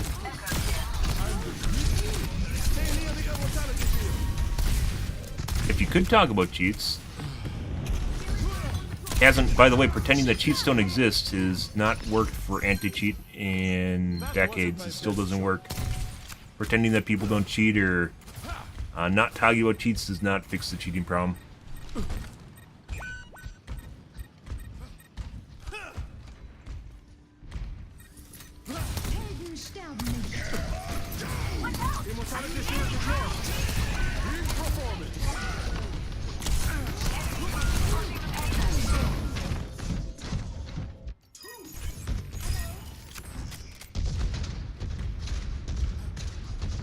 Strong magnetic.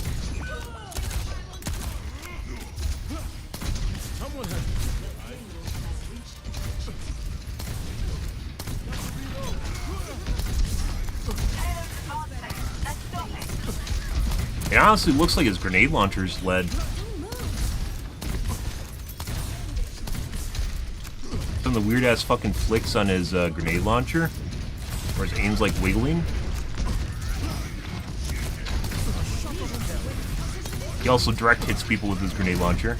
That's why I said it's probably lead, possibly lead.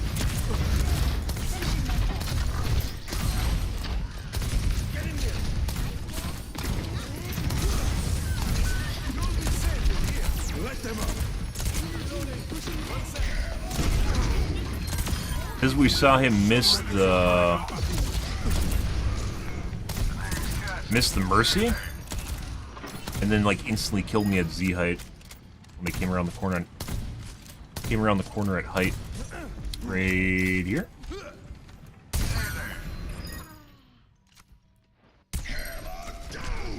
Now when I come back around, I believe, right there he's pre-aiming me through the wall. I'm pretty sure this guy is cheating.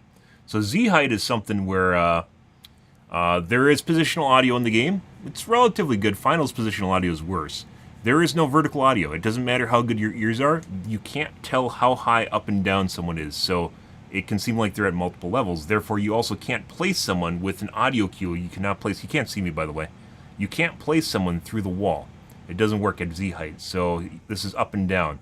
I could have came around the corner at anywhere on this wall. He's looking at my exact position through the wall right now. So pretty sure this guy's cheating, and I have been for a while, but we're looking at this because I was wondering what kind of aimbot he has. The fucking weird, janky... jiggly aim is not something that's normal. This is also not normal, which is at 531. We'll just point that out too in the...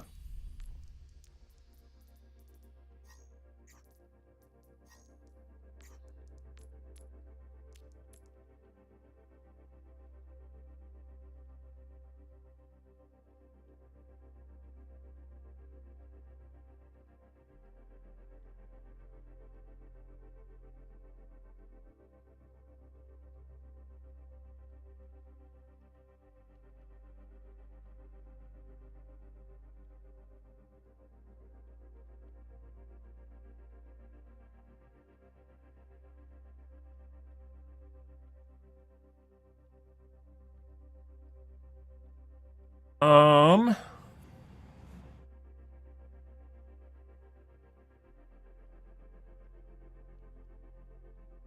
so much space.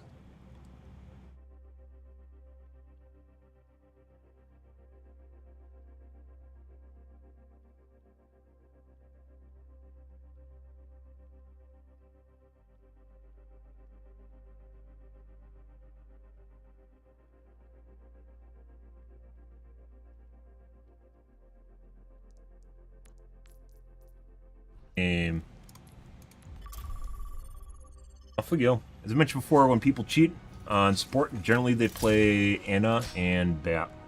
BAP is actually incredibly strong, both in terms of healing and as DPS, as is Ana.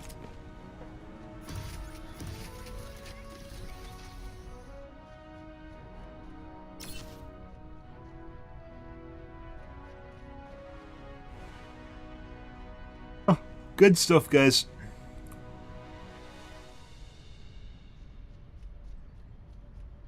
Good. Happy fucking Sunday, guys. Hope you guys are a wonderful morning. Hi. Yep. Happy New Year's Eve, by the way. Unless you're in part of the world in which New Year's has already happened, which, you know, we don't include that because the only New Year's that matters is the U.S. New Year's, so.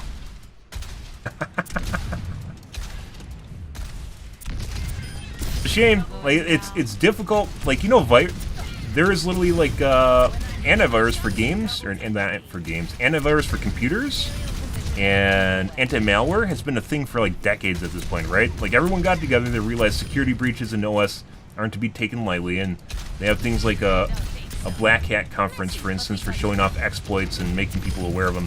There's nothing like that for cheating. It's very much the same thing where you play cat and mouse. Between anti-cheat and cheats is the same thing as antivirus and viruses.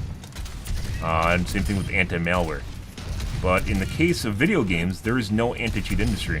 There is no conference where developers get together and talk about cheating for their game. They should, because they can't do it alone, because there's like 3 guys as companies trying to do all the anti-cheat, and they can't do it. Because it's not an OS. They have one game, you know.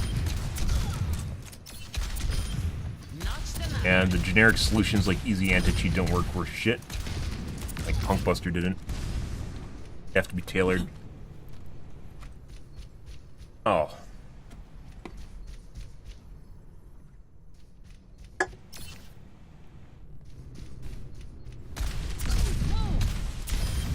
clean kill.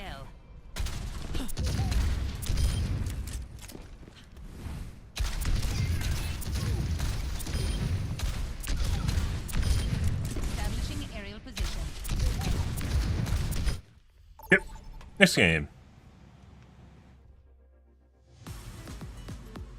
Still not as bad as yesterday, guys. Fucking cheating. Yesterday's games were insane. Absolutely. There's like 2 to 3 people per fucking match. At least in these, we can win games.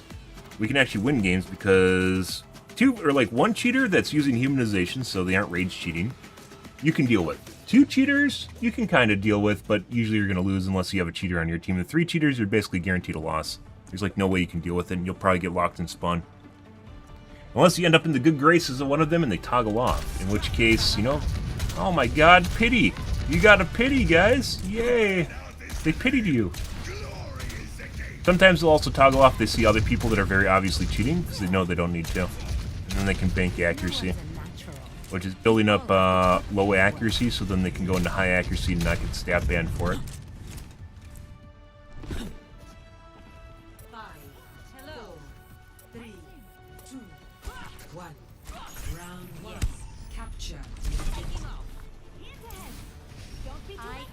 Appreciate it.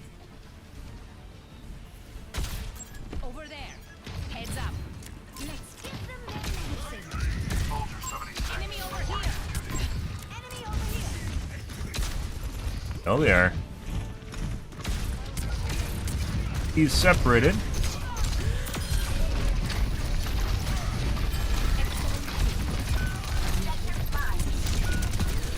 Fuck off, Life Weaver. Oh my god.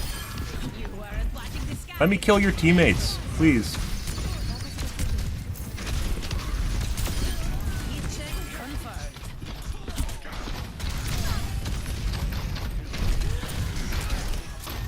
Gotta bait those swings. Ooh, all those just went in my brain.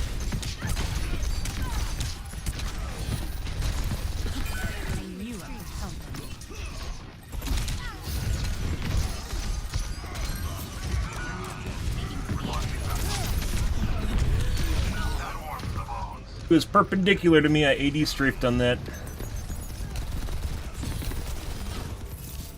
Good. All systems nominal. Yep, alright. Do you, dude? I'm here every day. So, usually at this time of day, too.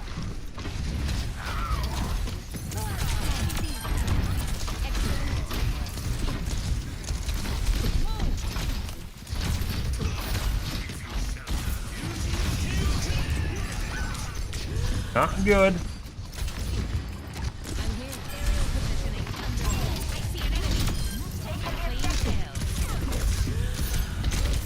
Fucking BAP. I need to kill the BAP. He's not missing. I was gonna cue that. Looks like a cheat. I was gonna cue the Reinhardt. I don't stay down. Yeah.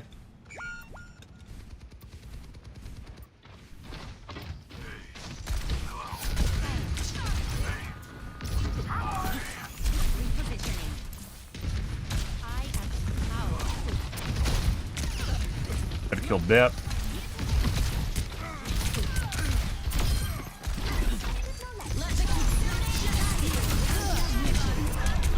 Good ult, but I already deleted your friend.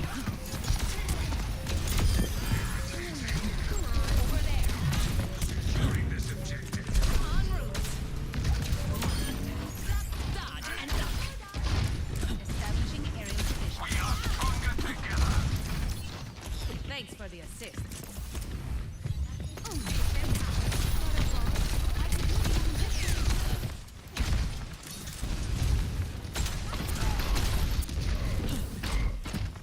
Never actually been in here.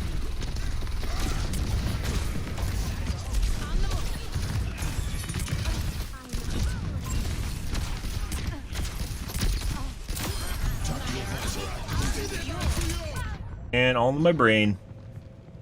Very certain the BAP's cheating. Got me good. All in my brain. Good for him. Nothing triggers people in this game quite like Pharah. Especially Pharah with the Mercy. All that PTSD.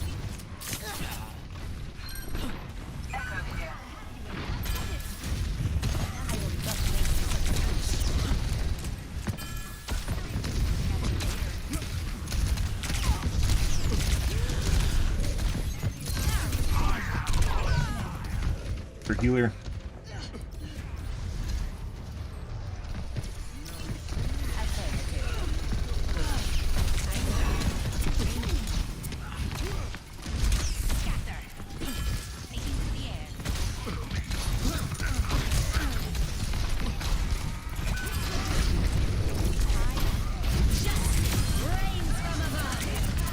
Thank you for walking into that. And I've done it with you.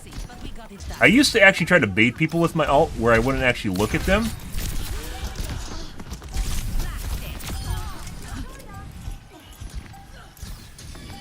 Like, I'd look away from a corner they're on to try and get them in, but I found out people actually will always peek into your fucking ult, no matter what. Like, they think they have to kill you instead of hiding, which they could entirely do. Instead of hiding, guys. Instead of hiding, they're like, hey, the Pharah's ulting, I better kill him. There's this little tiny window in which I can kill this guy, and there's no way I could possibly do it if I wanted to. He just walks into the middle of it and dies. Like, you can't make this shit up. I used to look away so the missile barrage would stop, but it turns out people will literally just, it's like a bug zapper. They'll just look into it anyways. There's no way I could have killed him unless he did that.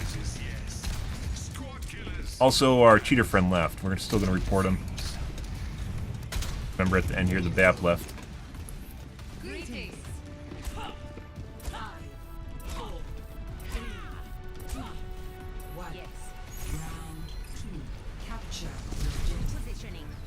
Thanks for the assist.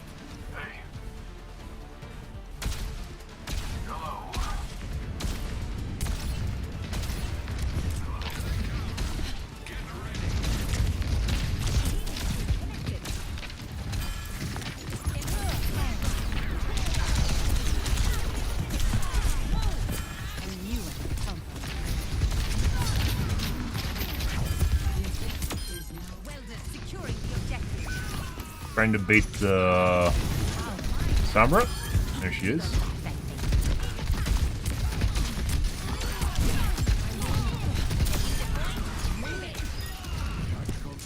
Yes. There's much for you to do. Enhancing your Hi. Hello. Sigma, present. Hello.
Tough to do, guys. You basically have to direct hit. There's 2 missiles that you use up in the middle of that to direct hit. He doesn't miss either. So we might have another cheating BAP. 2 direct hits. You have to hit on that fucking lantern to kill it. That's a lot of time because Pharah's so slow.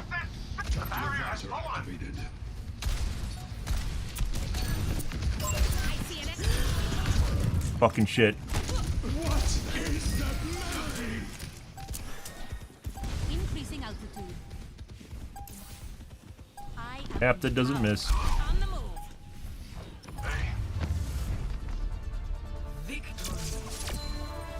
Okay. So we're gonna report the first BAP, and we might actually report. Holy fucking shit! Our second BAP has 4,000 damage. He played for 1 round. That's not the old guy. That's a new BAP. Yeah. So our new BAP is actually I think this is the guy that played last round. Yeah. So this guy played. Yeah, so this is the guy that played for 2 rounds. He started possibly cheating on BAP in the 2nd round. We're going to report the... Who's the guy? This guy.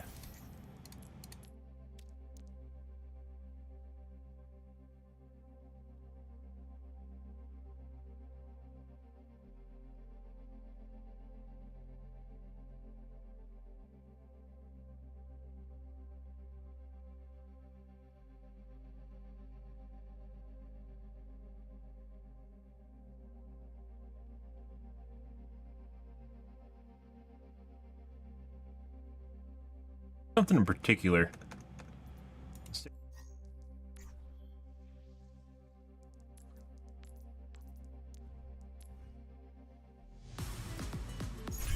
Ready for battle.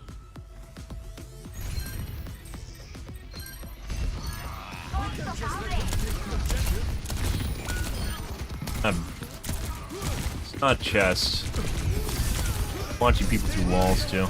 Might have been the Rhine, I don't think so though. Might have been Rhine.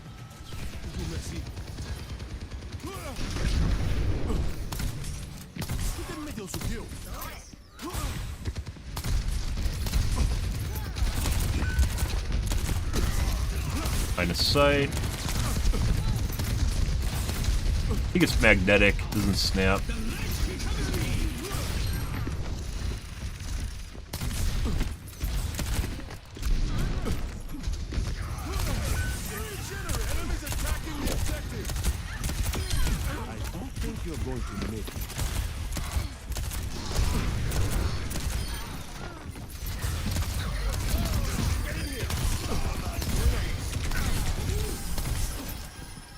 inside the field. Some dipped up shit.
Look at the BAP on the second round, which was the guy we actually played with the first round, but he actually played BAP after the other guy left.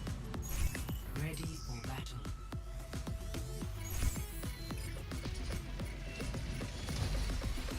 Okay.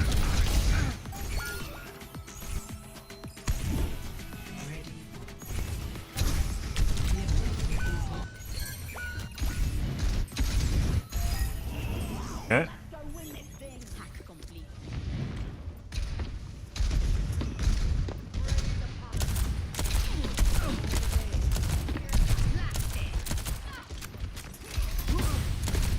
Aim on the Mercy. Tracking me through the building.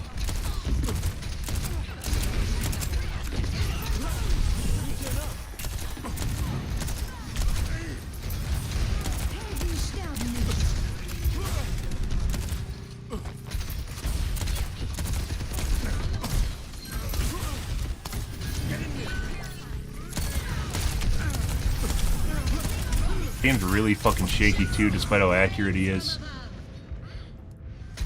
How about I try that again?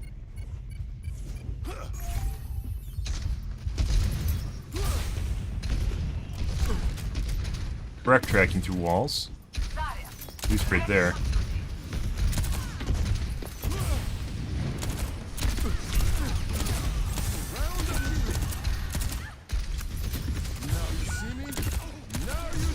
Accidentally started shooting the tank instead of me, who he was trying to kill.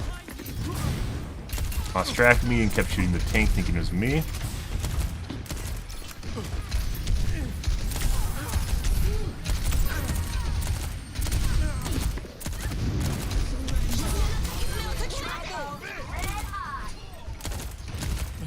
Tried to shoot the Mercy through the wall. Error.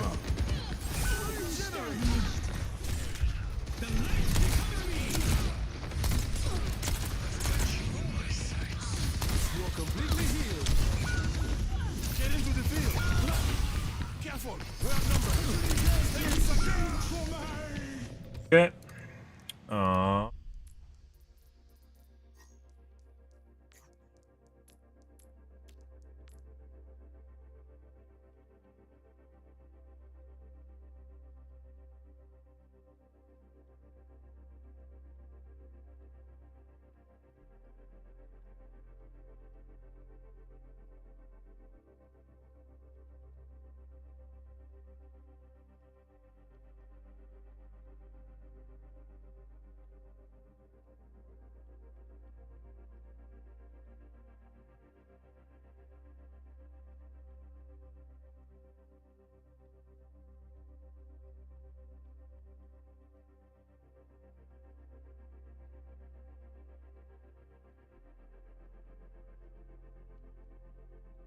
Alright. Still better than yesterday, guys. So we'll take that. My book. Yesterday was horribly bad.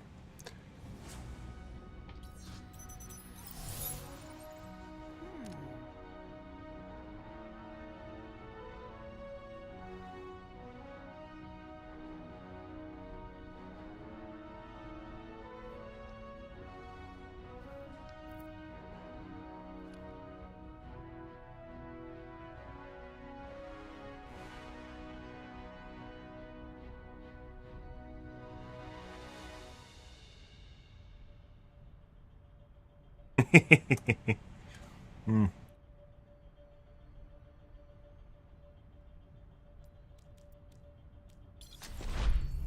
Strike from above.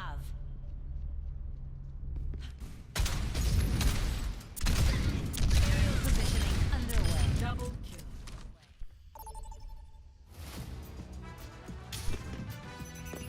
And backfill. Backfill seems to be pretty rare now. And that's the cheater from earlier.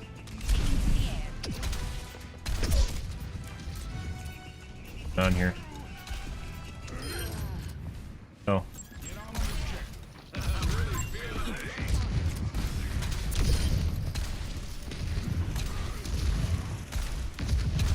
Game.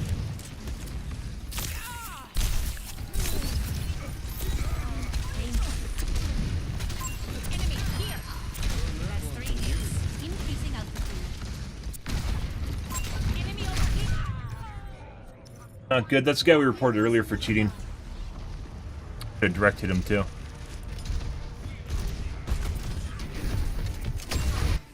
I'm taking the point. The skies await. Oh. On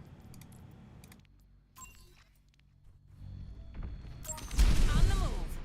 It matters, but gotta have my snake oil, guys. From me. Go right to Anna. What the fuck is there a turret there? I know. Why is there a turret there? That guy just wasted his tire coming for me. Didn't kill anyone with it because he ran out of time. Always more to learn. Ready for the cage fight. Off, dude. One trick, you could basically expect him to...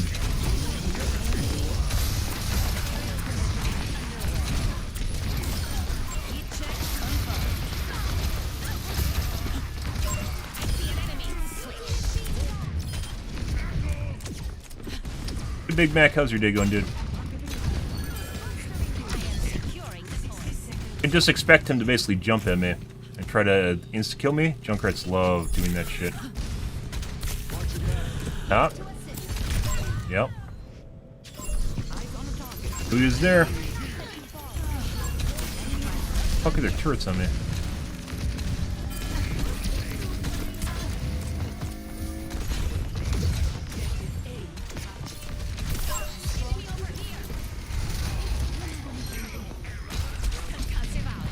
I think her jumps up.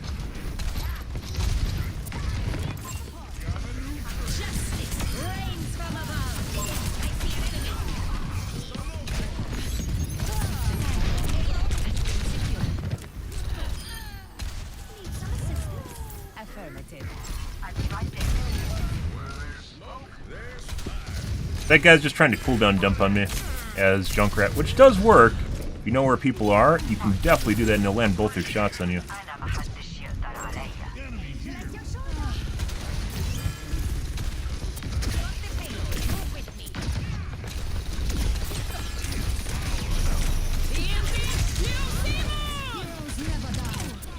Yeah?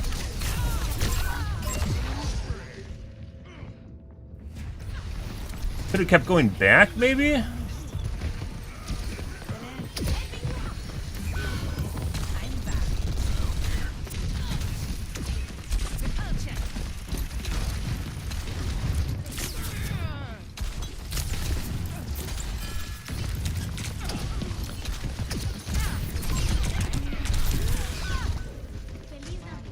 All on the roof, guys. Not much you can do.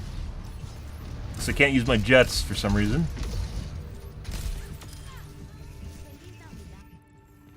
Let's show him some air power. All 5 of those things for the 3 things in life? I agree.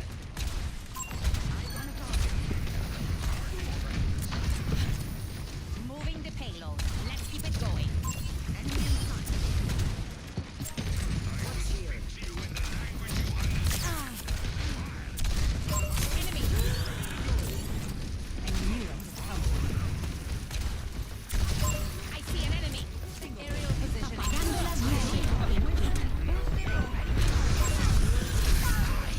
Yeah.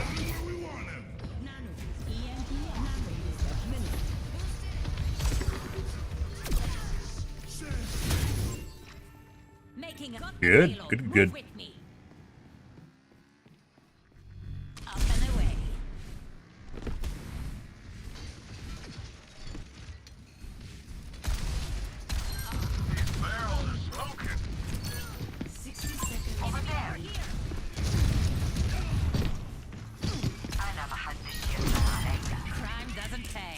Yeah, that's a failed set. Like I said, he's just going to WQ towards me and try to insta-kill me with a cooldown dump. So we can expect him basically to jump on me. And once you get used to the jump and you dodge it, they can't hit you. But they're going to try it every fucking time they can.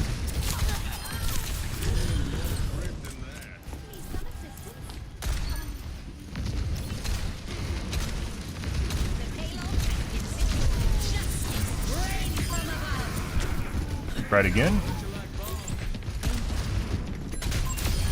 Okay. You just gotta dodge the initial mine and mouse 1. And if you do that, you can kill him. I will not waste this opportunity.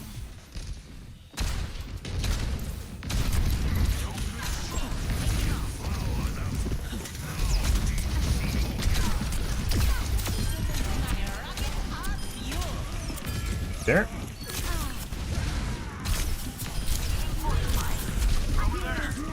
If he's gonna try and come at me now, then I'm not paying attention to him. Yep, called that shit. Cheaters are straightforward, guys. They're fucking animals, just like most people. Human behavior is one thing you can depend on. Like I said, there's types of cheaters. It's really fucking annoying where you get tracers. They'll wait for you to turn around, and then they'll charge at you. And then when you look at them, they'll dash away and hide and cover, and then they'll look at you again.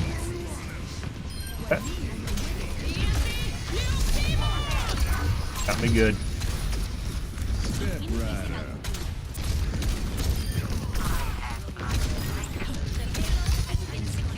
Huh?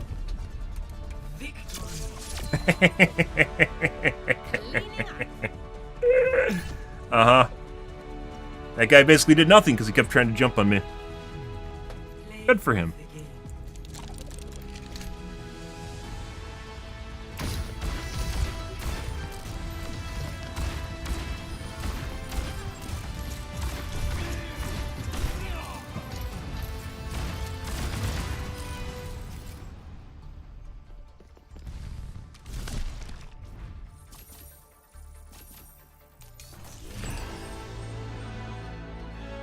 Good. Fucking weird shit, guys. Let's take a look at the Junkrat. Again. Mm-hmm.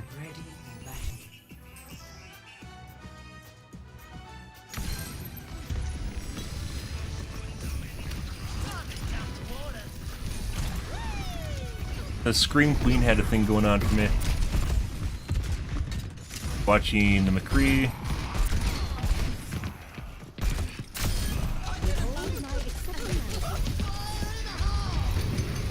Knew that was coming from me. He was literally looking at me through the fucking wall. That's why I just immediately ran away. He spent the entire time trying to find me. Absolutely nothing with it.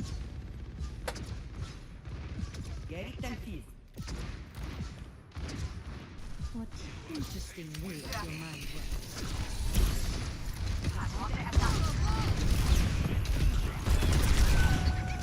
Got him.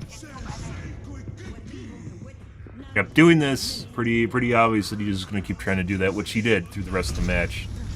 And actually got fucked because of it. Junkrats, they have a very straight trajectory whenever they come at you with their mines, so it's pretty easy to project where they're going to go. Makes it very easy to peg. If you know they're going to do it, which he basically tried to do with the entire match. That's where I heard him, and I came around the side looking for him.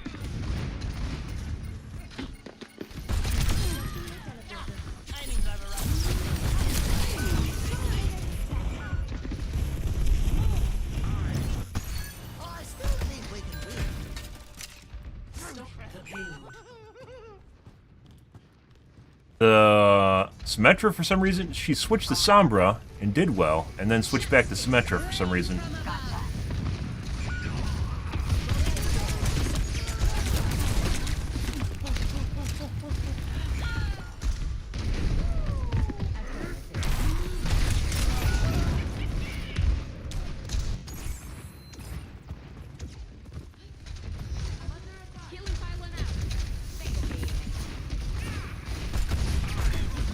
Even like Junkrats are literally all about spam, and like I've definitely played a decent amount of Junkrat. And you just spam corridors into places people are coming from. You don't try to make like direct hits on people and shit.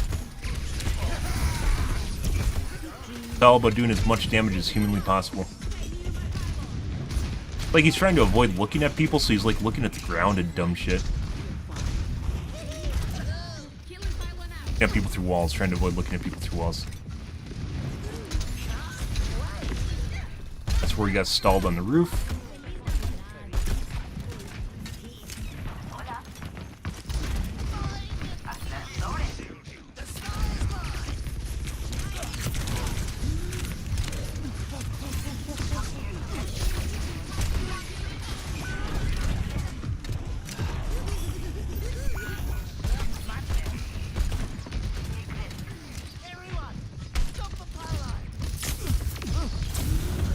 Like, I'm pretty sure he was just trying to ambush me. Like, he was waiting for me to come up here. He put down the mine to jump attack me again, right here.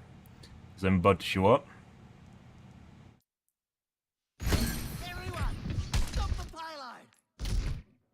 Right here, because he's going to try and insta-kill me. But someone had line of sight on him.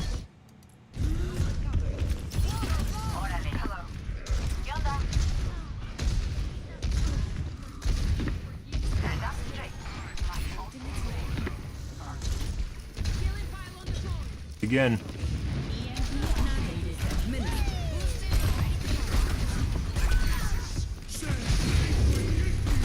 Definitely personal. I don't know why I almost never talk to people ever in this game. In any way, shape, or form, I do not interact with them. Because you do, it gives them an excuse, it gives them a motive to do really anything for the most part. Like, I'll use emotes, but I won't actually talk to people.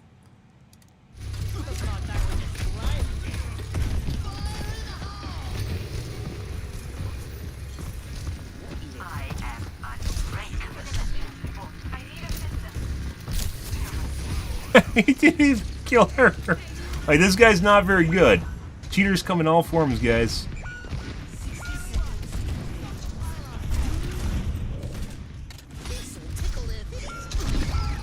Fucking looking at the ground. What is he even doing? Like, I'd say this is like maybe a gold player. And for some reason has really good... This guy's definitely cheating. What he is this like a gold at one point? Oh, it's the fucking guy that... This is the guy that's cross-platform? He was doing flicks with it. Maybe it's a Zim user. We reported him earlier. This is the guy that we reported earlier because he looked like he had a wall hack. Him, too? That didn't look like gamepad. Or earlier looked like gamepad.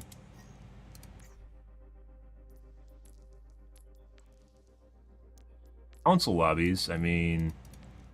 If you can lie about... It's fucking GM council. If you get top 500 council player. If you can lie about what system you're on, you can trick the system into putting you into council lobbies.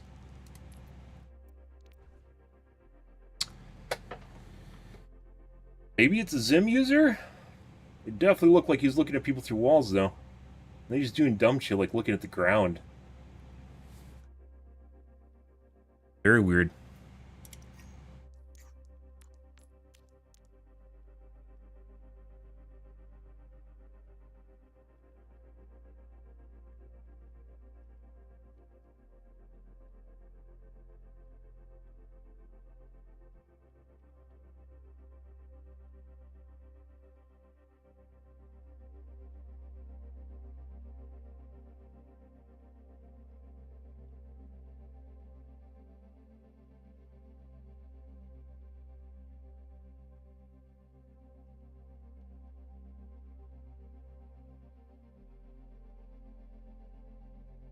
Really fucking weird. Like I said, that's like a gold player, maybe? I don't know. That's really weird.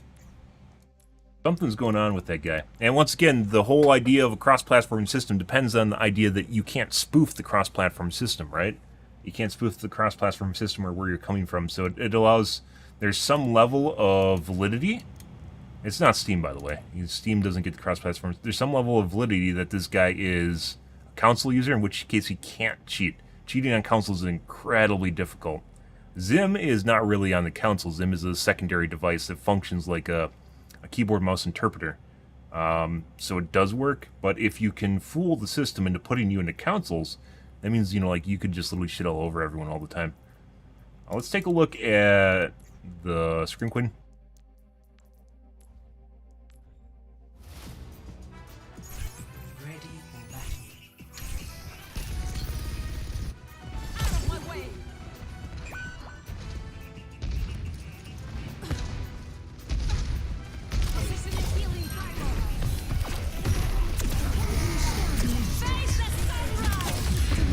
What the fuck was that?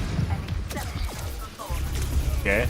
She direct hit me with that midair with the off-screen flick earlier. But just comparably, you can see how much faster the movement is on keyboard and mouse.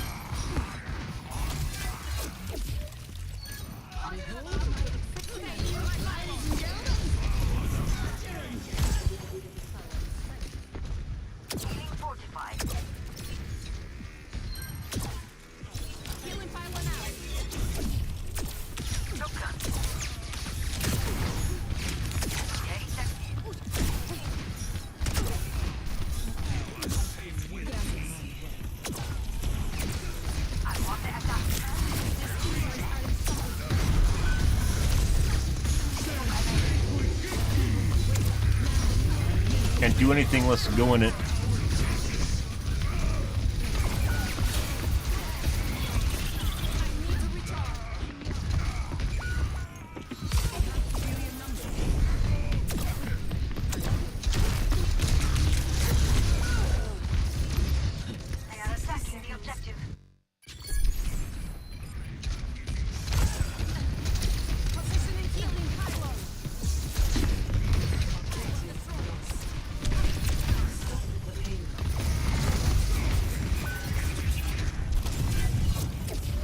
Tried to boop her off. Could have if I hit it right. It was actually her dash attack was actually down.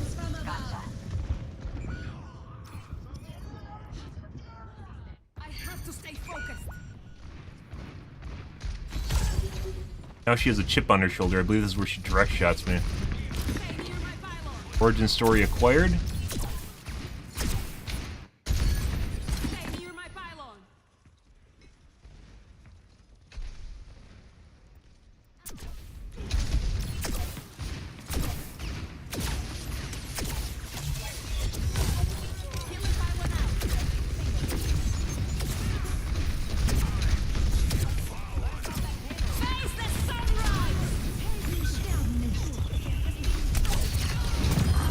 Off screen. I should have just kept going backward and just kited her further back to her spawn instead of actually even bothering with that.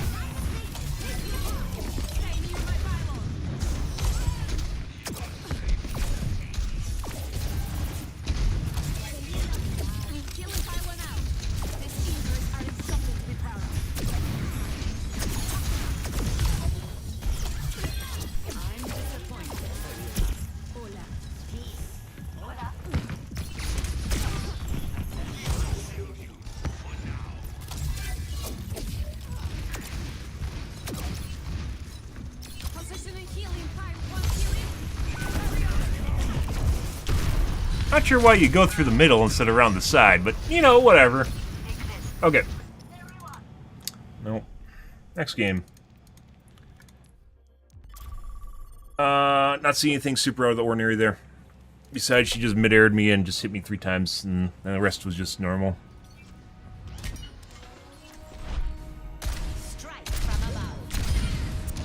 My god, someone I thought was cheating survived. Oh, what's gonna happen, guys?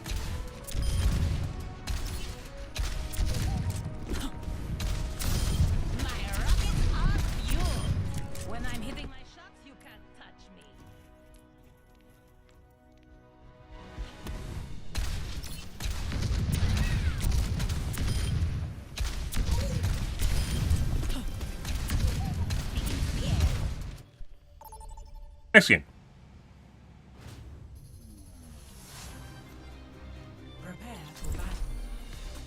Much better than our games yesterday.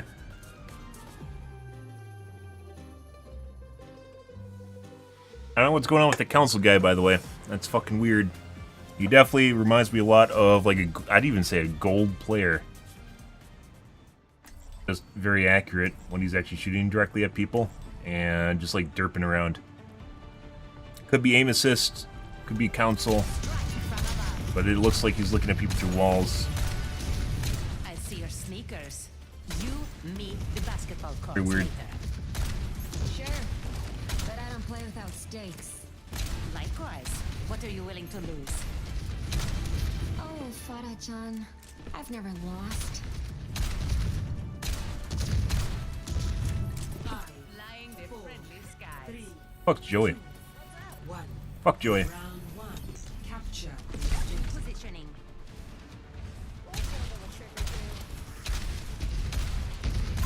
Enemy here.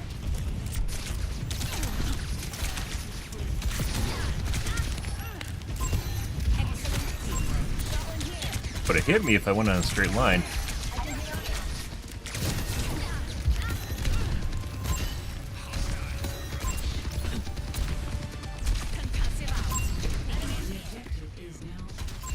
As a mercy. That's gonna make that more difficult.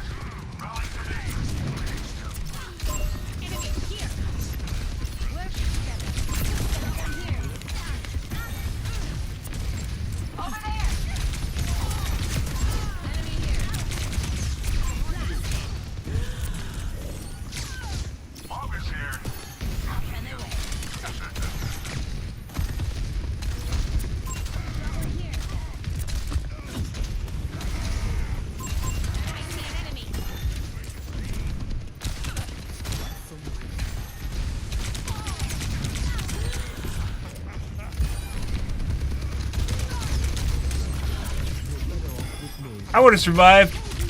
I would have survived.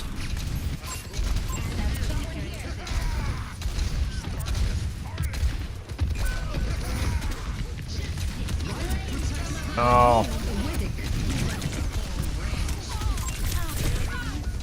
And got hit by a soldier, Maga, and an Ana.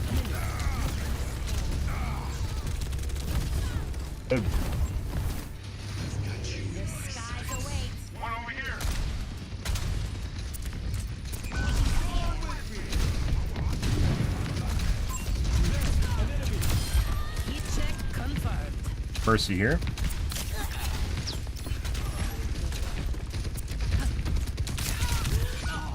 Very accurate soldier, very accurate Ana.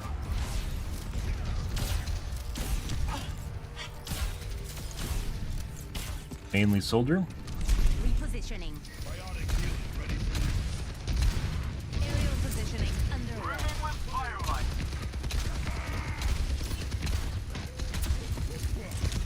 Buddy. Oh, I'll die.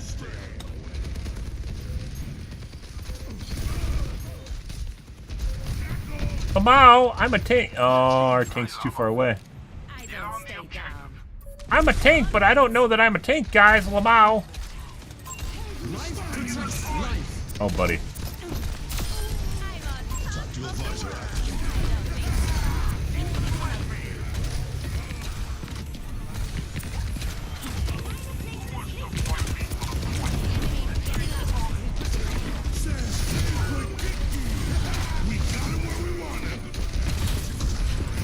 Oh! Hey, buddy.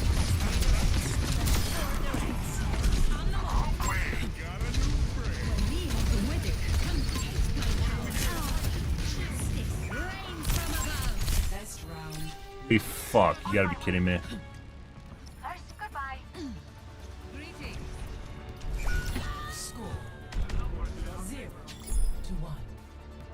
We're doing that without a Mercy Heal bot. And what looks like... What? Fuck off, dude. Hasn't even hit me once. More sweaty than comp because people are cheating. Pretty sure the soldier's cheating. Dude, though. I should get this puppy.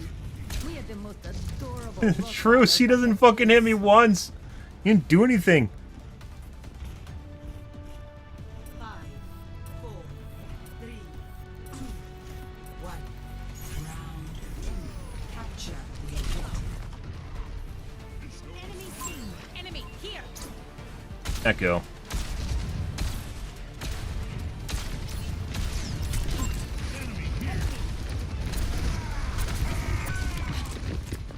Okay.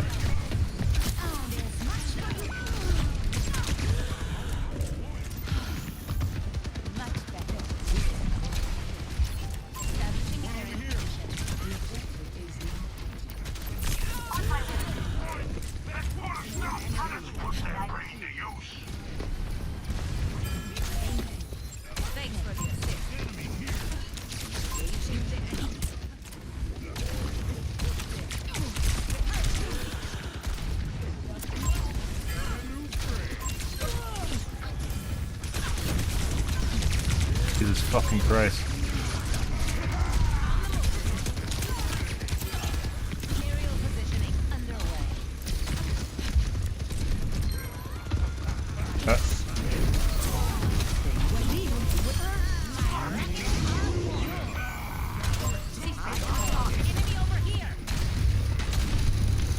How are you alive? I don't know all my fucking shots. This guy, I'm very certain this guy's cheating. That's the soldier. Ordinarily accurate. Refire to reattach. Always more to learn.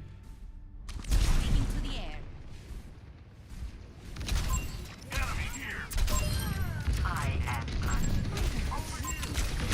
Head up.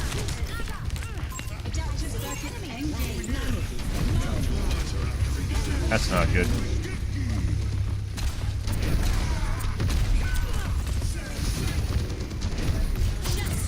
That's now we want to see it.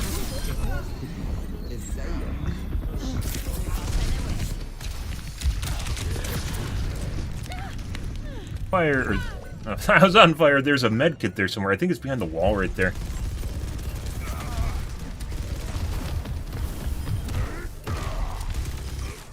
Would have killed him if we were on top of him. The Maga, that is.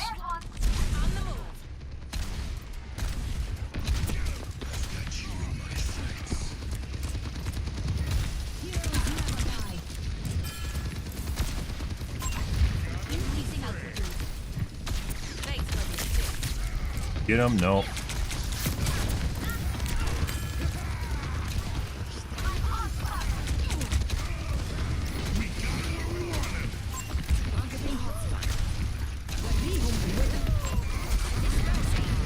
Fucking sliding along the edge.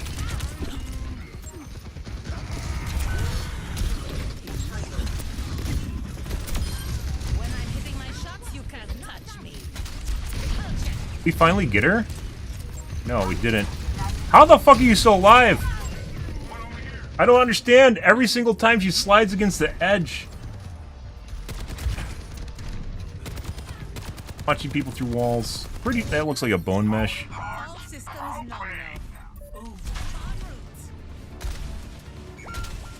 Our teammate we lost? Alright, we're reporting the soldier. This guy.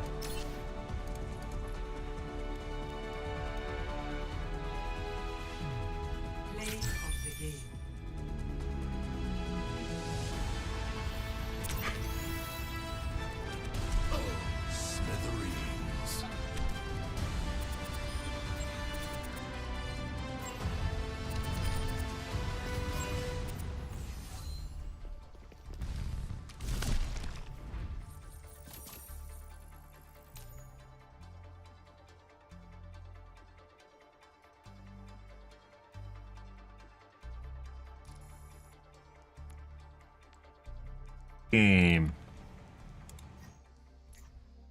That fucking Maga, I swear to God, I shot through that Maga when he had his, when he was trapped in, our Maga's wall. I shot through him, like, literally, like, I don't know how many times. Like, 4 times? Direct hits, I swear to God, just went through his character model. Crazy shit. Next game. More Nox, how's your day going, dude? Let's see you over there. Good, good, good, good, good, good, good, good, good, good. Hi, hi.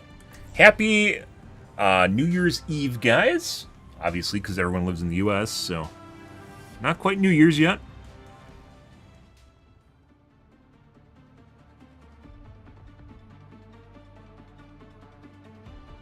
ruin the game. Lame content. From above. Stay out of trouble, Nana. As long as you get into plenty. Yes, ma'am. Good kitty, good kitty, good kitty.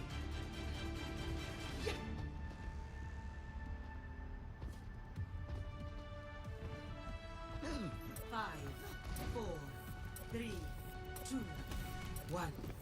Round 1. Capture. Let's use my E. Echo. Fischio? That's a ball. That's a Maga.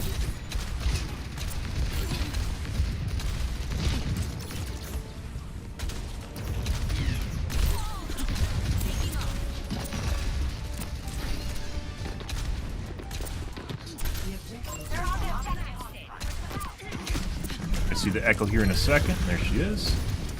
Gonna get me good.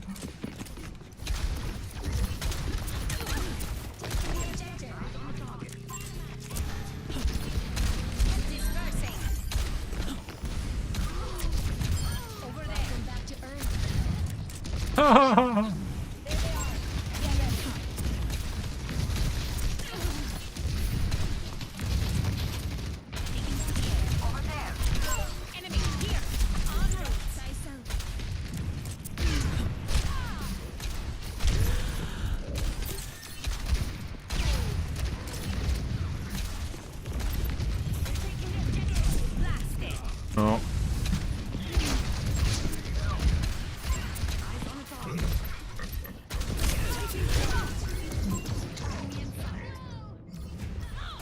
Too much all at once, guys.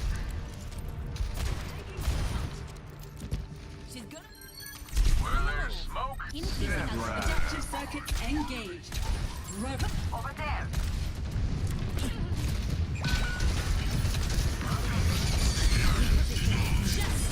Oh, you gotta be fucking kidding me.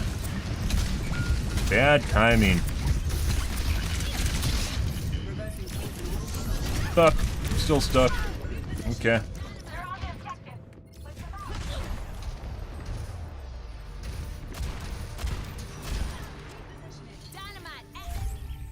Making another approach. Aerial positioning underway. Take this. The Kitsune is ready. Ready to deploy. You better stay out of range.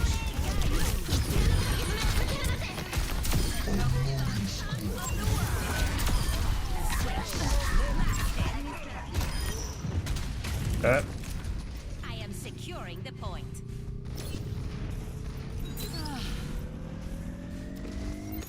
Up and away.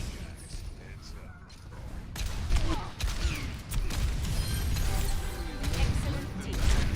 Dispersing. Under my protection. That's straight.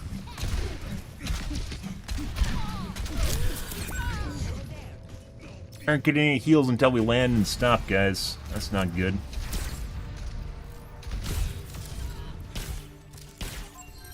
That was the Mercy we banged in the face earlier.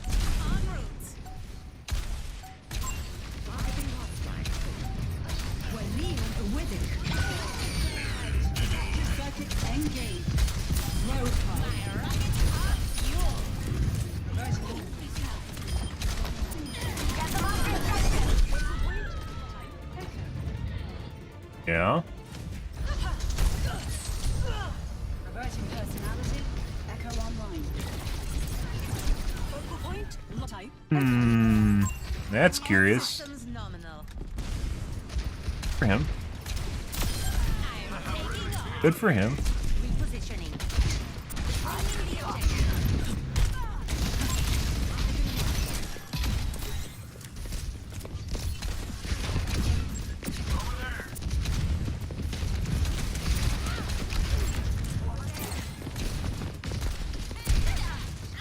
Huh?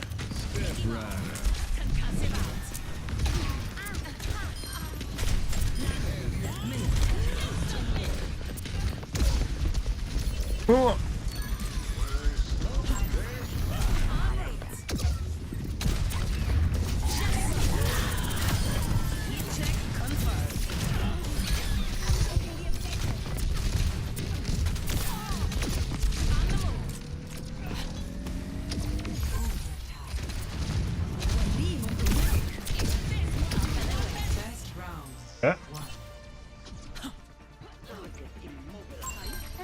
Eyes on a target. Good? Good. 1-0.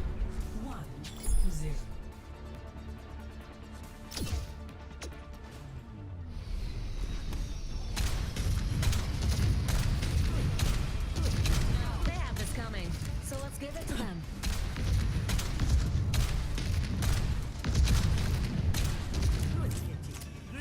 That look. Mending an old wound. I wronged someone dear to me. The path to redemption is trying. It's not pleasant. But you'll see, it was worth it in the end. I can't even use my... Oh my god, stop talking. I can't even use my emotes. What is this?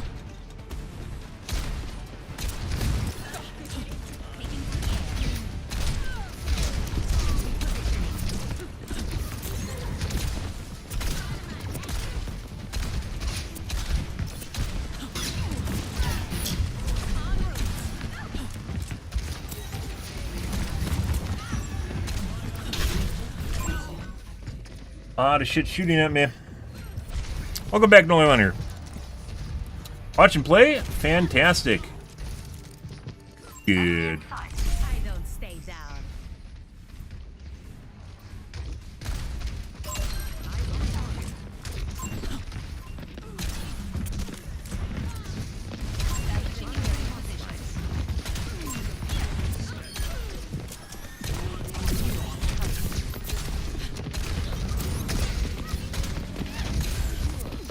Want that.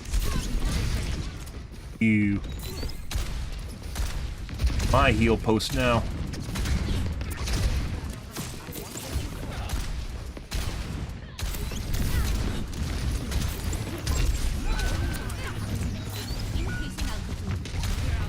That's a lot of bongs.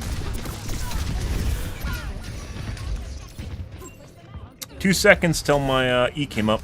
Might have been able to get out.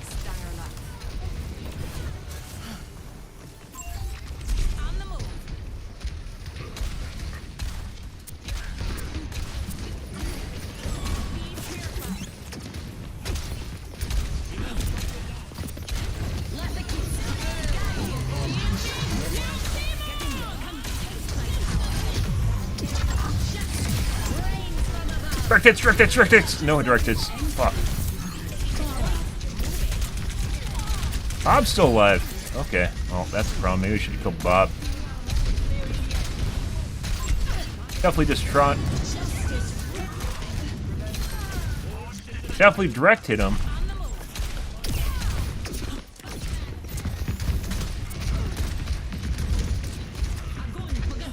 Oh, I just got sucked in. That's not where we want to be.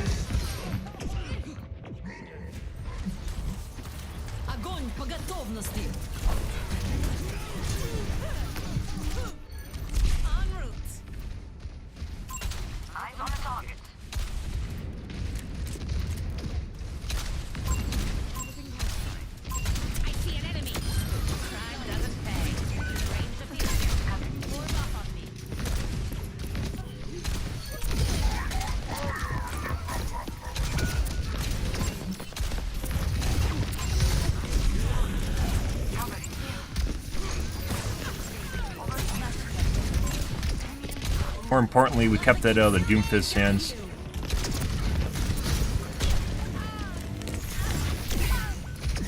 They all know to shoot me. Healers aren't really knowing to heal me.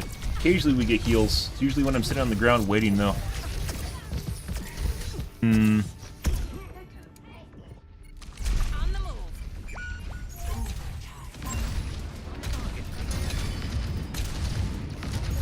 Well, luckily the healers got to survive. Wouldn't want them touching the point. Our Anna has 12,000 healing, which is not Anna. Our Kiriko has 12,000 healing. We check endorsements during the game. Were they always playing Kiriko? I never asked my father his opinion of We had a Moira at one point. He is beyond my reach. Was their team? He was proud, even if he never said it. How would you know? How would you know, Anna? I know. No, you don't. You're just saying that. Yes.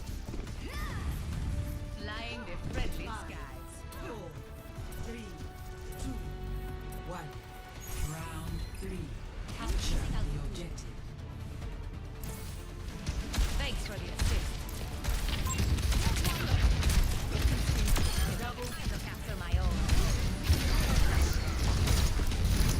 Fuck the Lucio go.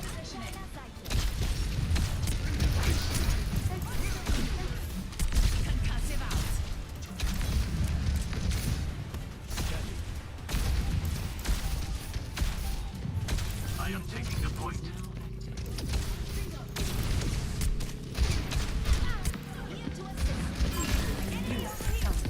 I will not waste this opportunity.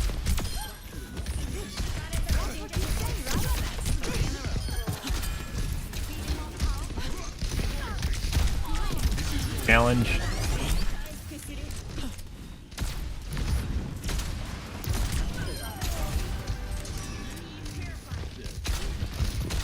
Buddy.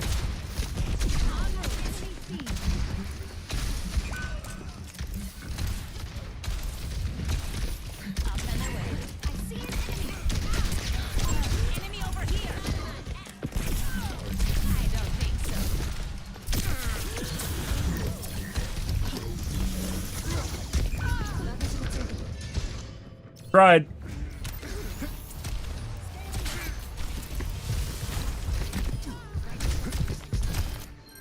I think I need to change my outline colors. I did at one point, but I changed them back because it's too hard on my eyes. I think I need to change them back again.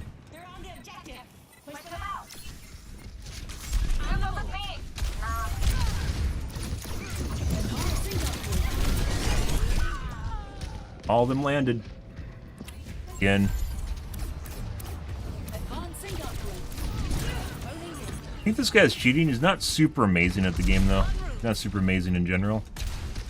Lands all of his shit, though.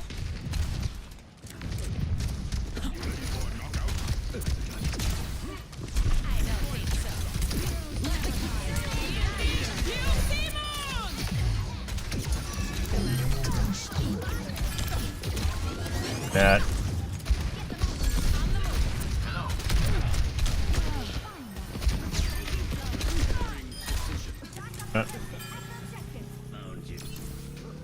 At least they stopped paying attention to my teammates.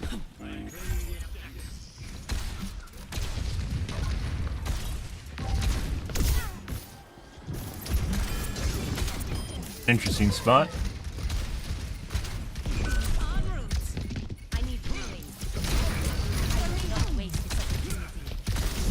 Oh my god, the fucking timing. The fucking timing. RNG lucky. You gotta be fucking shitting me. Ultra RNG lucky. Pretty sure this guy's cheating. Like I said, not very good though. Repositioning.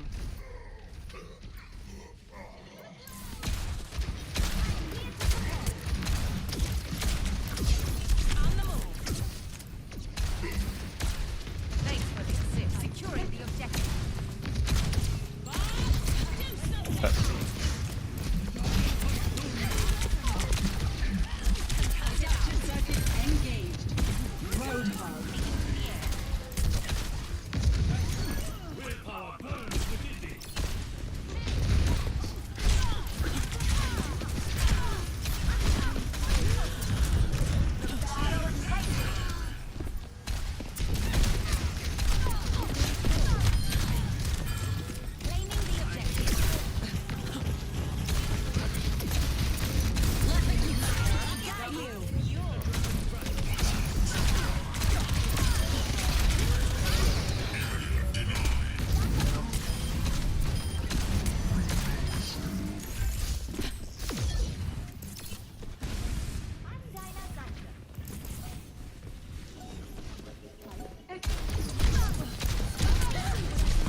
Dude, the fucking timing. What the fuck is going on here?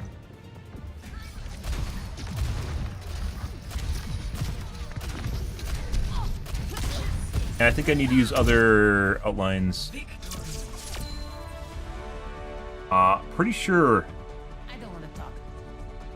Pretty sure that was cheating. Not very good though.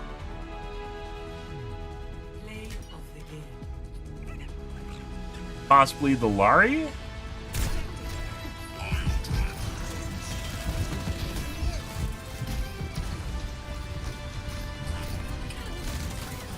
Oh no! Ah, by the way, there's both our healers. Let's see.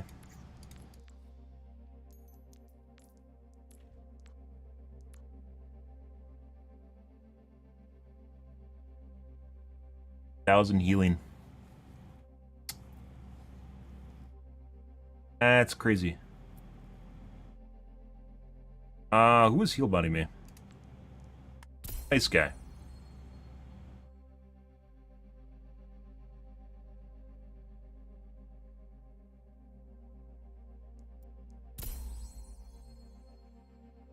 Okay, let's take a look at the echo. Didn't seem very good, but like literally everything's fucking spot on. The fucking bombs, when every single, it's not like a line, and instead like it's an algorithmic,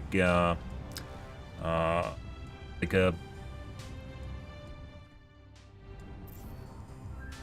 logarithmic scale, logarithmic graph. They'll just fucking land on you. Okay.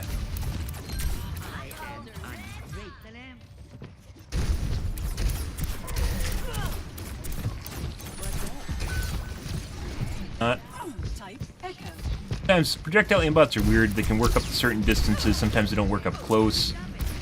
Either because they don't.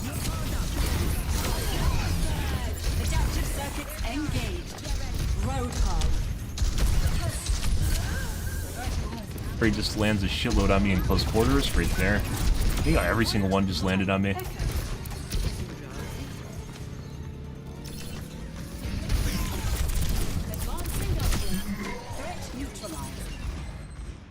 Greetings.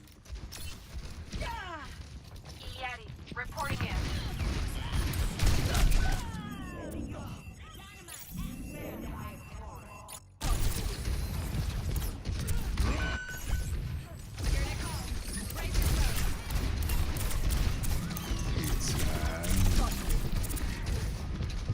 Him again.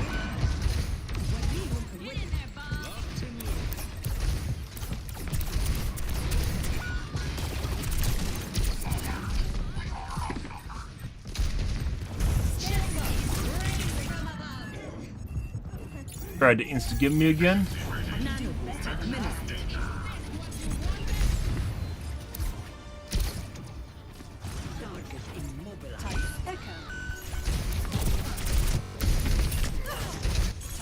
Type Echo.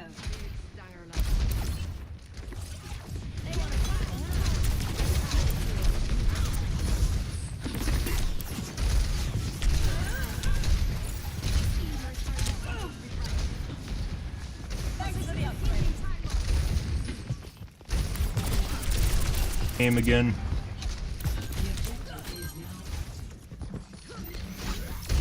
Repairing internal circuitry. Advancing upward. Pre-aim on the Ana. Snap between targets. Pre-aim again. This guy's cheating. At the very least, he has a wall hack.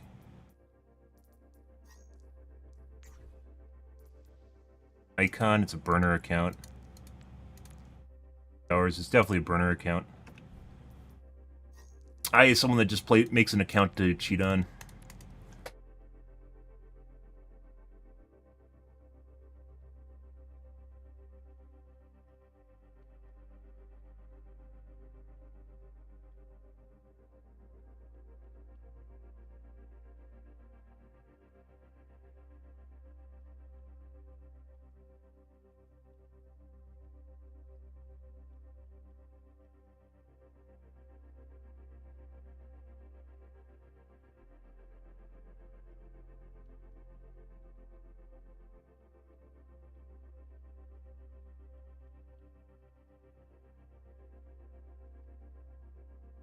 Of juxtaposition there, but trying to hide it involves misinformation. Let's take a look at Alari. Alari kept popping me in the brain and chest. I don't think she missed a whole lot of shots on me. She didn't really shoot at me though.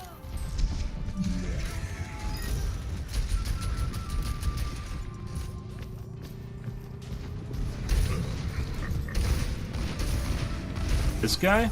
There we go. Alrighty.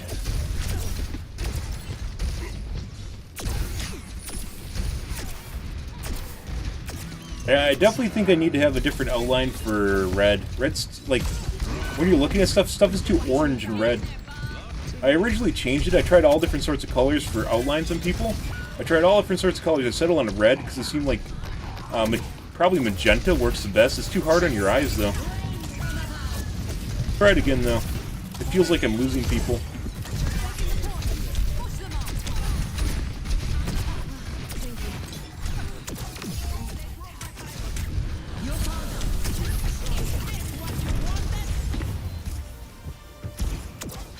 Yeah, I knew she was going to try and do that. That's why I hid behind the wall. I knew she wanted to kill me because she was after me. So I just went and hid behind the wall. It's true. I probably would have died if I didn't. At the end when it doesn't matter. You know.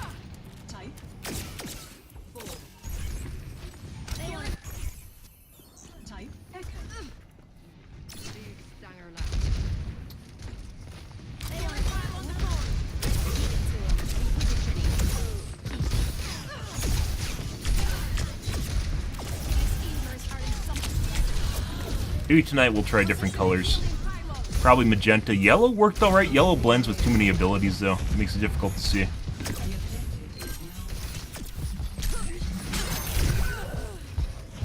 Try orange, too. I think there's an orange.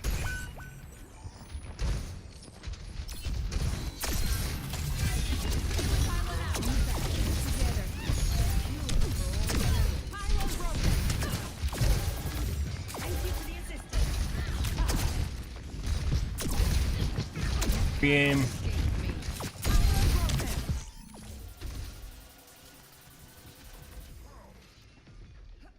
Thank you for the assistance.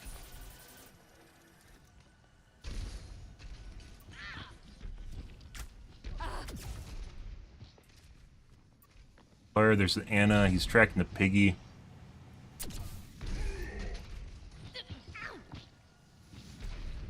You cannot escape me.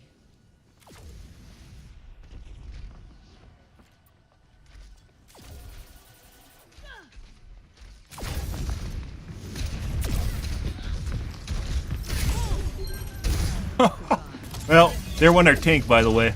In case you guys are curious why we were missing a tank at one point, that would be what happened to our tank. Well, it was right here. Also not what I was looking at, but...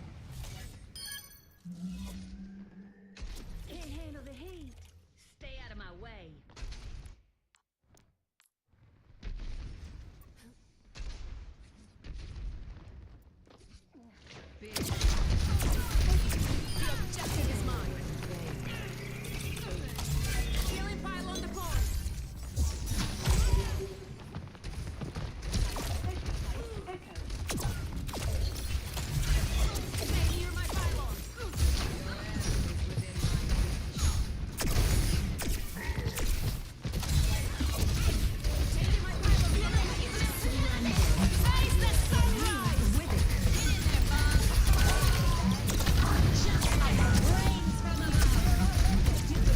Yeah, I think I need to use different,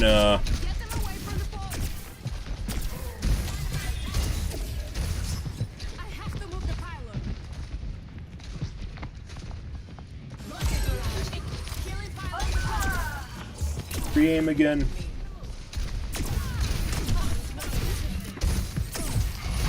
I need to use different colors for my characters. Actually, I'm going to mess with my monitor, my color calibration of my monitor.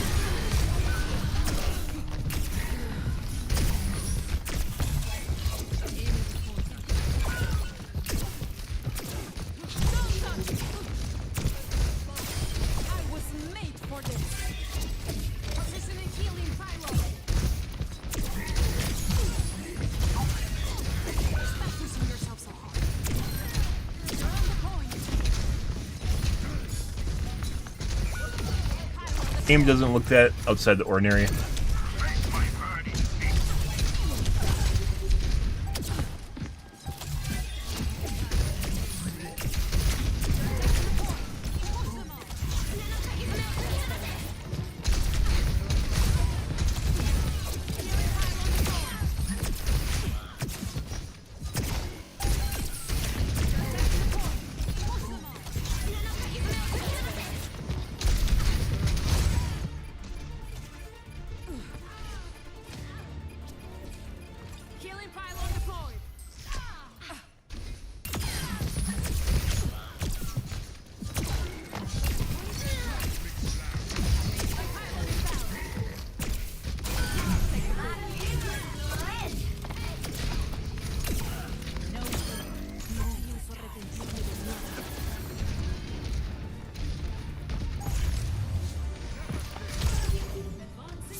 There's me. Score 1-1.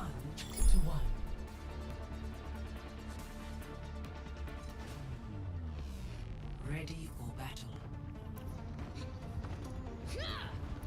You were true.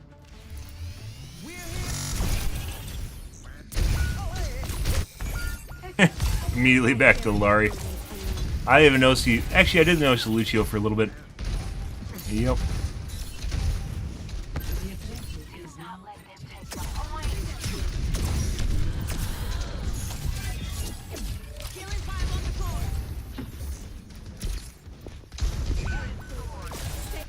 Definitely looks like he has a wall hack. His aim doesn't look super outside the ordinary, but like at certain times he does shit like this, and he looks right at me. That's me. That is me right through the fucking wall, guys. Like, straight to the point. This is his teammate. This is me. He is looking directly at me through the wall right now. I don't know. Like, this is the weird shit. What is that, 1053? He definitely has cases like this. This is probably the most obvious one we've seen so far. No. This weekend's been especially bad, but even then, like, as far as Overwatch 2 goes, usually we'll have anywhere from 1 to 3 per match, but this weekend has been... Today wasn't as bad as yesterday. Today's, like, relatively normal. Yesterday was, like, I'd say 2 to 3 per match. Today is, like, back to 1 to 3. But I think we had one match where I didn't report anyone. Yeah, so... Like, we looked through all that, guys. I was about ready to give him a pass, and then you see this shit right here. Yeah, this is pretty straightforward. His aim looks relatively normal now, but this does not look normal. And once again, there's no Z height in the game. You kind of can position people with positional audio, but that doesn't give you exact locations, and he's looking right at me at Z height. Yeah. Teammate, by the way. He's not looking at his teammates.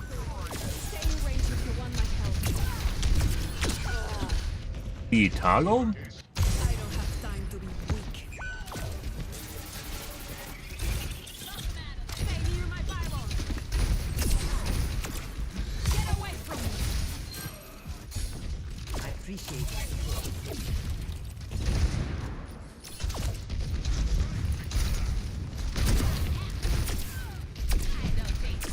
Not missing shots anymore. Me, at least. They look like parallel linear velocity now. Acceleration, too.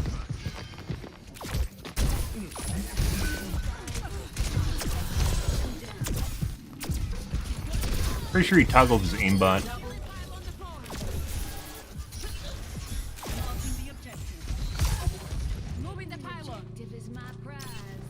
Or, like, originally I didn't think he was cheating, and it didn't really look like he was cheating in game. It was up until the end here. Where did you learn that one?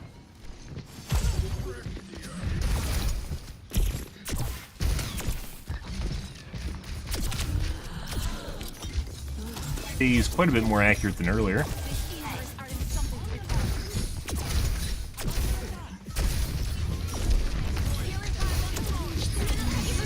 Looking away.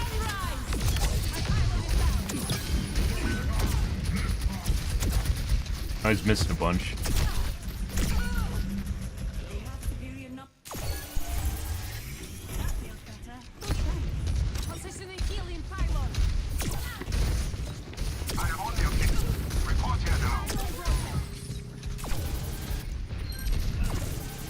By the way, the line of sight, this pylon in here has line of sight issue with anyone that's at the doorway here, because if they're actually trying to get healed, like, you'd be better off putting it on the roof. If they're trying to get healed, they have to basically back up to, like, right here to get line of sight on it, as far as, like, a turret goes. So, like, putting it in here isn't even a good idea.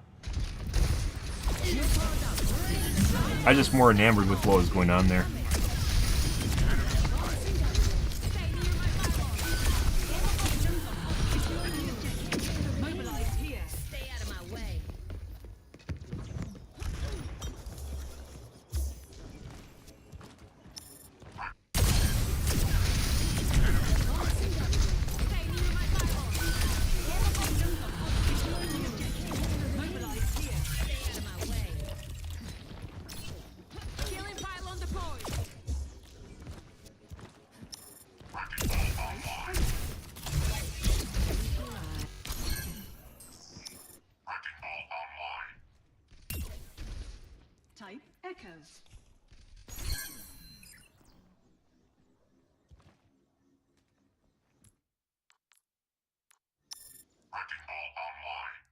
He has his outline right now.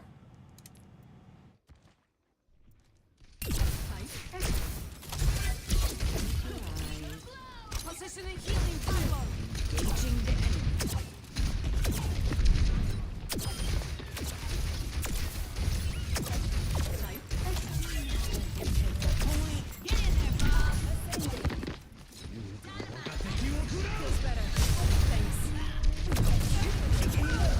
Like he's trying to shoot me, but then I didn't expose myself properly.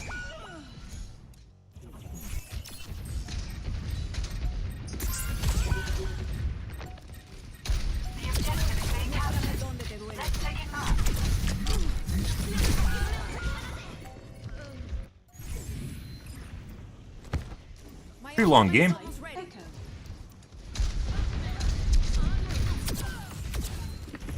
My ultimate is almost ready. Smoke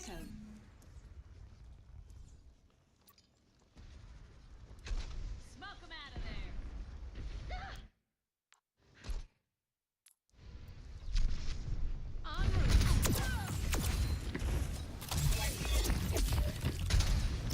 Fury kill.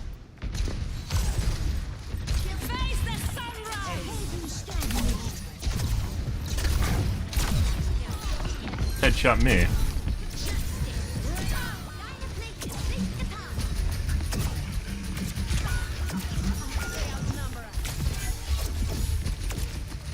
I don't know. Like, it could be someone that plays really, really smart, I guess, with an aimbot. We're gonna report the wall hack, though. Because it wasn't, except for that, like, one spot, wasn't really anything outside the ordinary.